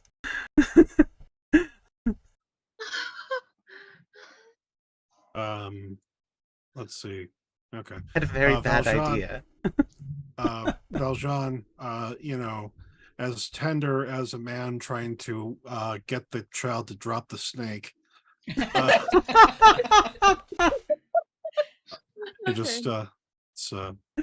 Alice, it would be grand if you could hand that to me, and Oh, I dare not pick it up off the table, or she'll be free to move about again. that is true. He thinks about it for a moment, trying to weigh his options. What weigh his options? It's just What are you going to do to her? weigh his options. Weigh his options and says, I think we found another talking tree outside. This one actually can. Oh no, it's back. ever so much more interesting here. I'll check out that tree later. But No, I Alice, must darling. leave this feel terrible room. Alice, give me the glass. the glass is on the table, where it must remain upside down, or else the witch is free again. I will deal with it. Go outside. Is the shrinking permanent? It never has been before. Oh, mon I Dieu. actually don't know how long it'll last. This is why I need you to move, darling. I can deal with this. Alice has already stepped back from the glass to allow you access. Okay, then- But Then Titania's gonna go over and basically she just doesn't want to leave the room. Slide the glass so that the witch is in her hand. And Valjean is trying to still within the crunch. room, but try to pull you away so you don't see them crush it. Just crunch. Oh my God. god. You're going Oh to my just gosh. crunch? You're going to crush. That is not what I expected. That's a lot getting, I guess. I cannot watch this. Okay, that is wow. Well, I feel like our witch deserves a little bit of an option here. So what There's I'm got gonna to do be is something you can do with a fate point. yeah. So what I'm gonna do is Sweet Witch and Titania. Titania, I am going to make this a contested roll. It sounds like you're using maybe either physique or I think physique makes the most sense here. Physique makes the most sense. Yes. If you're not going to let me do it magically, use my will, then could I argue fight? You could use fight if you want to. You're bringing down your fist on top of this glass, smashing it, and hopefully crushing the witch. I think it's more like putting the witch in her hand and going smack. Okay. Then I will say you can use fight, Sweet Witch. You're basically this is a physical conflict, so you are trying to defend yourself. So if you wish, you can also use physique or fight, or you can utilize your stunt to defend yourself. I think I most certainly will. All right. So the Sweet Witch is going to use Burned by Your Misfortune, which is her stunt, which allows her to use her provoke to defend herself against physical conflicts. She tries to put you off balance, basically. All right. Okay, so that's a fair result from Titania. So I will ask the Sweet Witch to make a provoke roll to try to beat that, to defend yourself. Oh, okay. Okay. I can't. I was gonna see if I could use a hands are quicker for the fray. That was to reroll that, but that's not worth it. Yeah. That's not worth it. That's not gonna happen. Yeah, that was a superb roll there from the witch. So, is there anything in particular you say to this giant woman who's about to try to crush you? What does she think would really? Let's see. Does she have any sense of what would really, really upset Titania? Do you think? I can see your roots are showing. I don't. I have roots in this form. So I'm a tree now. rude. Okay, I'm just gonna. Why don't you pick up someone your own size, you little hag, you old hag? I like that. Because of so you successfully defended from the roll. Titania, it what she said does kind of put you off for a moment. So you are not successful in defeating this in crushing this little tiny creature. That is hilarious. She is able to slip out of your hand, and you are now on the floor, Sweet Witch. Right. I will allow you now to take an action if there is something that you would like to do at this time. I mean, there's not a whole lot one can do with that at this size, is there? Like, you are basically like, you know how we always say you can do anything in D&D? That's a lie, but you can do anything in Fate. So If you let me know what you would like to do, and we will make it work. All right. Well, she's not going to win in physique in this state. Perhaps she can win them over. You know how we talked about if we could use "Might I show you my sweets" as a metaphor? Mm-hmm. Yeah. If you want to try to make a mental attack against Titania, you can do so. Yeah. Mm-hmm. Let's do it. All right. So, if you wish, you can use provoke or rapport, perhaps, if you'd like to use either of those against Titania to try to throw her off, to try to prevent her from continuing to do what you wanted to do. Mm-hmm. You know what? I think. Well, it's Titania. I'm pissed off, so yeah, I will try provoke again. I think. Okay, go ahead and make a provoke check. And if you like, you've got like 6 fate points if you want to spend any to bump that up to a 7. Ooh, why not? All right, we'll mark off one of your. Go ahead and mark off one of your fate points. So she is trying to provoke you, Titania. You can defend against this in using a skill if you wish. Do you have a? How do you think you might sort of like try to recenter yourself? I think that since Titania is surrounded by the woods, she might want to use empathy. Like, this is where I am. This is, this thing is messing up my forest. I'm gonna get rid of her. Okay. I will say that you can use empathy to defend yourself against this, like as to kind of give yourself an idea of like what's going on in this woman's head. Okay. I'll spend a fate point to make that equal. Okay. So you kind of circle around the room. The witch kind of like giving these little comments, trying to provoke you, trying to keep you on edge. However, you're able to understand that what she's doing is really just, she's lashing out at you, but you get a sense it may be because she is feeling as lost as everyone else. If that would be true of the Sweet Witch. Oh, very much. So, well, I mean, first she's already not that doing so hot in general, and now she's hiding, which is bringing her right back to when she was a child and helpless against her mother when she realized what kind of person she really was. Mm-hmm.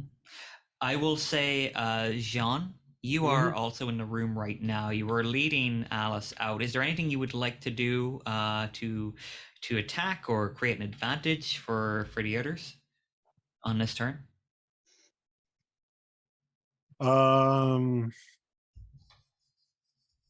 Let's see how I can spin this.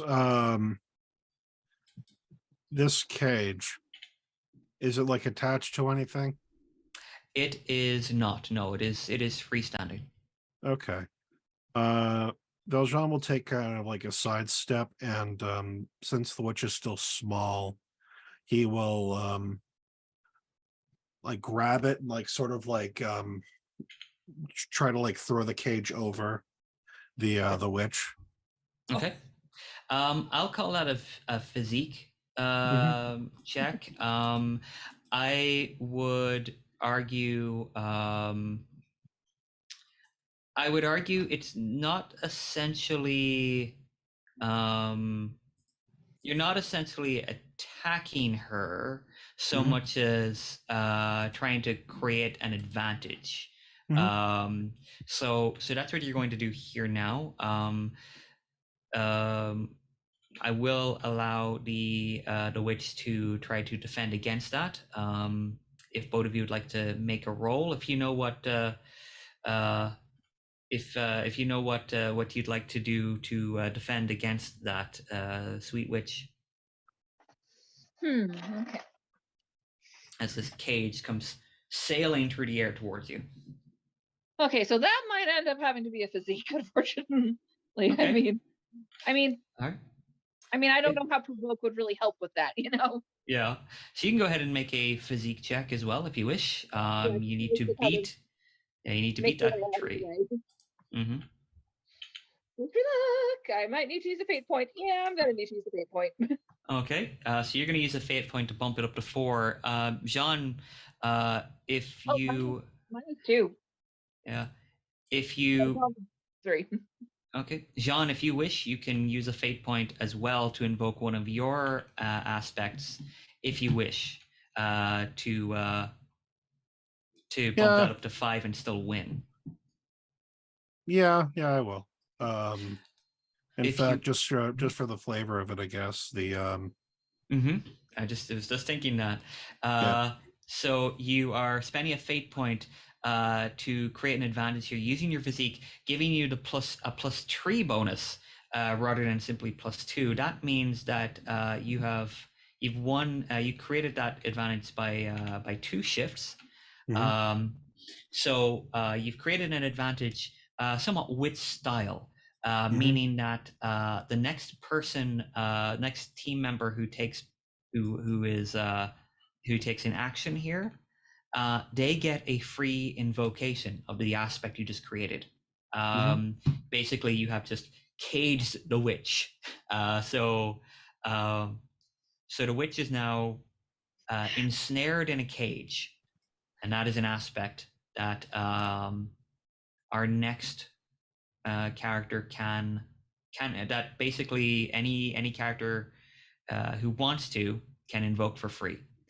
What are the people outside list hearing? Yeah, outside, the 3 of you outside can hear us. Morgan and Prospera, you're having this kind of conversation off to one side. Yeah, talking, magic schools and oh, you use the staff, I prefer a wand, Yeah. Both of you hear this noise outside. How did the 2 of you react? Good Lord, what is happening in there? No, I think Screaming at this point. I'm not sure. That's the thing, is like Morgan can hear things going on, but at the same time is like, this is all very strange and I don't know how involved I want to get.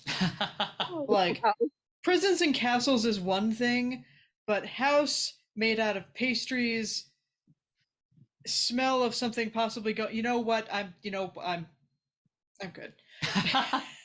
I have sorry, go ahead. I was gonna ask Christine something. Prospera. Prospera, go. Yeah, I'll ask before we move. Prospera, this seems to be the center of the issue that's been causing you this misfortune, preventing you from getting to the last bastion of your magical power. You can hear the sounds of screaming and things being thrown about inside. Is there anything that you would like to do at this moment? There is unfortunately very little that I can do at this moment, both because of my previous limitation and the fact that Prospera is just so distracted by what a filthy house this is to be hosting on her island. This is so much worse than she could possibly have. Outside the cottage being like, well, obviously whatever's going on in there is nothing to do with us. And this is the real nail in the coffin, is that I have just absolutely latched onto Morgan as the single civilized human I have spoken to since my daughter was 2 years old. Noble's gonna noble, what can I say? So I just trust that if she puts this trust in her friends, that I can believe that they will have this handled. If they need us, they'll let us know. Trust me. Absolutely, and of course, at that point, of course. Meanwhile, in the background, just for the love of God! Titania is going to shout out the door. Christine, how did they deal with the witch in that story? Shoved her into an oven by tricking her into thinking it was not hot enough. I beg you, what are you talking about? There's a fire underneath the cauldron, right, Connor? There is, yes, there is. As long as she's trapped, and Titania is going to look at Jean Valjean with like basically the Titania's equivalent of the voice from Dune, just like get her out. And I would like to use my magic to make the fire start to consume the cottage. Okay. I'm gonna go ahead and leave the cottage. Gonna mosey on out of here. Fireman carry. I'm so excited that worked so well, but also I'm really sorry, Jasmine. I just absolutely housed this. This was my long-term plan to deal with this problem anyway, so let's just get to it. I will allow you, if you wish. I'll give you two choices here. You can make a will check, and the quality of the will check will determine just like how inflamed the house becomes. Or if you're willing to spend a fate point, I will allow you to invoke your high concept as Queen of the Fae to cause a conflagration that quickly spreads throughout the home. So it's your call. The smart choice, to be clear, is just to roll it, and then if I need to, bump it up with fate. But that's not the cool choice. No. So I'm going to invoke Ilmet by Moonlight. Because you could roll 4 minuses and end up like with a really lame roll. But so you tap into your power. It is incredibly difficult to reach into. It's as if the dark magic of this cursed woman has leached into the soil beneath you. However, you dig deeper and deeper until you reach the very depths of the earth, where the roots meet the rock, and from there you pull up fire and flame and energy. The cauldron bubbles and steams and then begins to crack as the heat underneath it becomes overwhelming, and the floor around it starts to melt. You can feel the drips of hot molten candy like beginning to drift down onto the floor around you, and the witch is still trapped in this cage. And at this point, I think Titania and Jean Valjean, frankly, should probably just leave. Okay. You... Valjean, knowing what his trouble is, he knows that he's going to cause this woman to die. Yeah. And so, overburdened by the terrible guilt, he is going to make sure that happens. But because he's not...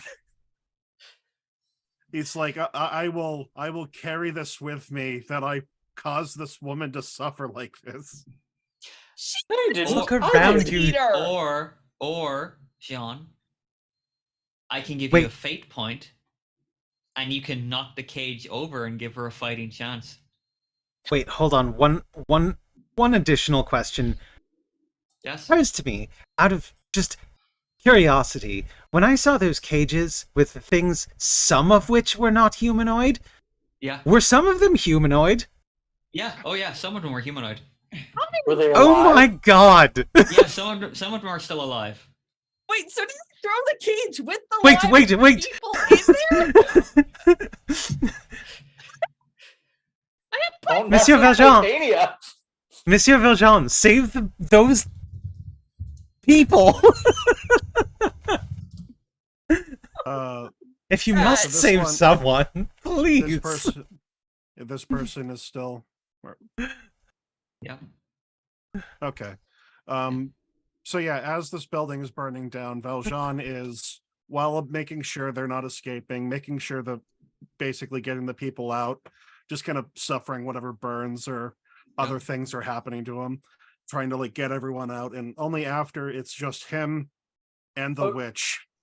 Titania's going to stand at the entrance and watch to make sure it finishes. Like, And to make sure the fire doesn't spread to the rest of the forest. Yeah. Alice is Sorry, gonna Jasmine. just sort of breathe through her, like step away from the smoke and just be like, feel like that turned into a rather small problem. Jean. Wow. Oh. Titania throws Alice into the fire. Does Alice put on sunglasses and somebody screams out in the woods? Jean, as I was saying, Jean, Don't have sunglasses. you are at times tempted to indulge, to allow evil to be done to evil, but are you going to leave this woman to die inflamed? At best, she will. Well, at here's best, the thing I'm thinking of, because the worst person that Valjean lets go is Titania, who he does at least assume is a murderer. Yeah. He knows he runs with brigands. He knows he runs with other people. He's never there's never a point in the book of all the things that happen in that novel. He never interacts with a cannibal. Yeah. I'm not, there's some, is there a crime so far that's truly unforgivable? Mm-hmm. But he will get to the door, look back at the witch, and you know what? Yeah, he would actually. He kick the cage over. He will kick the cage over. Okay. And say, "It's up to God now." Okay. Give your. I love you, Jean.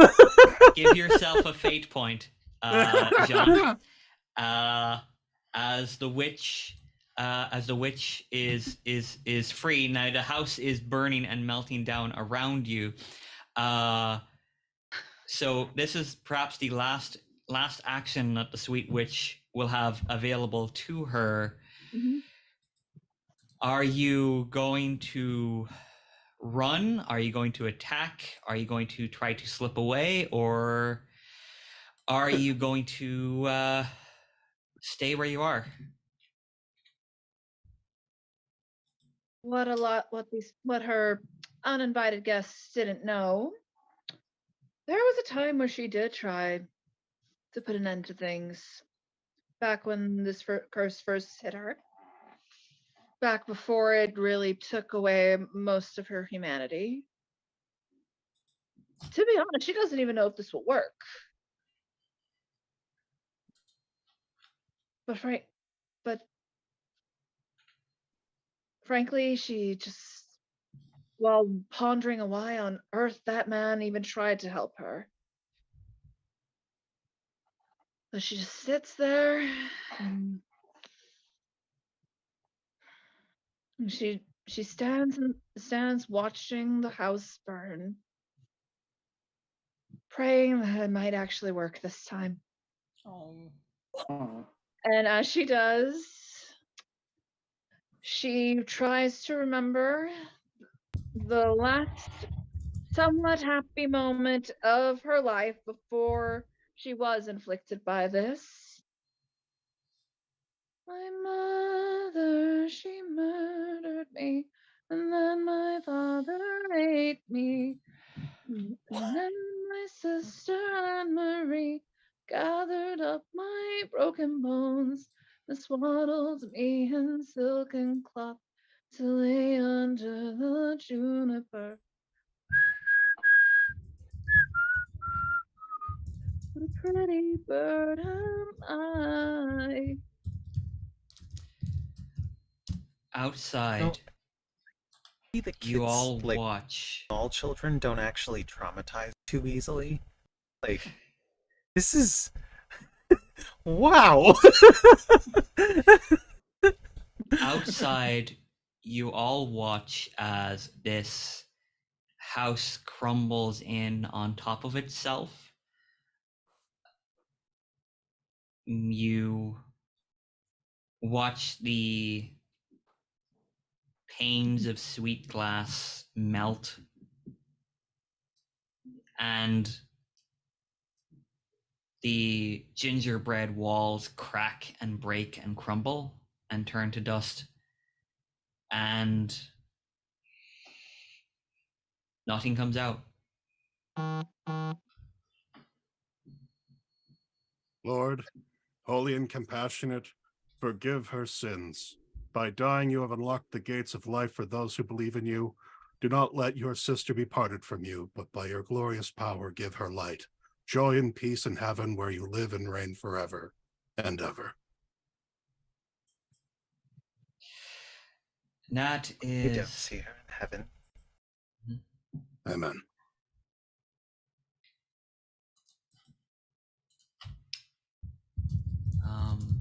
The path is open now. Go ahead. Just to be clear, when Titania saw him kick over the cage, she is fuming.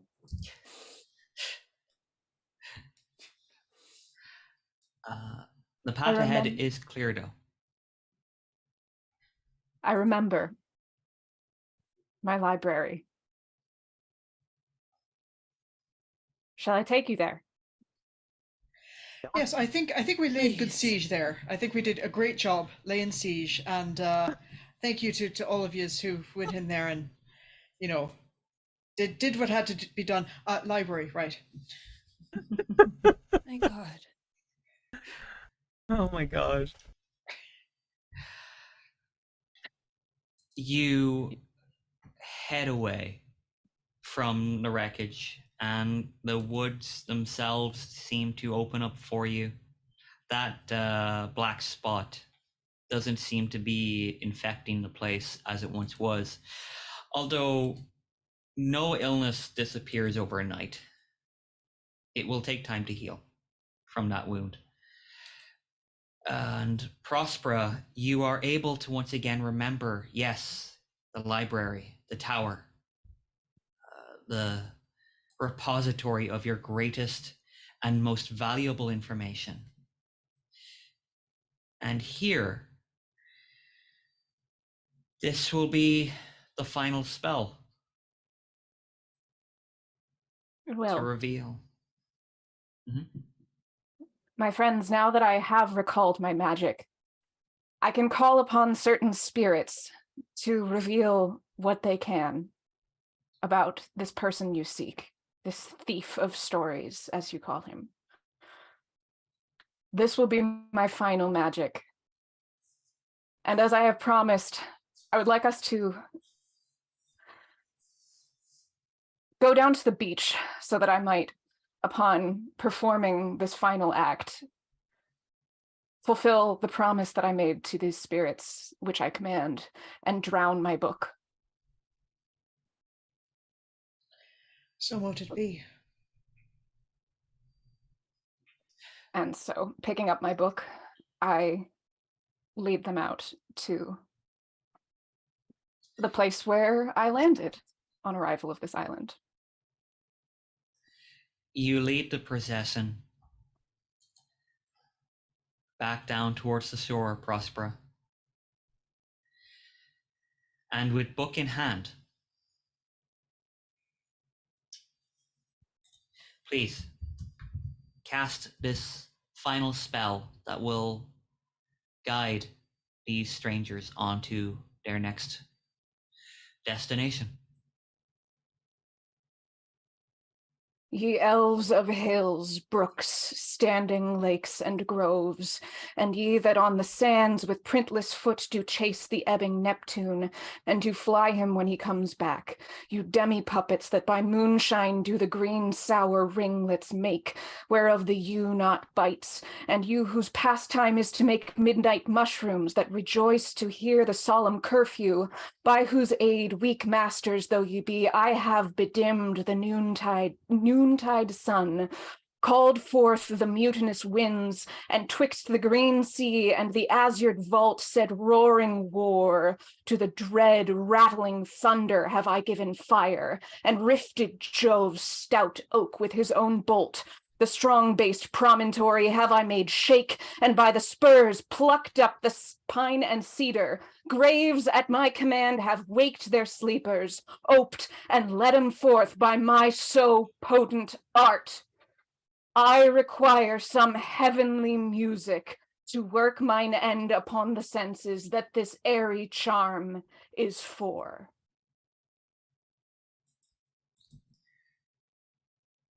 You shut the book and place it into the sea now. You won't need it anymore. And your magic coalesces around you and out of you and into the book beyond. And the book floats into the sea, where again spirals form and you can all see leading down into the heart of the whirlpool beyond a long forgotten cave. An ancient cavern into which each of you may venture to move onwards through the darkness.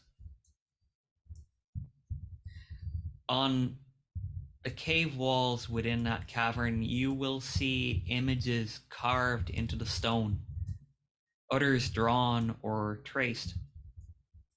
The images depict great monsters, hunters, stories of creation, stories of gods. And as you keep walking, you will walk into a time before stories were written. That will be our next act, where we come to the end of Act 3, the island. I would like to thank our guests for this part of the adventure. First, I would like to thank Laura Crone as Prospera. Please give a bow and Thank you. much applause to Laura. Thank you so much. And secondly, I would like to give many thanks to Jasmine Garcia as the witch, the sweet witch. Thank you very much. Both of you were remarkable, and It's insane. that is why I GM. We try. We're gonna take another short break. Drink. We're gonna take another short break here now, and then when we come back, we will enter the next act of this play. Thank you so much for sticking with us. My ability to time is off, but we are heading onwards now. You are all so wonderful, and everyone watching is so fantastic. We are going to take a very, very short break, and then we will be right back. Thank you.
welcome back to this special fundraising stream with Worlds Elsewhere Theatre Company and Fantasy Worlds Elsewhere. I've had an amazing time. It's been a long afternoon, but this group of players, you are all amazing in so many ways, and I hope that if you're watching this with us, that you're having as much fun as I am, as I hope we all are.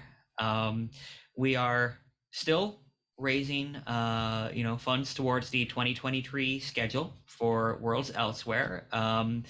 We do have a number of wonderful little progress goals and rewards that we will get if we can make it to 2,500 before the end of this stream, which fingers crossed, knock on wood, will happen. Then we are definitely going to get Ellie reading from Midsummer, and there may be some other treats and surprises, perhaps as Patreon rewards in the future. It will depend. But more importantly, if you get us from 2,500 to 8,000 by the end of the stream, you will cancel that out. So that would be good. Yeah. I'll go do the push-ups. Okay. We are going to jump right back into it here now. We are beginning Act 4, The Old World. You claw your way through tight tunnels that seem to lead downward, ever downward. You see art all around you, stories being told, stories you barely understand, some you feel, recognize on a personal level. But on the way, you can see scars on the walls, deep grooves in the rocks that have defaced the artwork there. It is as if the stories have been cut away from time. You eventually reach the end of the cave, the end of the line, it seems. A dark wall is ahead of you, but you can see light, a dot of it. You break through until you reach daylight again. It is a fresh dawn, and you're on a plain of rock and scrubland. The air is cleaner than you have ever smelled before. There's an electricity about it. You can see no one, but venturing forward, you find a round hollow in the ground.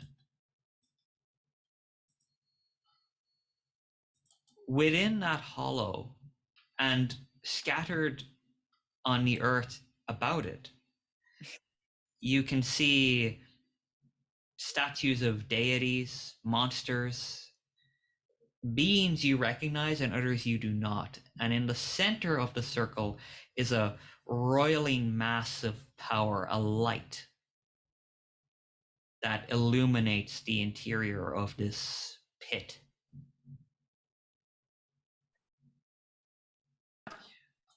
What would any of you like to do? How deep is I it? am Oh, go ahead. I am interested in the statues. I do not want to touch the glowing thing. Okay. Stepping down into the circle here, you walk the circle, and there are a number of statues here,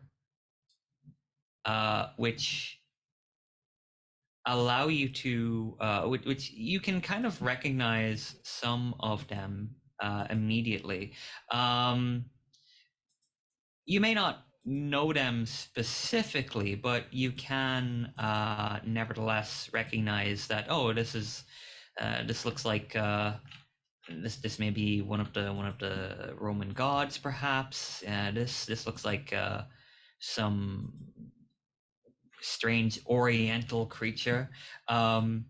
If anyone else were to take a look, you might recognize some of them yourself. Morgan, you can see that some of these beings are able, they kind of look similar to some of the old gods that you definitely did not make deals with in order to obtain your sorceress power. Surely not. Are any of my like, friends there? I'm sorry. Are any of my friends there? Yeah, The joke, some don't of them bother. are. Some of them are could be fae creatures, but mistaken as figures of worship, or maybe they should have been figures of worship. After all, they have powers and abilities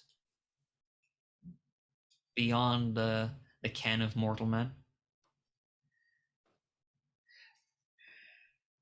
I think Morgan wants to. She's not going to touch the eraser history eraser button or anything, but she is going to. She wants to look at it and see if she can figure out is this a normal light or is this something magical? There's certainly something about it which draws you closer. That is calling to something deep within your soul. And you know that you should keep your distance because it is dangerous. But because it is so forbidden, you cannot help but want to move closer. Oh no. I am compelling your trouble, Morgan. For the viewers, you should read the thing out loud too, because forbid us something and that thing we desire. In your heart, you know it would be against God to interfere with such a thing. But what does God know? Do you accept a fate point? Or will you pay a fate point? I will absolutely accept that fate point. This is a no-brainer here. Go ahead and give yourself a fate point. Add that to your tally. You reach out, and the rest of you, before you can even get close enough to Morgan to stop her, she places her hands trying to hold this orb of light, and you feel it shock you, and it burns so good. And in that moment, you realize the mistake you have made, Morgan, because now you know what this is. And the massive power begins to coalesce and form into a figure. You've never seen this being before, but you recognize who it is. You know who it is because in some guise or another, this being, she has always been here. Indeed, at times, you may almost be mistaken for this immense power, but you are not this being because you are not a god. I'd like to welcome Ilana Greenberg-Sud to our stage. Ilana, you form from the very essence of creation at the center, beyond all things. Here you are surrounded by statues that are simply parts of tiny aspects of who you are. But now you have taken on a physical form. What do these ants see? So, she is tall, and somehow she seems to take up all of the space in front of you. Where there was once open scrubland, there is now just her presence. And as she moves, she blurs a little bit, and her appearance changes ever so slightly. And sometimes she is tall and lithe and thin and white-skinned, and sometimes she is smaller and broader, and skin as dark as ebony, and everything in between. And it resonates deep within you. Whatever your background, whatever your knowledge, everything you know You recognize her. You have never seen her before, but there is something in the marrow of your bones that says,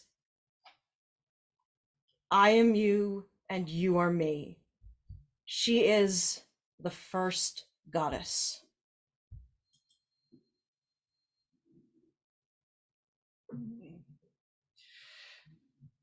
And she is standing right in front of you, Morgan.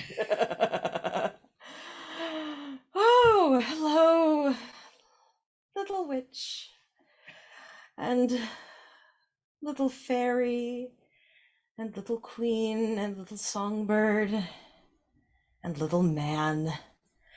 What brings you to my realm? Well, this is unexpected. Morgan will first curtsy. The first time that you've seen her do like a deeper one. And she says, I beg forgiveness. It was not my intent to disturb you. We are on a quest. We are trying to find a thief of stories, one that would take away story from the world and replace it with just their story, not allowing any of us or surely anything else to live, or if they did live, to live properly and freely. Impossible. At the base of all things, when the first barely human creatures told each other stories as to why and how I was there, all of you are facets of me as humanity has spread and stories have spread, and they tell stories of queens, and they tell stories of fairies, and they tell stories of witches as well. And men have tried to suppress these things, and yet I am still there. I am the mother of monsters. I am the mother of heroes and kings, the mother of dragons, perhaps.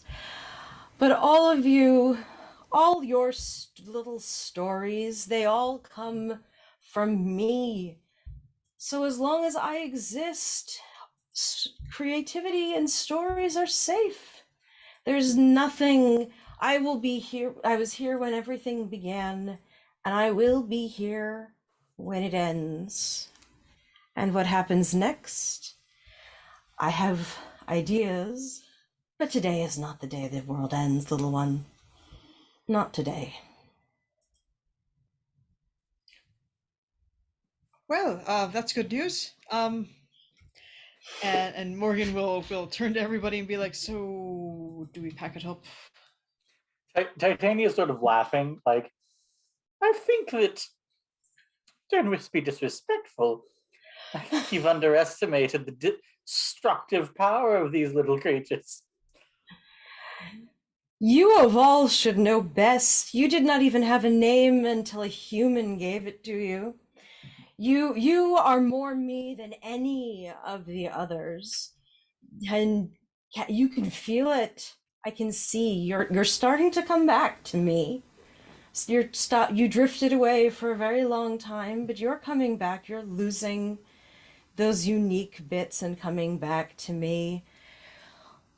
All these stories, and you, little queen, you may be more the maid than the mother now, but one day you will grow up and you will be part of me. And you don't scare me. You are stories told by people afraid of the dark, and people who want to explain the world, and people who want to make money. And there is nothing that you can do to harm me, because you are me. I think Alice is going to after having watched Morgan do so, she's going to curtsy kind of as low as she can, and then she's going to say, Your Supremeness? Excellency? Titles do not matter. You seem to be expecting us to fight you, or something. but I don't think that's necessary. Is that not always the hero's journey? To fight, to die, sometimes survive? I don't think I'm that kind of hero. Not always. Not most of the time. Although I think I saw in that crystal version of me that was covered in blood and carrying a chainsaw. But I think that one's rather uncommon. What will they think of next? I have no desire to fight you. I feel a little bit like it would be fighting a mirror, if a mirror 1,000 times larger than you. But Good, you understand. I cannot agree that this is but another aspect of humanity. 70 years ago, or perhaps 1,000 years ago, or perhaps last week, I don't know anymore, I stood in a crowd in the guise of a young woman. I heard a man say that the physical fear that they were under was so long sustained that they could just bear it, that they no longer had any problems of the spirit. They had only one question: when will I be blown up? And the humans who would corral stories, who would take that fear and use it to make everything simple, they frighten me more than the humans who have killed me every century or so.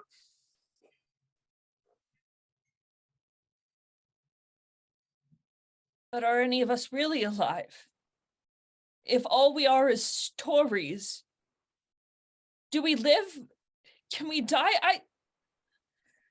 If this is what it means to live as a story, I don't know that it's something I want. When I touch... Well, you don't get to choose. It's what you are. But as long as people remember you, you will live. And she gestures around at the statues around her, the ones that are familiar and the ones that have started to decay. And you realize on some level that there's a pattern, and the ones that are the most solid, that have weathered whatever winds and rain may have ever fallen in this place, the ones that are still perfect are the ones that you recognize from mythology and stories and religion, and the ones that have begun to fade, whose features have faded away. You realize you wouldn't recognize them even if they were whole. Something tells you that there is a reason why some of these statues, and in the cave and the corridor before this, some of the things that had looked like they were rubbed away or had been damaged or destroyed are things you don't recognize, but you can pick out the ones that are complete. And you realize, and then she says to you as you're realizing this, as long as you are remembered, you will live forever. Your story will live forever as part of the whole, a part of the whole of human experience. I think Alice is going to get frustrated and stamp her foot and say, but you're not remembered. What's your name? Who are you? What do you want? What do you like?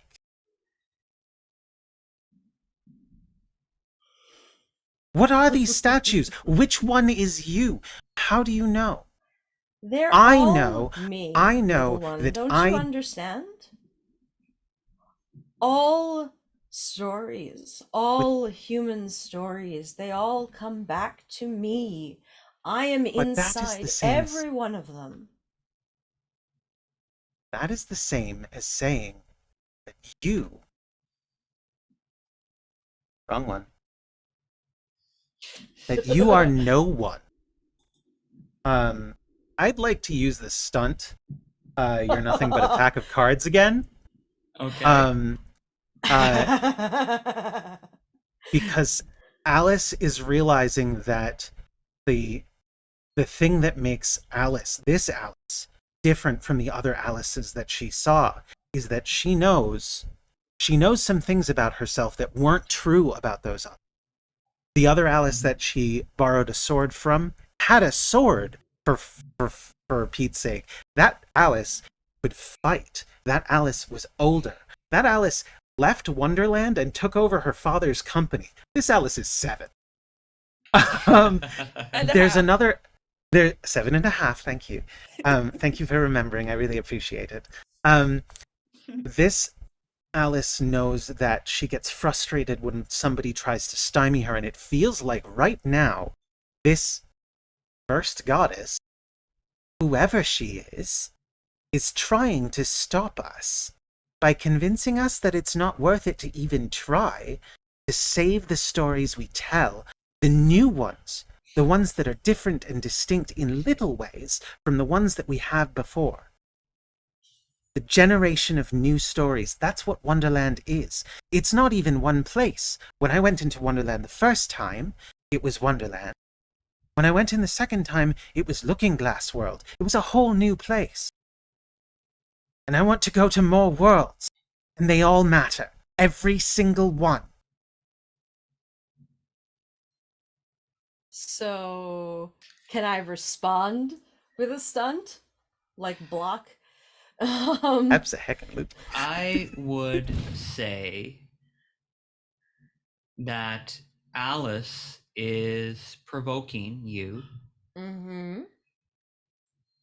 and is trying to get you to Being trying to nobody. get you to empathize with her plight. So I'm going to say that this is going to be a contested role, but I will give Alice, because you're using your stunt, I will give you a +2 bonus off the bat to your provoke roll, and then I will roll empathy for the first goddess. Thank you. Is it? Okay. So go ahead and make your roll first, Alice. Okay. Good. That's a good roll. Oh, was that was with a +2, right? Oh yes, with a +2. So I actually didn't add that +2. Oh, okay. So it's So a it 5. should be. So it's a 5. It's a superb roll. All right. So the first goddess rolls an empathy check, and Oh no! I can't see what happened. You rolled a 7. That is an Epic. Well, that's about right. That's about Yeah, right. curb stomp the 7-year-old. Feel good about it. 7.5. For you, I mean, you understand what Alice is saying, but you understand that she is scared because she is worried that she's not going to exist anymore. But They you're all not, do, don't they? You're not quite. You don't quite conceive of the idea that just as you are interpreted in many ways, so are they. And I still am, despite all the stories, despite all of the different versions of me that have existed throughout time, the thousands that are remembered and the thousands that aren't. I am still me. I am beyond names, little one. And so are you. Because every time a new version of you is created, your story goes on. The stories continue. Stories go on and they move and they change as they are remembered. And sometimes they are misremembered, which is how the little witch has lost control of her agency. And sometimes they are purposefully changed, and that is why the songbird has lost any ability to do anything other than to do what men tell her. And you, little man, with your book so long and your musical so short, they understand you, they think, but things are only lost when they are forgotten. I think while she's saying all this, Titania is basically going to be like clawing at her hair. And when you're done talking, she's going to like go, no, no, no, no, no. I have every story they have ever told about me in my brain right now. Do you know what they all have in common? Notice? They're all so bloody boring. No, I will not be caged by their words, by their pathetic understandings of what I am and what I desire. I would rather not exist. Go ahead, You Christine. don't have a choice. Was any of this actually worth anything? Was the thief even real? Were we just sent here to be reminded of our own divine uselessness and our own lack of anything to be other than what others write us to be? Well, is that what story is? From your side of it, yes. But I will say that something unfamiliar did move through my realm, but it didn't reach out and poke me, so I did not really process its presence. And is that the purpose of my story? To observe the suffering of children and the rise and fall of an empire just to be replaced by similar faces before dying. Your story's purpose, your purpose, is to suffer. That is what your author wanted to tell people. That's the story that was being told. You are suffering. You hold up against it and beat your fists against it, but it never leaves you. You know this deep down. And there is a part of the human experience that is suffering. And expressing it in stories is one of the ways the humans try to cope. And then it leaves characters like you behind. Yes, and Katherine and Angera and Fantine, Javert, Cosette. What if some of us want more? What more can you have? Agency. You are agency, and I will use Queen of my are. own making. Okay. What do you want to do? I want to basically. I'm very upset. Yeah. And I want to see if my will can overwhelm the will of this goddess, because in all of Morgan Le Fay's stories, every single one, she has been a woman of agency, and she will not allow anyone, man or god, to tell her who she is and what she does and why she is there. Okay. You can, if you wish, make a will check. You can also utilize any if there are any stunts that you'd like to use at this time. You can go that way, and your doom is at hand, perhaps, or okay. You'd like to inflict a mild consequence upon the first goddess. I will say that you can certainly use that stunt, and you can inflict upon the goddess a mild consequence.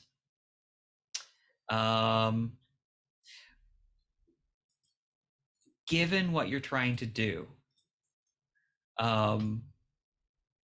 what kind of consequence would you think would be appropriate for her? Doubt.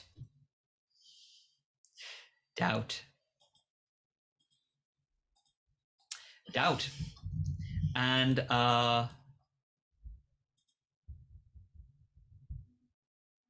you invoke within her the consequence.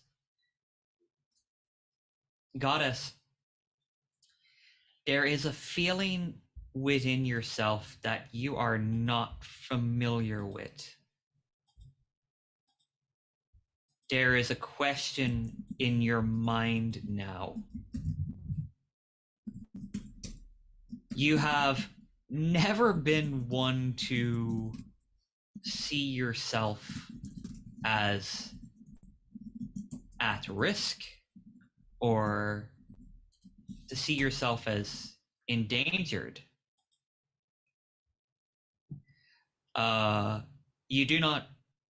You have never been able to imagine yourself as someone who would be at risk of being forgotten. But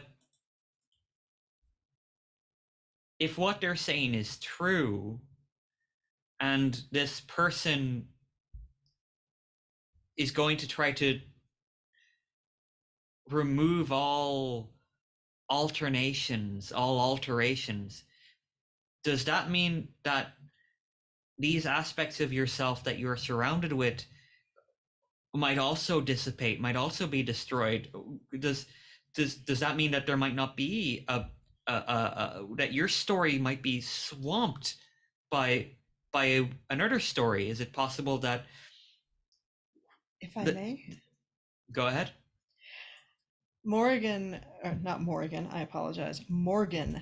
will look at the goddess and she will say, sure, just like her, you don't know what you are. And this thief that comes in the night, I'll tell you what it'll do.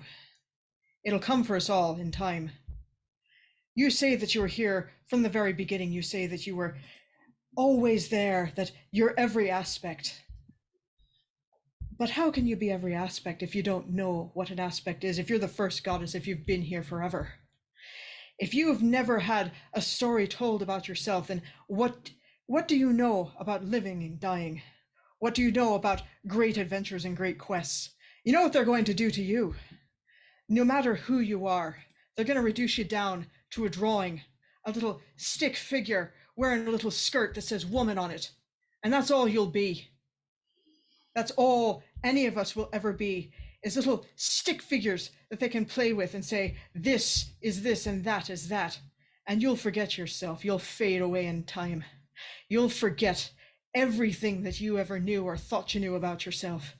And then you'll just be here, a pale shade, incapable of nothing of your own. Just a sheet that they can put their shadows on. She already has. You don't understand. I understand all too well. You have nobody. You don't even have a cat. If you're a goddess, where are your worshippers? If you're a goddess, where are the sacrifices that they put at your feet? We came here, there's nothing there. There's statues, they're all dead. They're all dead. At least when people mistake me for a goddess, they give me things. They give you nothing. I've seen nothing here that they've given you. My purpose is not for them to give me things. What is your purpose? Right, what is your purpose? I've never heard of you. And nobody else here has too. You wear hundreds of different faces. You wear the face of Mary, or you wear the face of some pagan goddess. But you don't wear your own face. I wear mine. Because I know who I am. No. Because Mary has stories. But Mary's not a goddess, is she? Mary's her own person. Bridget has stories. Bridget is her own person. Bridget's not a goddess. Those are just the power plays of men trying to... I would dig into Ishtar, who is probably the actual first recorded history. Well, either Ishtar or Isis, but Isis? Ishtar. The first recorded goddess. But I doubt that Alice would know anything about her. But the thing is, what Alice is trying to get at is that you don't have a story at all. How can you be all stories if you have none of your own?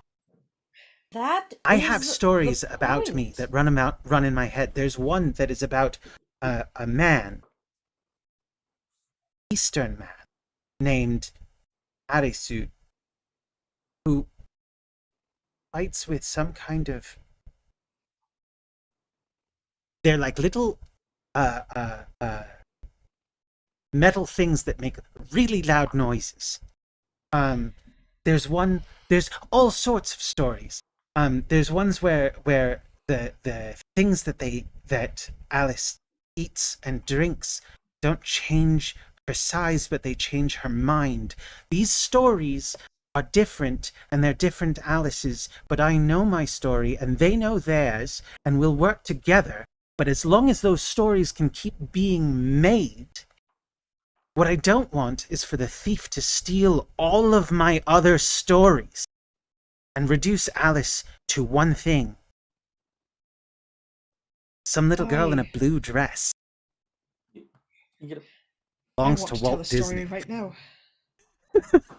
I want to tell a story about a goddess who thought she was a goddess, but she was nothing, because she could be manipulated into 100,000 different faces.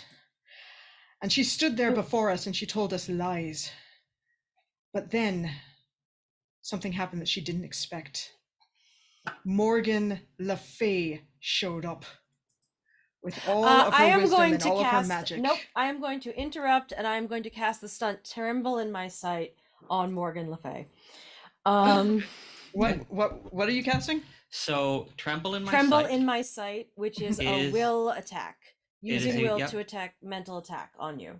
So she's going to attempt to attack you with her will. Okay. So I'm going to go ahead and make a will check. You can defend yourself against this will check. I will say will or empathy or provoke are probably the best options. Will, absolutely. Okay, so she is going to roll, and that's a fair result. Would you like to utilize a fate point, First Goddess, to re-roll that? Yes, please. Okay, so since you I are will mark that on my copy of my sheet. So since you are a being before time, or perhaps more accurately, because you are her and she is you, either aspect will work. I'm going to re-roll that for you, and that result is going to be great. So that is the attack.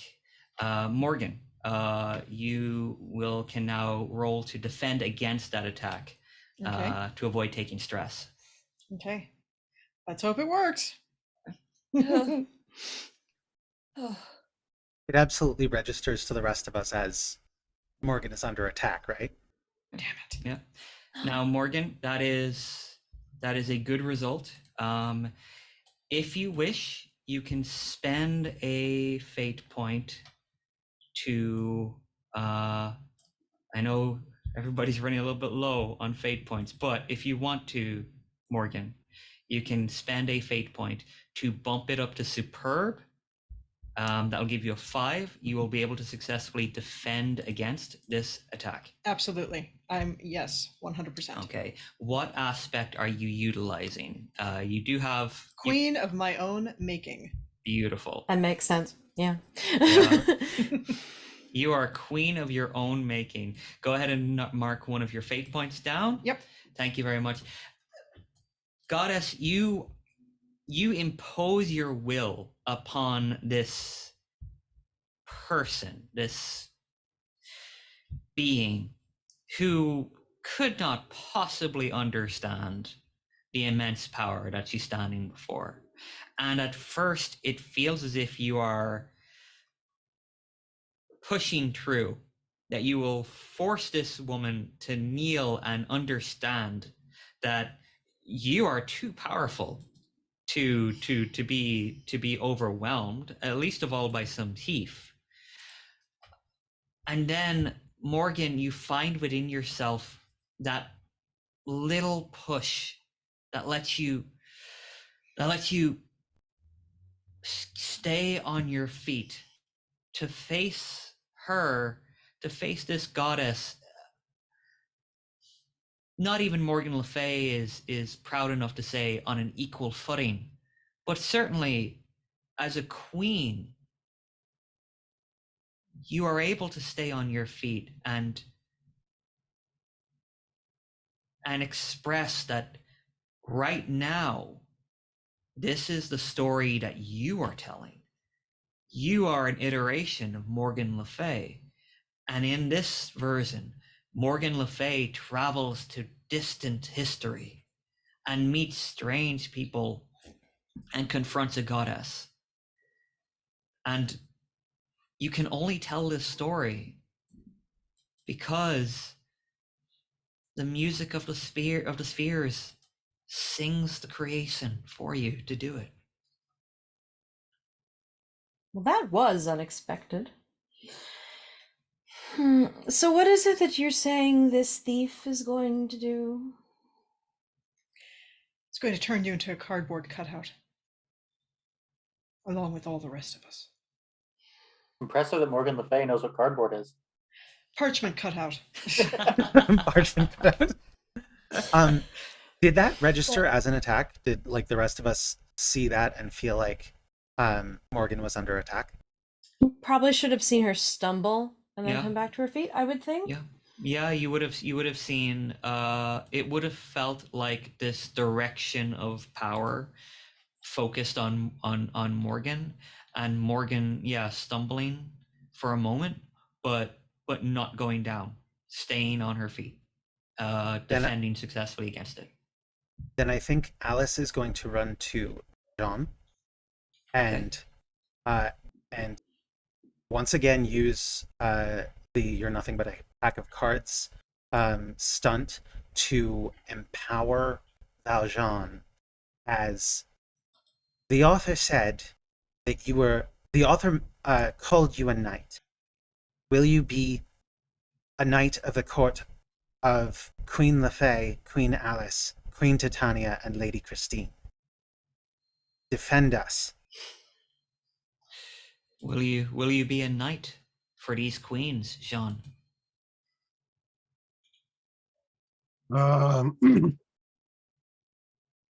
Jean, who's had a Very long day. one doozy of a day.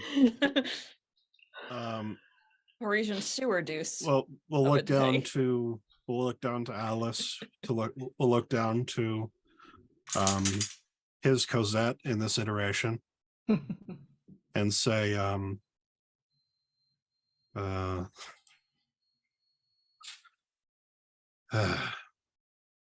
for you, anything. So, Oh my Jean, god. you agree, and For man, the audience, Jean is Valjean just compelling played. himself right now. Yeah. And could you describe, Alice, what does Jean look like when he becomes your knight? Well, Alice's knights have never been quite as impressive as Valjean is by himself, but he seems to sort of shimmer even without armor, and the Vorpal sword in his that he's been holding on to seems to fit his hand better than ever. And if Valjean will feel as though if anyone around him were to come to harm, were to be targeted for harm, that he could do something about it right now. That right now, in this moment, he is a protector. So you are strengthened, empowered, Jean, to do what you must, and to have the ability, the power to do so.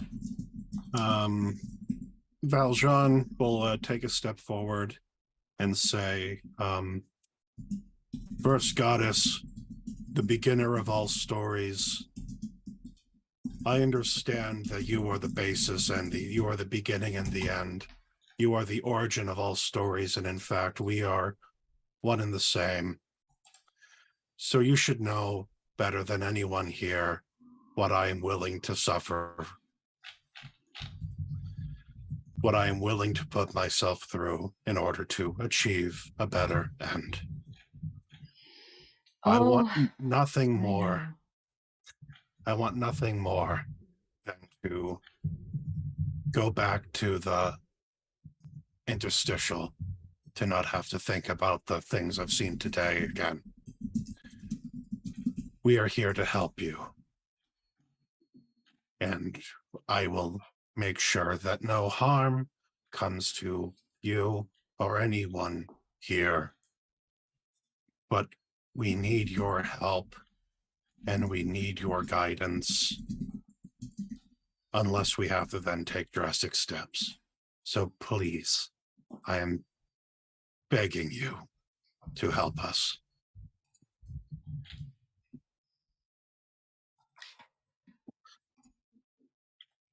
Goddess. Interesting.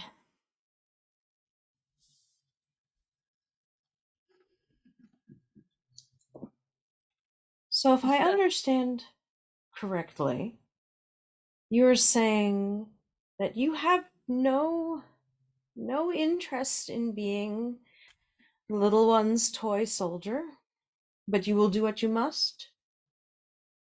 Is that what you're saying?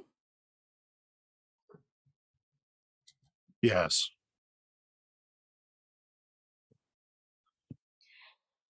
All right, well... I mean, you know as well as I have taken many roles. I was a galley slave. I was the mayor of Amsterdam. I lived as a gardener. I lived as a almsgiver in Paris. What else? I guess I can take the mantle of a knight, right? You are further from me than the others are, but I know what you have been through. I know the choices you are willing to make. And you would truly make this choice for these others, for this cause? It matters that much? Every time.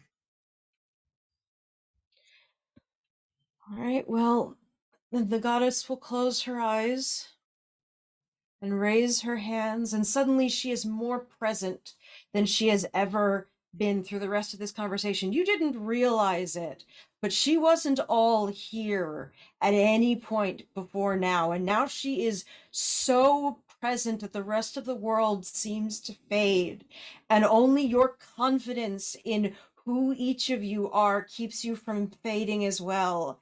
And she says, I give you then the blessing of the first. Use it as you will. And then she brings her hands down and she disappears. Each of you have been given a blessing, an aspect that you may utilize. Each of you can invoke for free once the blessing of the first in a manner you choose appropriate. The figure is gone, as is the light. But there is a place beyond the light. And beyond her, you can see your final destination, the heart of everything, the place where stories are made. Now, given the hour is late, if anyone needs to take a break, we can do so. However, if you wish, we can jump right into Act 5. I can push through. Okay. I'm good either way. Before we do that, though, I would like to give huge thanks to Ilana. Yes. For playing the first goddess. Ilana, please do take a bow. Thank you so much. That was wonderful. Bow again. I had you off camera. I'm sorry. You didn't do what I'd hoped you would do, but you did what I expected you would do. Yeah. Oh, really? It's been a pleasure, all of you. What did you hope we were going to do?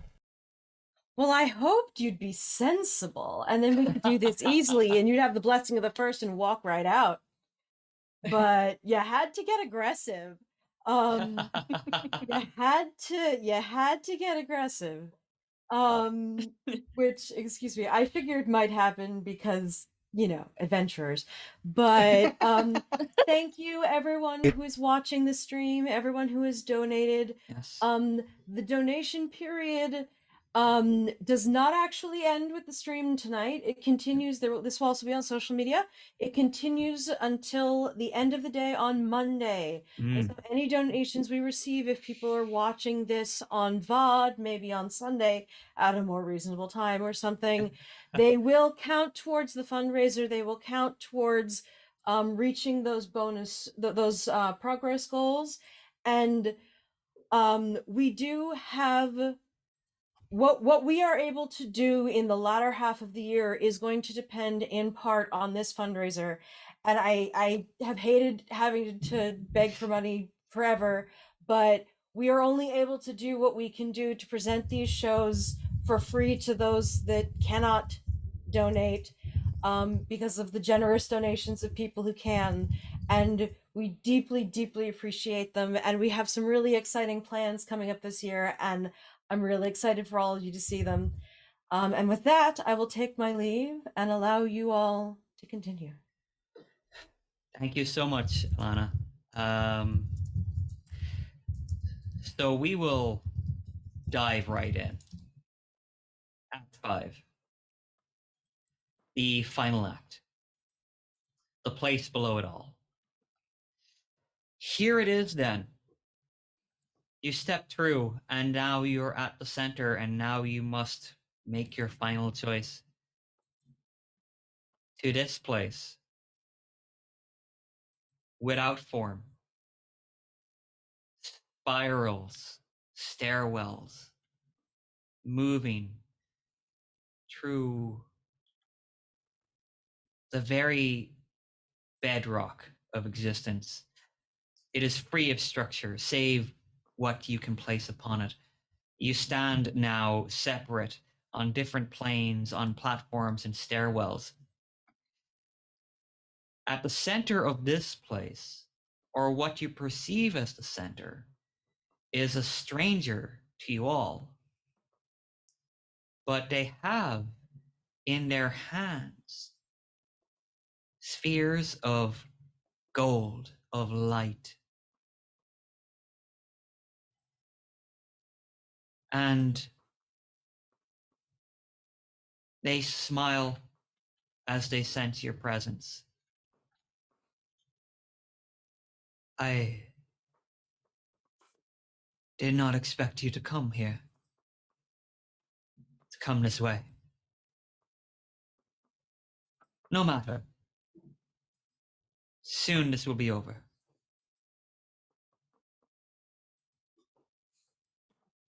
What would you like to do?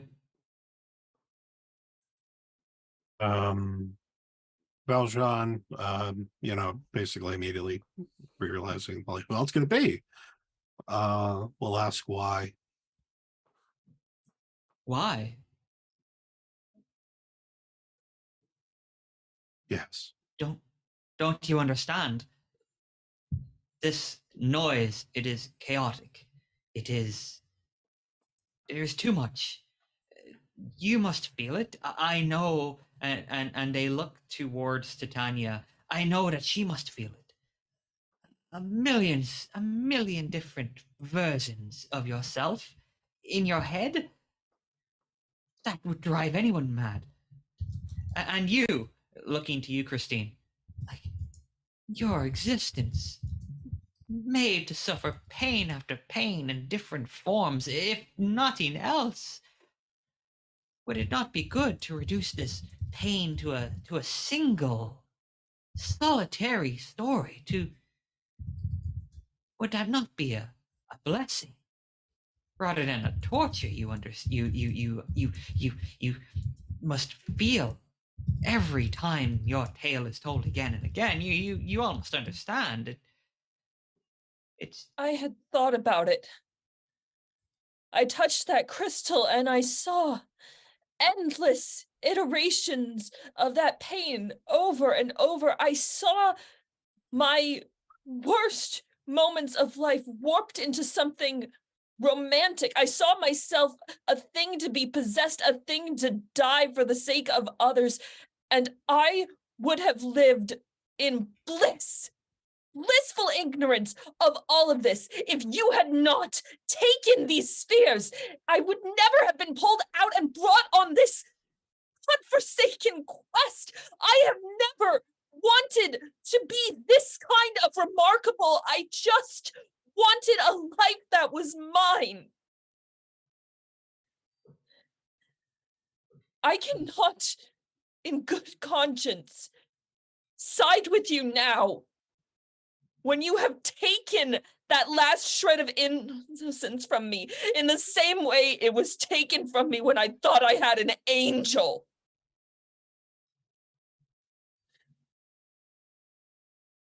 I don't wish to be rude. Well, yes, I do wish to be rude. You expect me to agree with you, to want you to have authorship over my story. I gave a man authorship over my story 700 years, well, 1500, I have no idea anymore. He made me a pathetic joke. He didn't even use my name. I will not give anyone but me my story. It's mine. And you can say that having every version of myself inside me is madness, but the reason it's madness is because you took the real one as well. And as for me, I have been many Morgans over many long years. And as much as you might think that that might cause problems, there's one thing that you forgot. And that is the fact that in every iteration of my story, I have always been me, and I have always known who I am and what I am capable of. And to think your snide arrogance that you would take that from me. You will pay for this one way or the other.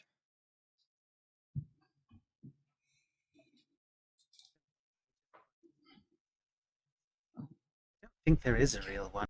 I think there was a first. I don't know if that's me. I feel like it might be. But maybe I'm something new too. I don't want you to take that away. I'm here now and I know about the other versions of me, and I know about the other versions of all of these other people here with me. I've met people I don't think I could have met before. I'm new. If you do whatever it is you're planning with those spheres, I can't exist. None of us can. So no. No, I don't think I shall let you play.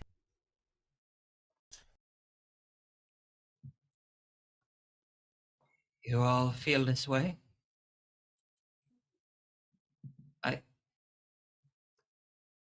They look upon these orbs that are just a physical manifestation.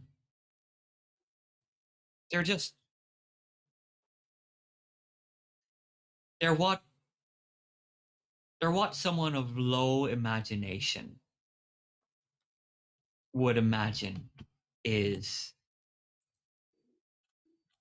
the music of the spheres. That of course there are spheres and they make music.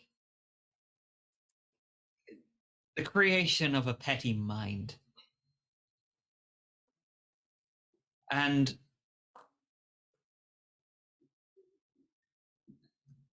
they say almost to themselves as much as to you.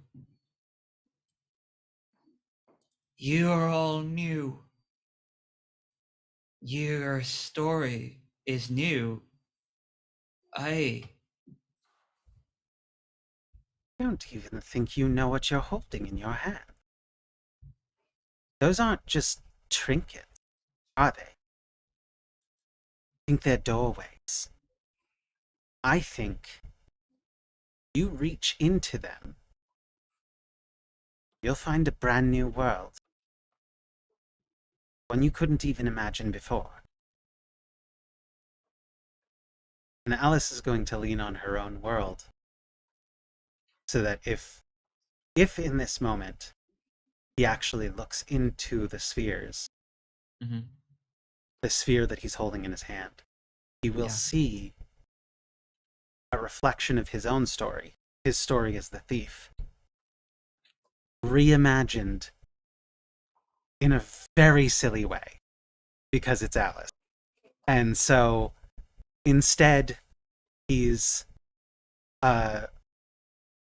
going on a quest to relieve some small pain that he feels. And in that quest, he feels that that he's going to relieve everyone's pain, but not everyone's in pain, or at least not everyone experiences pain the same way.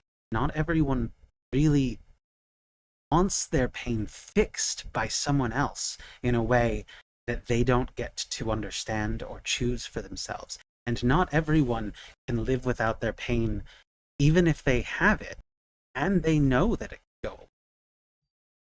Some people actually do want not to experience the pain itself, but to live it for themselves. And that discovery inside this story of the thief leads our little adventurer, the thief, to his own kind of wonderland. A place where he can have his own imagination and understand that maybe it's kind of wonderful, actually. And tamping that down, sure, it might make some things easier. It might make a multiverse that is consistent and internally has like universe labels and stuff applied to it possible. And we might really, really enjoy watching Robert Downey Jr., but it's not the only way. It robs us of every other possible storyteller. And that's what she hopes the thief will see inside his own story. Because I think she's just linked it to that crystalline wall in the first chamber. To see himself and all the other possible versions of himself. And the ways that he could do things differently. Because he's new too. The thief looks at the crystal and touches it with a finger, and you all can sense what might have happened next, because only a second passes in time, but then his hand drops.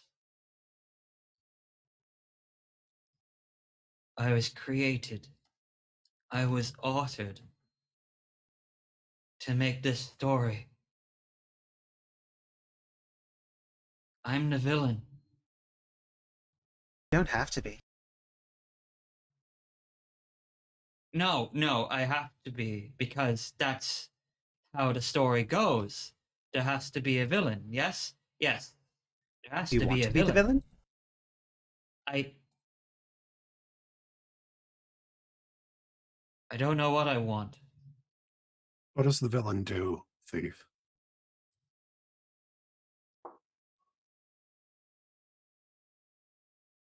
Villain. The villain keeps the heroes from what they want. Eventually, The the villain villain is cares defeated. more about what they want than what happens to others. The villain blows up an opera house rather than be rejected. Is that who you are?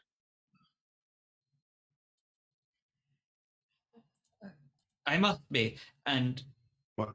the thief extends their arm out over one of these chasms, and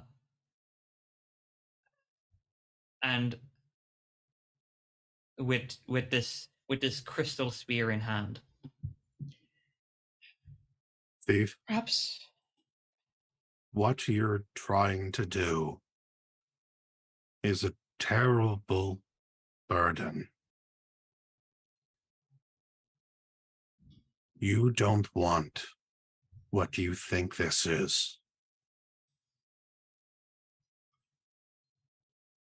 Please, one thief to another.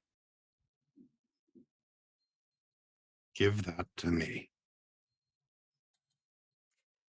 I would like all of you to make either a rapport or a provoke check, depending on how you spoke to the thief. I think in Titania's rapport. case, it's more provocation, but for most of you, it would probably be rapport. Can I instead spend my last fate point to do fairy skip hence? Just like order him to give it to me. That's, let's see, where is that from? That's, fairy skip hence. It's one of my aspects. It's not necessarily how an aspect works, although you can make some situational changes. Cannot necessarily force him to simply give up. Okay. And similar to before, with this, I'll try to use the stunt from before. Okay. That try to talk him into doing this so we can continue, but on the stipulation that he gives me something, or he's not going to give it up to me for free, certainly. Okay, so you're going to use take me, only grant me one favor. Okay. Did my use of the stunt change anything about my roll for the rapport? I'll allow you to re-roll that rapport roll for free. Absolutely love to do that because I rolled poor. Certainly put him on edge. Yeah. Oh yes, that was good. I'm so glad I asked for that. Morgan? I would like to use So Mote It Be, so I can switch any skill with will once per scene, because my rapport is not all that great. You may roll will instead. Alrighty. Been leaning on that a lot, but it's come in handy, so hopefully. Yeah. Oh. That's a great roll. Yeah. Christine, I noticed you rolled mediocre on your rapport. Yeah, and I haven't spent a single fate point this entire thing. So it's definitely time. What aspect are you going to invoke? I suppose it's time to invoke Mistress of My Own Actions. I like that. So invoking that aspect, you spend the fate point. You may re-roll your rapport. That's better. Okay. So we have some good rolls there. We have one superb roll. We have a great roll. Could I toss think but this and all? I'm sorry. Titania. Could I add think but this and all is mended to my rapport roll? I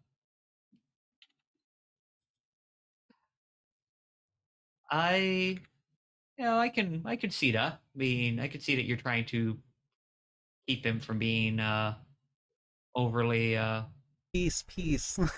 Okay. So, although you did make a provoke roll, actually, not a. Never mind. Yeah. Okay. Sorry. You could use the goddess, dig deep, right? You could use that blessing, yeah, if you wanted to do that instead.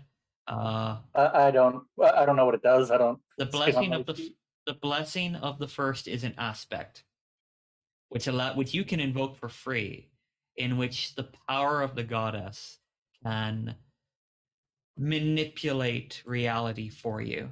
So you can invoke it for free and re-roll that provoke check to allow you to almost say, No, that's not really happened. Let me rub that out and rewrite it. I mean, my provoke just isn't very good to begin with, so Yeah, you might roll better But- than average, though. yeah, I'll give it a shot. Yeah.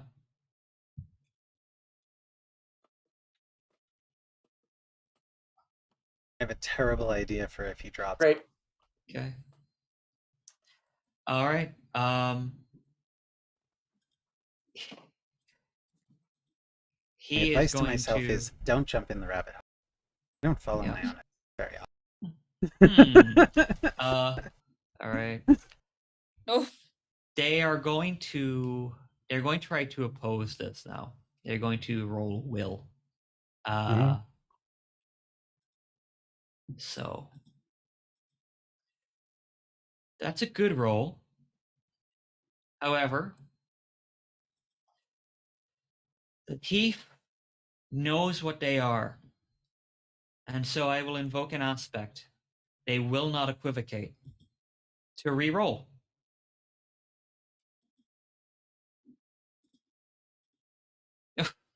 That's even worse. oh dear. You all basically like pile in on this being. It is going to take quite a lot of mental stress damage from all of you. Alice and Morgan especially did a not inconsiderable amount of damage right there. You can see that it is undergoing severe mental stress right now, and they pull their hand away from the edge, but they're no. I cannot allow this to happen. I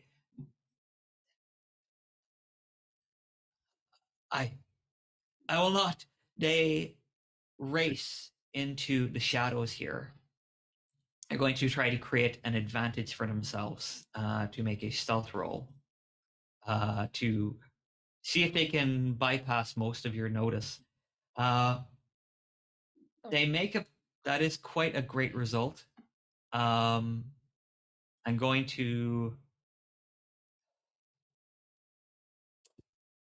say that I will spend a fate point to bump it up to a 6, which is an excellent.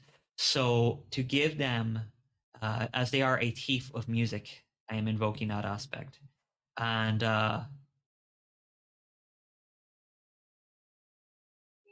to grant themselves the situation aspect of hidden in the shadows.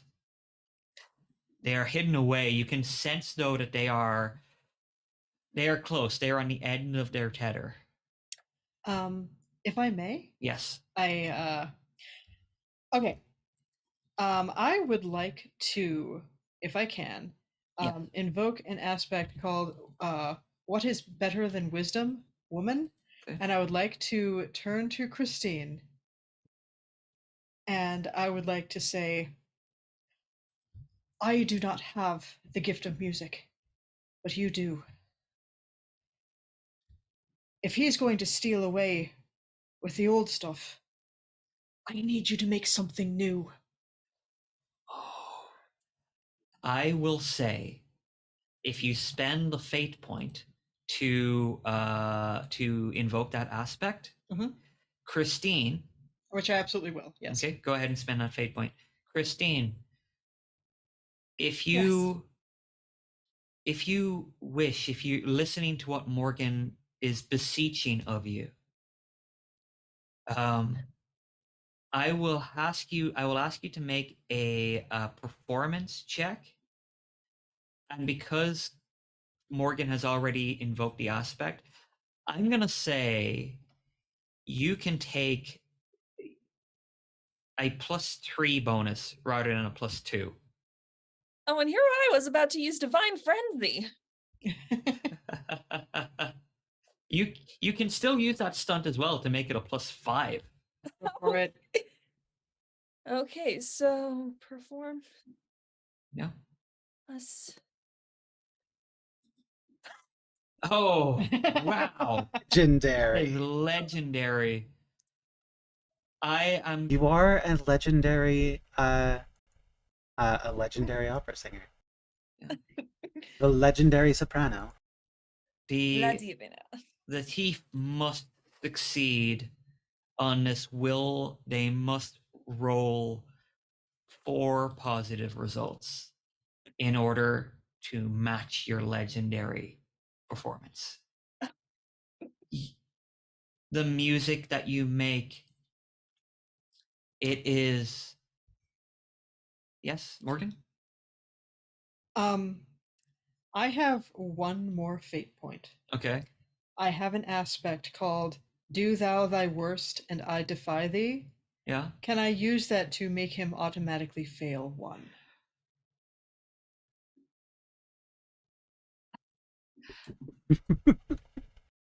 I will say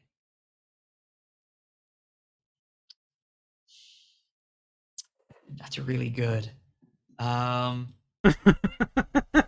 don't have I- to. I know it's kind of a stretch. I will say, you know what? Because it's your last fate point and you're probably not going to get another one. I will say yes. You're out of fate points. The thief will make this roll with a -1 already on the board, which means that they have to roll very, very high. And then I need to spend a fate point myself if I even want to reach a legendary to meet this legendary roll from Christine. Christine, your song is completely your own. You are not guided by the hand of another. You are not instructed by anyone who would want to exploit you or own you. Here at the very bottom of it all, where all things are created, where the very essence of creation is born, it seems so appropriate that you make here your own song to match the music and empower it. The thief must try to overcome.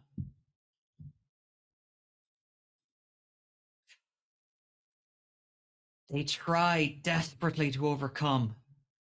They say to themselves, no, no, no, no.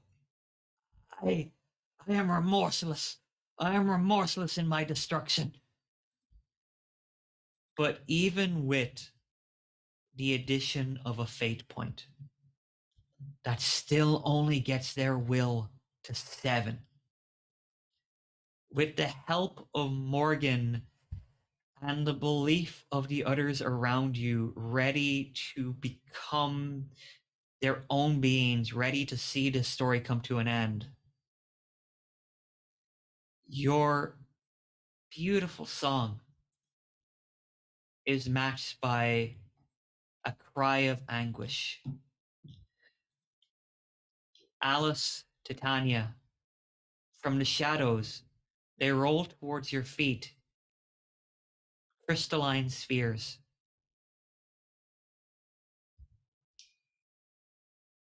And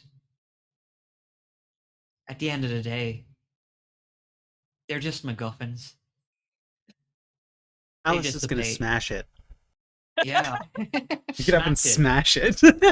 You smash it, and out of that bleeds more music, bleeds more of this energy that surrounds all of you. And the melody is perfectly in harmony with Christine's song.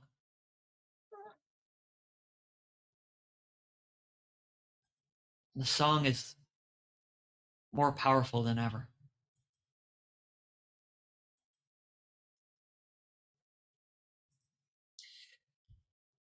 Where the thief has gone, however, you cannot say.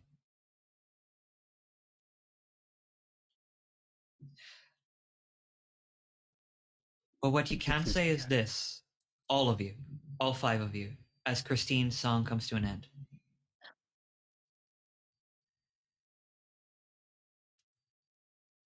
You all traveled here through darkness, but it is through the light of creation that you will leave. And the sound becomes words, and the words detail a story, your story. You realize that every story has to come to a conclusion. You have reached the climax. Now, Alice is going to say, if we're all thinking that, Alice is going to say, I rather like this version of me. I don't think I can go back. I think I'm already still there. So I think I'm going to keep going. And then Alice is going to leap into the chasm and tumble down the rabbit hole.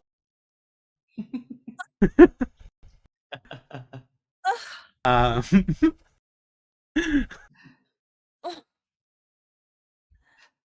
Alice and makes her exit. Exeunt Alice. I'm happy What to did- spend a fate point to make sure I land on the other side, because I certainly have the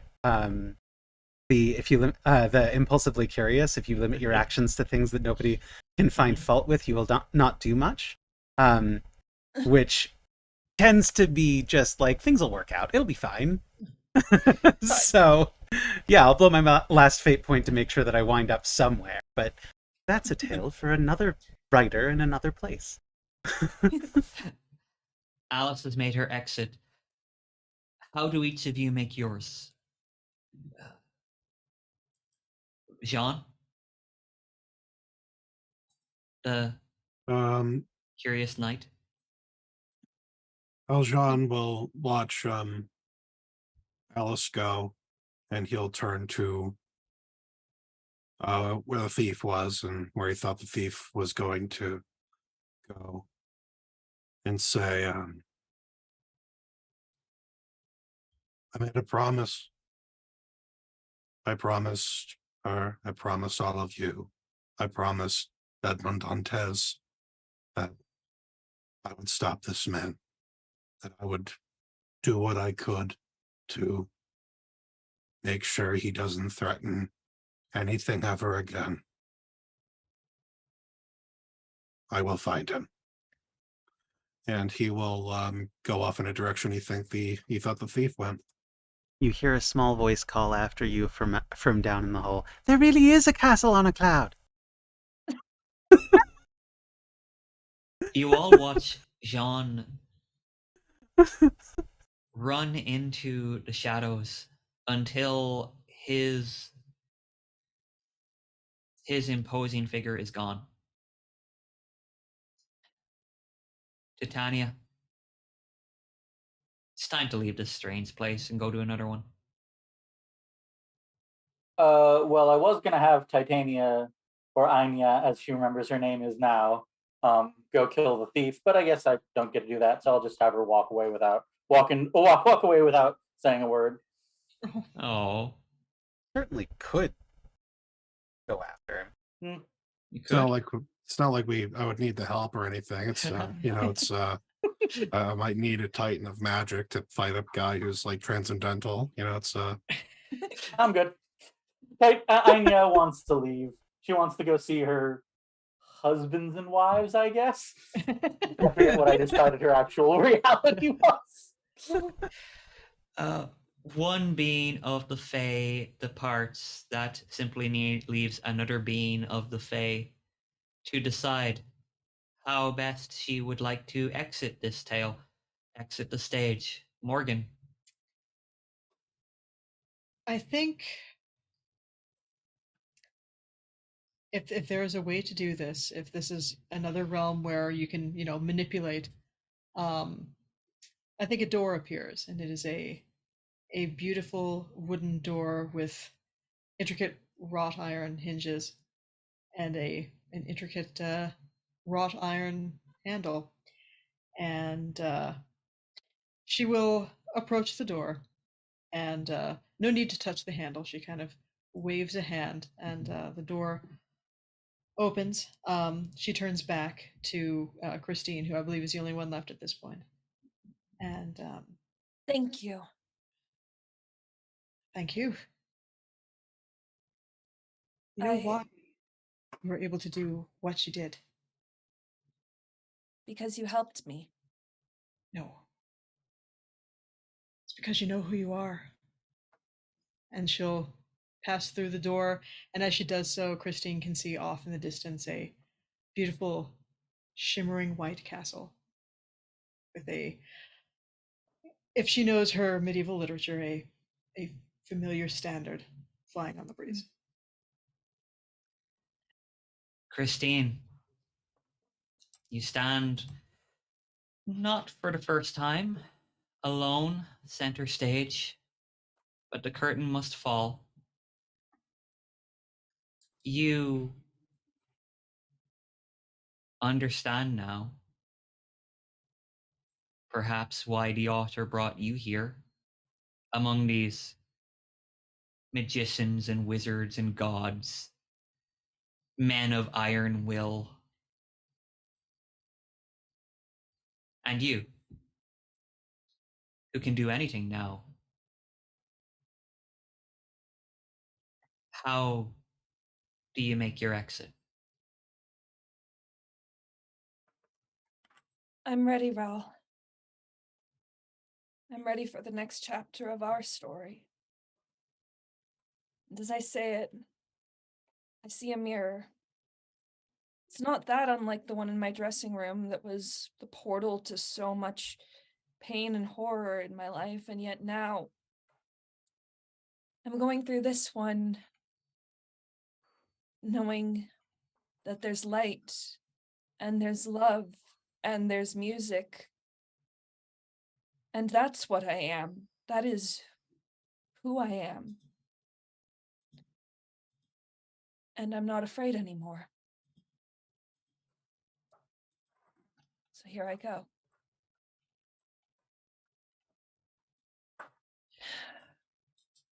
We leave that place behind. Our revels now are ended. Somewhere on the polar opposite of the place below it all sits an author with a pen. Upon their page are your words, and they smile as the sound of song fills the air around them. The room changes, their face changes, their words change with every roll of the dice. But here, at the close of our tale, they can think of nothing better to write than the end. And so we come to the conclusion of Musica Universalis, an epic journey through creation. I don't have anything to say except thank all of you. Thank you so much. Thank Thank you, you. Connor. Yeah. Thank you. Oh my God. That was magnificent. You're all magnificent. And for everyone who watched us throughout this whole day, you're magnificent. I would like to ask each of you, please, now to take a bow. You have more than deserved it. The beautiful players. I hope my physical space is really good. You got to bow to, Connor. Thank you. Yes, absolutely. Thank you All very hail much. the GM. Oh, a GM is only as good as their players, and you are among the best players I've ever had. I am so glad I was on this journey with all of you. You are magnificent actors. You brought so much energy and life to this. You took it in places I could not have even perceived. We are we're so grateful. I would like to say thank you again, all of the people who have donated so far. As Ilana told you, donations are still open until Monday. So please, whatever you can offer, whatever you can provide, it is more than welcome. We are looking forward to presenting even more great shows for you. Keep your ears open and your eyes open for Coriolanus. That is coming very soon. Lest anyone worry by looking at these numbers and going, oh well, they're asking for 20,000 and they've got 1,200. 1,210 is fan-freaking-tastic. We are already fully funded for the first 2 shows of this season, so we will definitely get Coriolanus. We will definitely get one show after that. We have a full schedule internally of play options that we are planning for this season. What we want the additional funds for is to go bigger, to have better tech, better pay for our actors and our crews, better the ability to actually just put on a show that really just pushes the envelope, because every one of our shows is the best we've ever done, and we want to keep that trend. $1,210 is fantastic. Our first goal for getting to an additional thing, I believe that is from Katie, or was that from Ellie? Ellie at 2,500 will perform a piece for our YouTube audience, and so hope we get there before the end of the weekend, and that would be fantastic.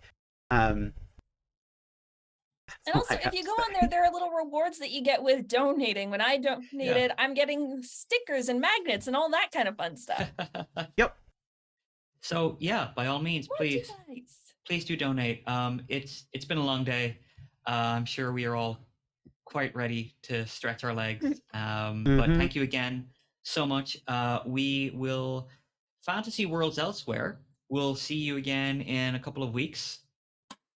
Because I am not ready to turn around and run again this coming Wednesday. So in a couple of weeks, you will see us again. Worlds Elsewhere Theatre Company, you will see again at the end of April for Coriolanus. From me, Conor Duffy, your erstwhile games master, I'll say good evening, good night, Auf Wiedersehen, farewell. Adieu. To you, and you, and you, and you. Goodbye. Goodbye, all. Thank you. Goodbye. A bienzo.